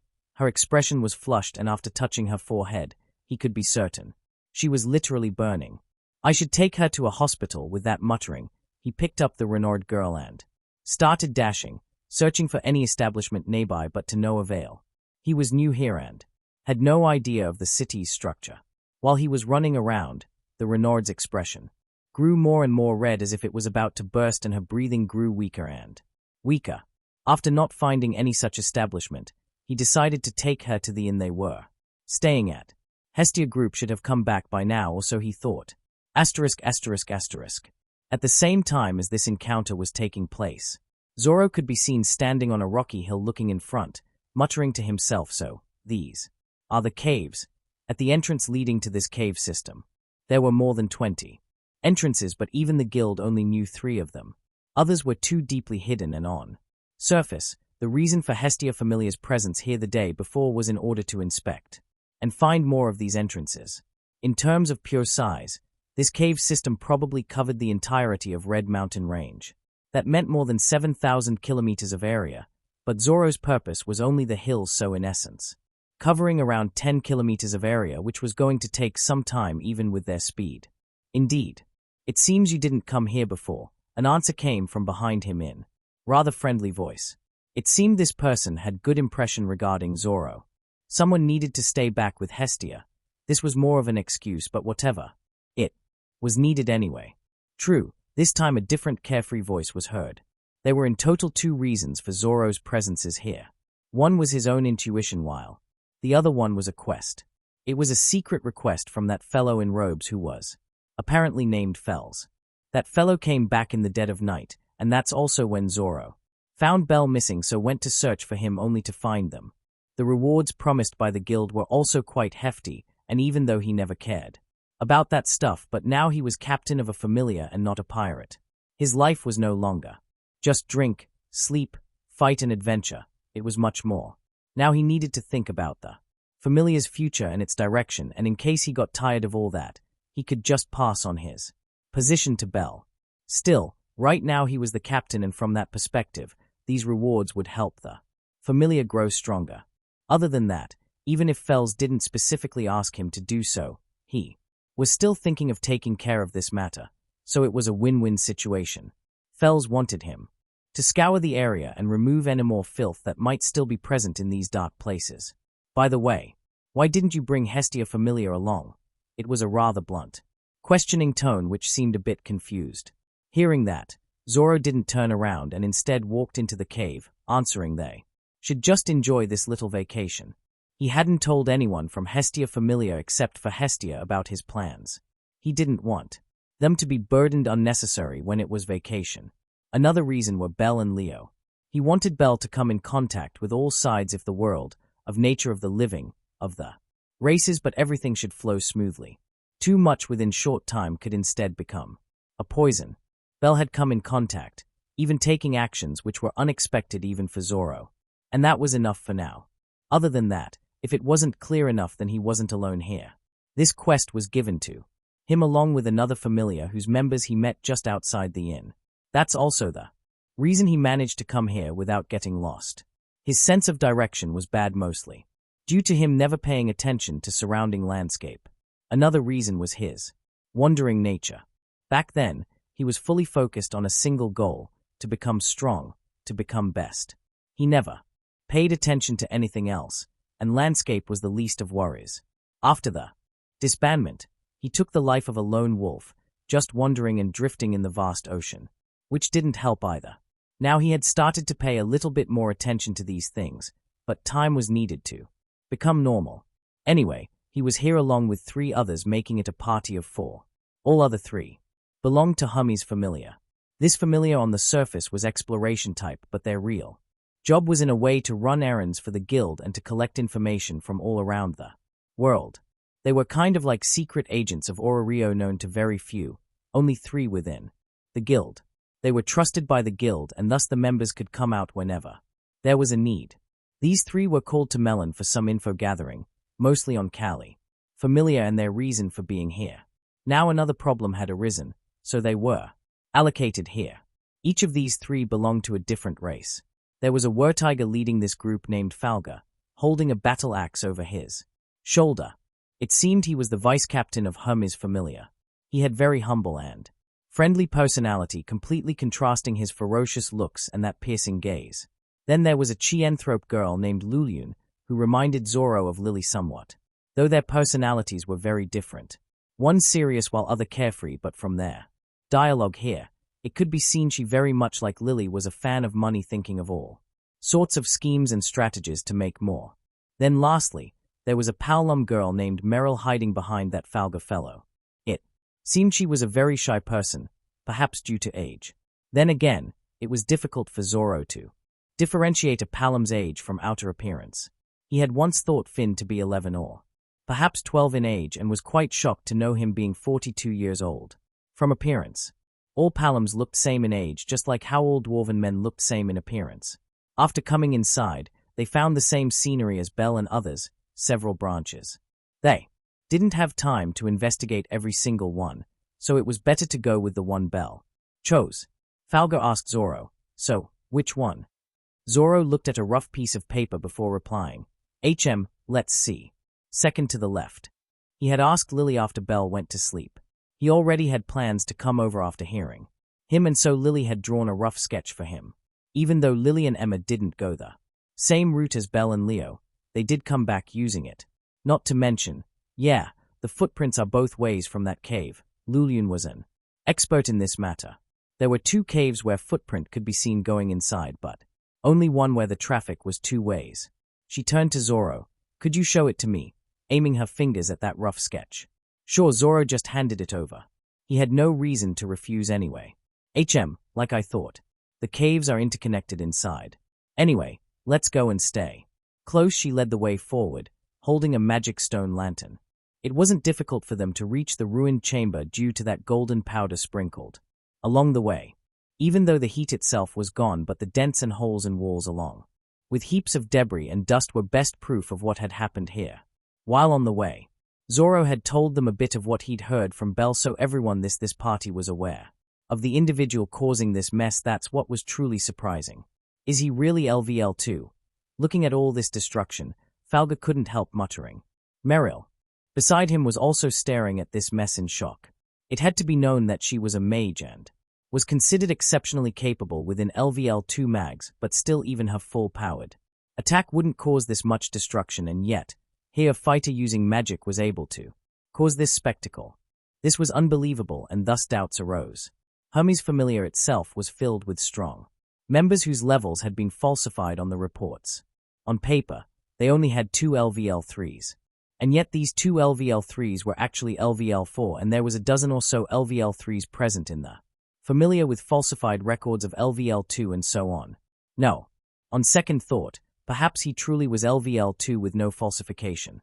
The reason Hermes' Famelia could get away with this was due to their special circumstances and the role they played, while Hestia Famelia had no such status, at least they didn't think.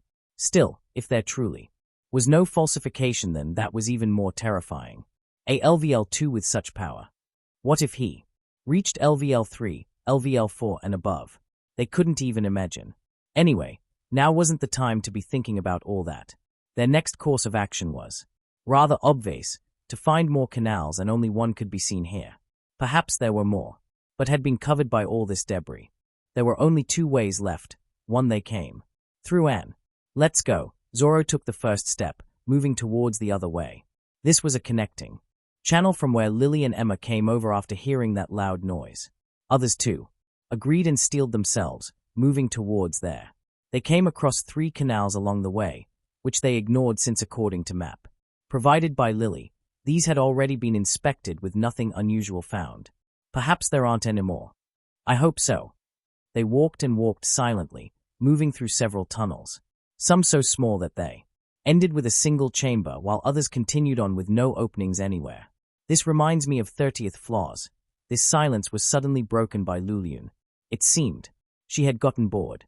She was a skilled mapper and had been mapping the ways they moved through. It had been over 10 minutes, and not a single new entrance came about to either side. And so she too had stopped that mapping, just waiting for an exit. In the meantime, it seemed she wanted to start some sort of conversation. Hearing her, Zoro turned to her, asking, 30th Flaws. The information of those floors wasn't all that well known. Since there was nothing to do here for now, he could hear some stories to pass time. Meryl too picked up her ears, listening attentively. She hadn't gone there and hadn't heard much even from her familiar members, so this was her chance. Luliun replied, yeah. Your Famelia has yet to go there, so you won't understand. Floors from 31st to 37th are in true sense a massive maze, with each floor being as big as Rio. Or perhaps more. There was nothing to hide really. The pathways there are different. From here, every single tunnel connects to many others, each of whom goes with same rhythm. Even till now, no complete floor map has been made of those. Hermes' Famelia had managed to reach up to 41st floor, and they had explored quite a bit of space there. The main reason to go that deep was to gather some special ingredients and also to make themselves stronger. While talking, her mood suddenly soured, as if she had remembered events which were better to be forgotten. The worst of all, except for few places, everything else changes in periodic manner. The structure, their directions, and literally everything shifts. It's very easy to lose the way. Sensing bitterness in her tone, it seems you did, he inquired, if for nothing than to have her continue, but answer came from someone else. Not just her, our entire Famelia once lost our way there. That was our first time going. So deep, so we lacked experience.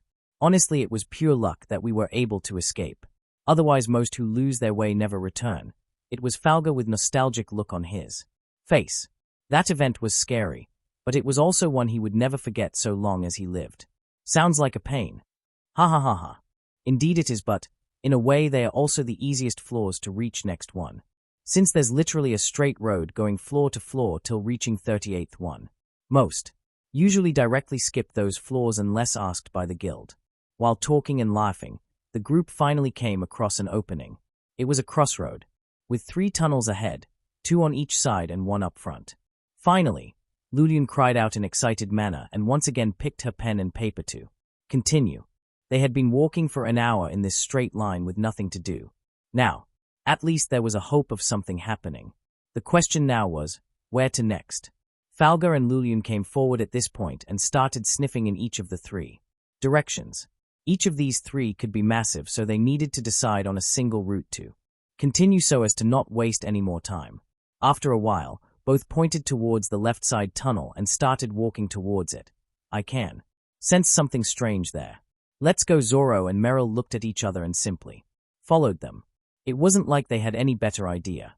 If they were smelling something fishy, then so be it. It didn't take long for them to come across more tunnels, and they kept on walking in whatever direction that smell came from. Finally, they arrived at someplace, but, "Are you sure it's down there?" Zoro asked, seeing both of them stopping in front of a downward slope. Falga nodded, answering, "Yeah, I can smell it more clearly now. It's very close in this scent. Foliage," he said in uncertain tone. These red hills were purely stone-based and not a single blade of grass grew on them, and yet, in here deep down he could smell flowers, trees, grass, and much more. This was extremely strange. Lulien, on the other hand, was pale-faced. Now that they could smell more clearly, the pen and paper fell down. "No, this can't be." She fell on her knees, covering her head. She seemed frightened. Seeing her in this sudden condition, Falga immediately went to her, asking worriedly what happened, but stopped as if suddenly seemed to remembering something and started sniffing towards that direction.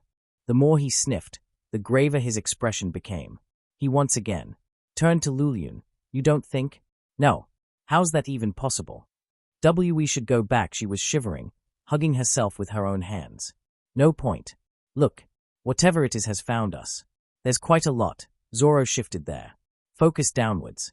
Many strange wiggly things could be seen coming towards the group. These were similar to that one monster he had seen in the sea, which was torn apart. Violas. Seeing these monsters, all 3 of them screamed at the same time. What were these things doing down here? They didn't know, neither was now the time to think any of that. They needed to survive first and foremost before doing anything else. Zoro unsheathed all 3 of his swords, while speaking to Falga. "Get yourselves together." Lulien was shivering in fright while Meryl was paralyzed where she stood. It seemed they had some sort of trauma relating to these monsters, but now wasn't the time. He imbued all 3 of his swords in armament before jumping down, putting the swords held in hands over the one in his mouth, behind shoulder, and 3-sword style, tiger hunting, swung down with as much force as possible. That posture looked like a tiger attacking with open jaws. 3 of the forefront Violas got cut, instantly dying as a result, while the others focused their gazes upon him, attacking with open mouths. Zoro, covered in green liquid, jumped back, using head of one the Viola as a foothold while swinging his swords in midair, directing many air slashes towards Violas. These things were strong and tough. Many of these slashes only left some light scratches on their bodies, while there were those who dodged his attacks. A small number perished due to losing top part of their heads due to slashes landing in their open jaws. "So that's the weak spot," he muttered to himself while landing on the ground. These things were persistent and many in numbers. Even he wasn't certain if he could kill them all. Perhaps if he could use advanced armament or conquerors, then things would have been different, but he couldn't, not right now at least. This point, he never understood. From what he had seen, skills and magic were things which would just appear. One couldn't decide what they wanted and when they wanted. It would automatically appear, reflecting one's experiences. Then what about Haki? Haki in essence was representation of willpower. One needed huge amount of effort and training with intent to just be able to learn armament and observation. Then further training would be required to make them even stronger, so it was different from skills or magic. He had a lot of experience in using highly advanced forms of Haki, and yet now, even after trying Again and again, even after training and fighting high-risk battles, he just couldn't use the advanced form. It was like a wall, stopping him from moving forward. Same went for Conquerors, and in fact this confused Zoro more than even the previous two. Yes, they were representation of will, but they weren't the wielder's willpower itself. 1. Needed strong will and perseverance to be able to learn and advance. Other two so they didn't come naturally and would be as strong as the effort put into them. But what about Conquerors? Yes, only the Conqueror's haki could be considered a sort of skill since it was hereditary, but even then, it was different. It could not be trained in. It would be strong or weak according to wielder's personal willpower because it was the willpower in literal form. One just needed powerful will and awareness to be able to harness it and powerful intent to be able to imbue it. Back then, Zoro was using advanced Conquerors without even knowing he was using it, or if he even had it. No training, nothing. He was just unconsciously using it due to having the intent to use it, and it was powerful from the get-go, unlike armament or observation, which needed to be trained in to make them stronger. That is Conquerors, and, in all sense and purpose, he should be able to use that advanced form from the get-go, and yet he just couldn't.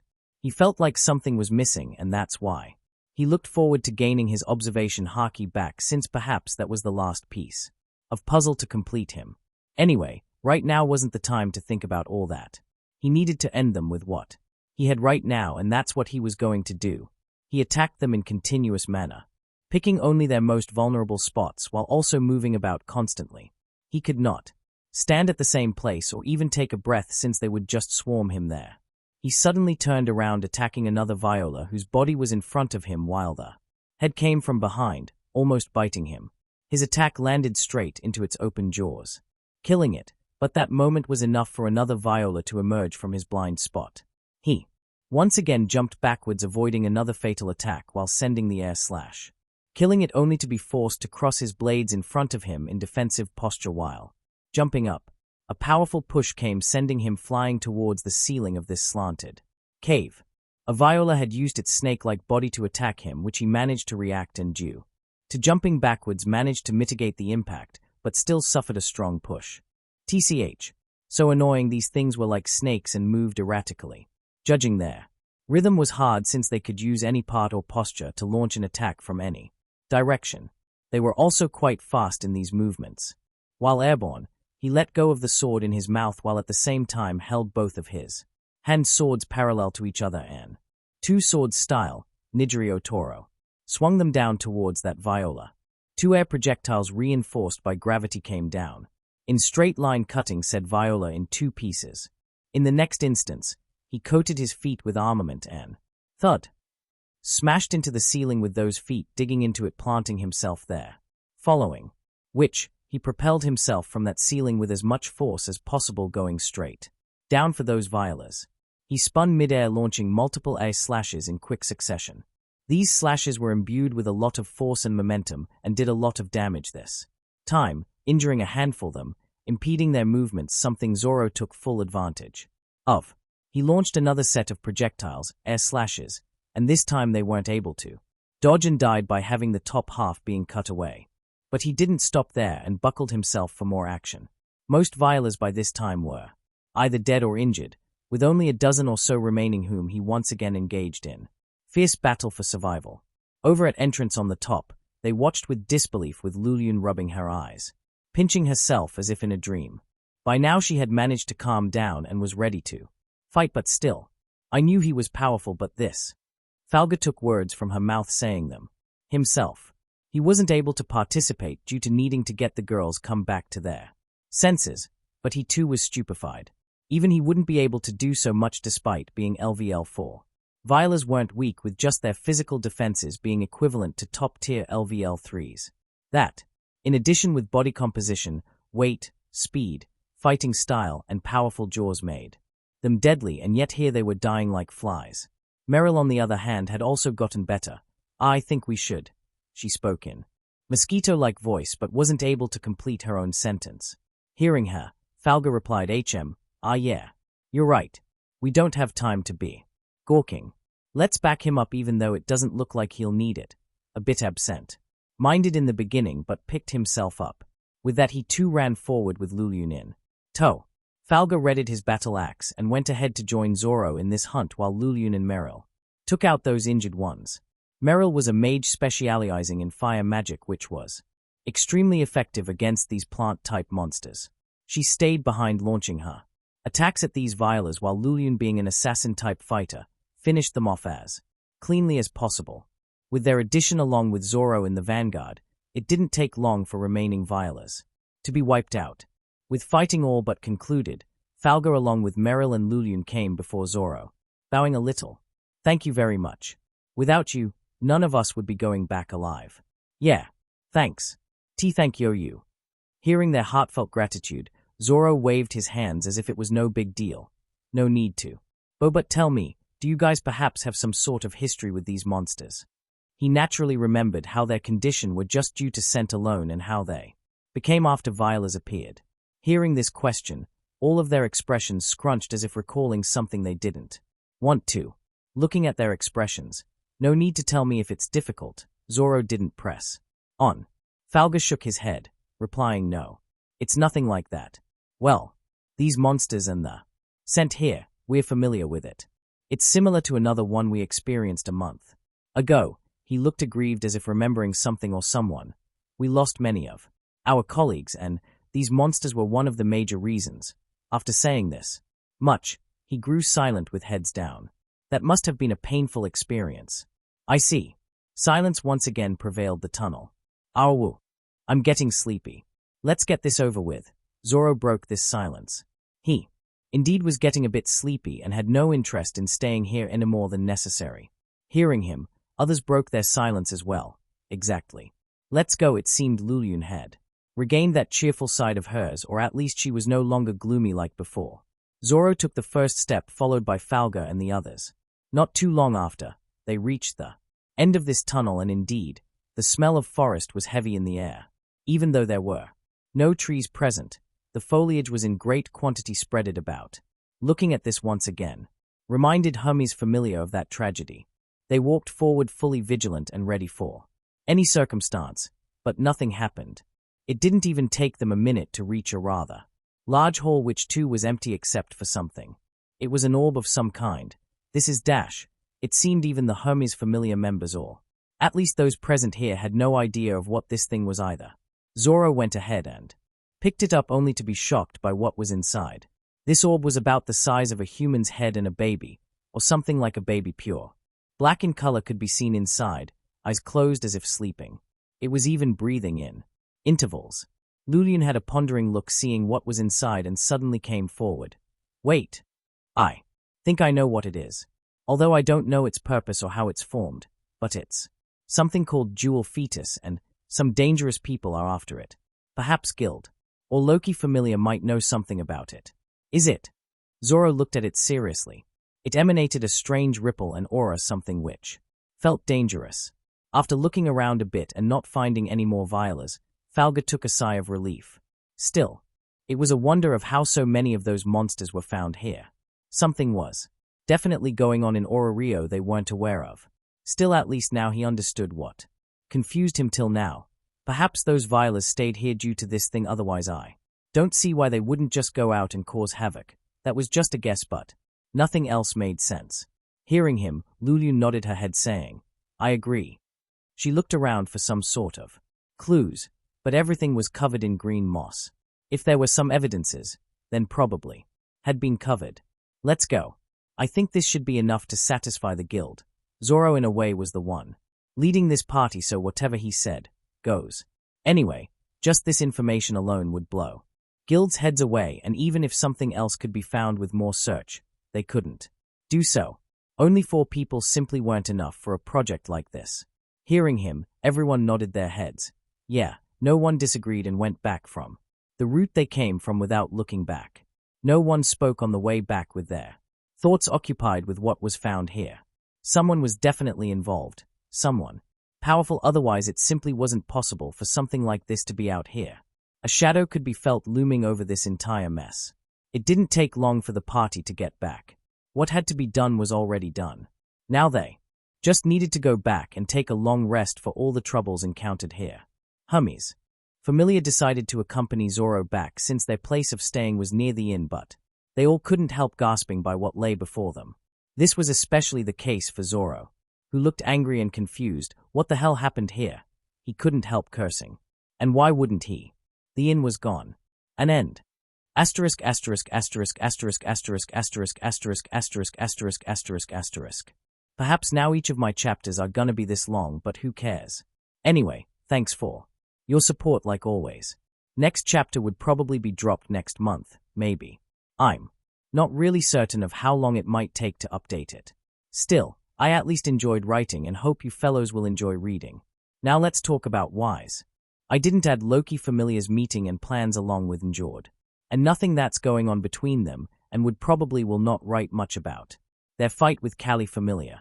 This story is based on Hestia Famelia, and in a way, all other Famelias for me at least are side character. Perhaps I might change that in the future, but I'll only write what is in one way or another relevant to Hestia Famelia. Something which would have direct impact on Hestia Famelia and vice versa, so I skipped all of their preparations and plans and reasons, etc. That's my take for now. Anyway, that's all I had to say. Have a wonderful day. Regards. Thank you for watching. This will be all for today. Next part coming soon, so to be informed please like, share and subscribe.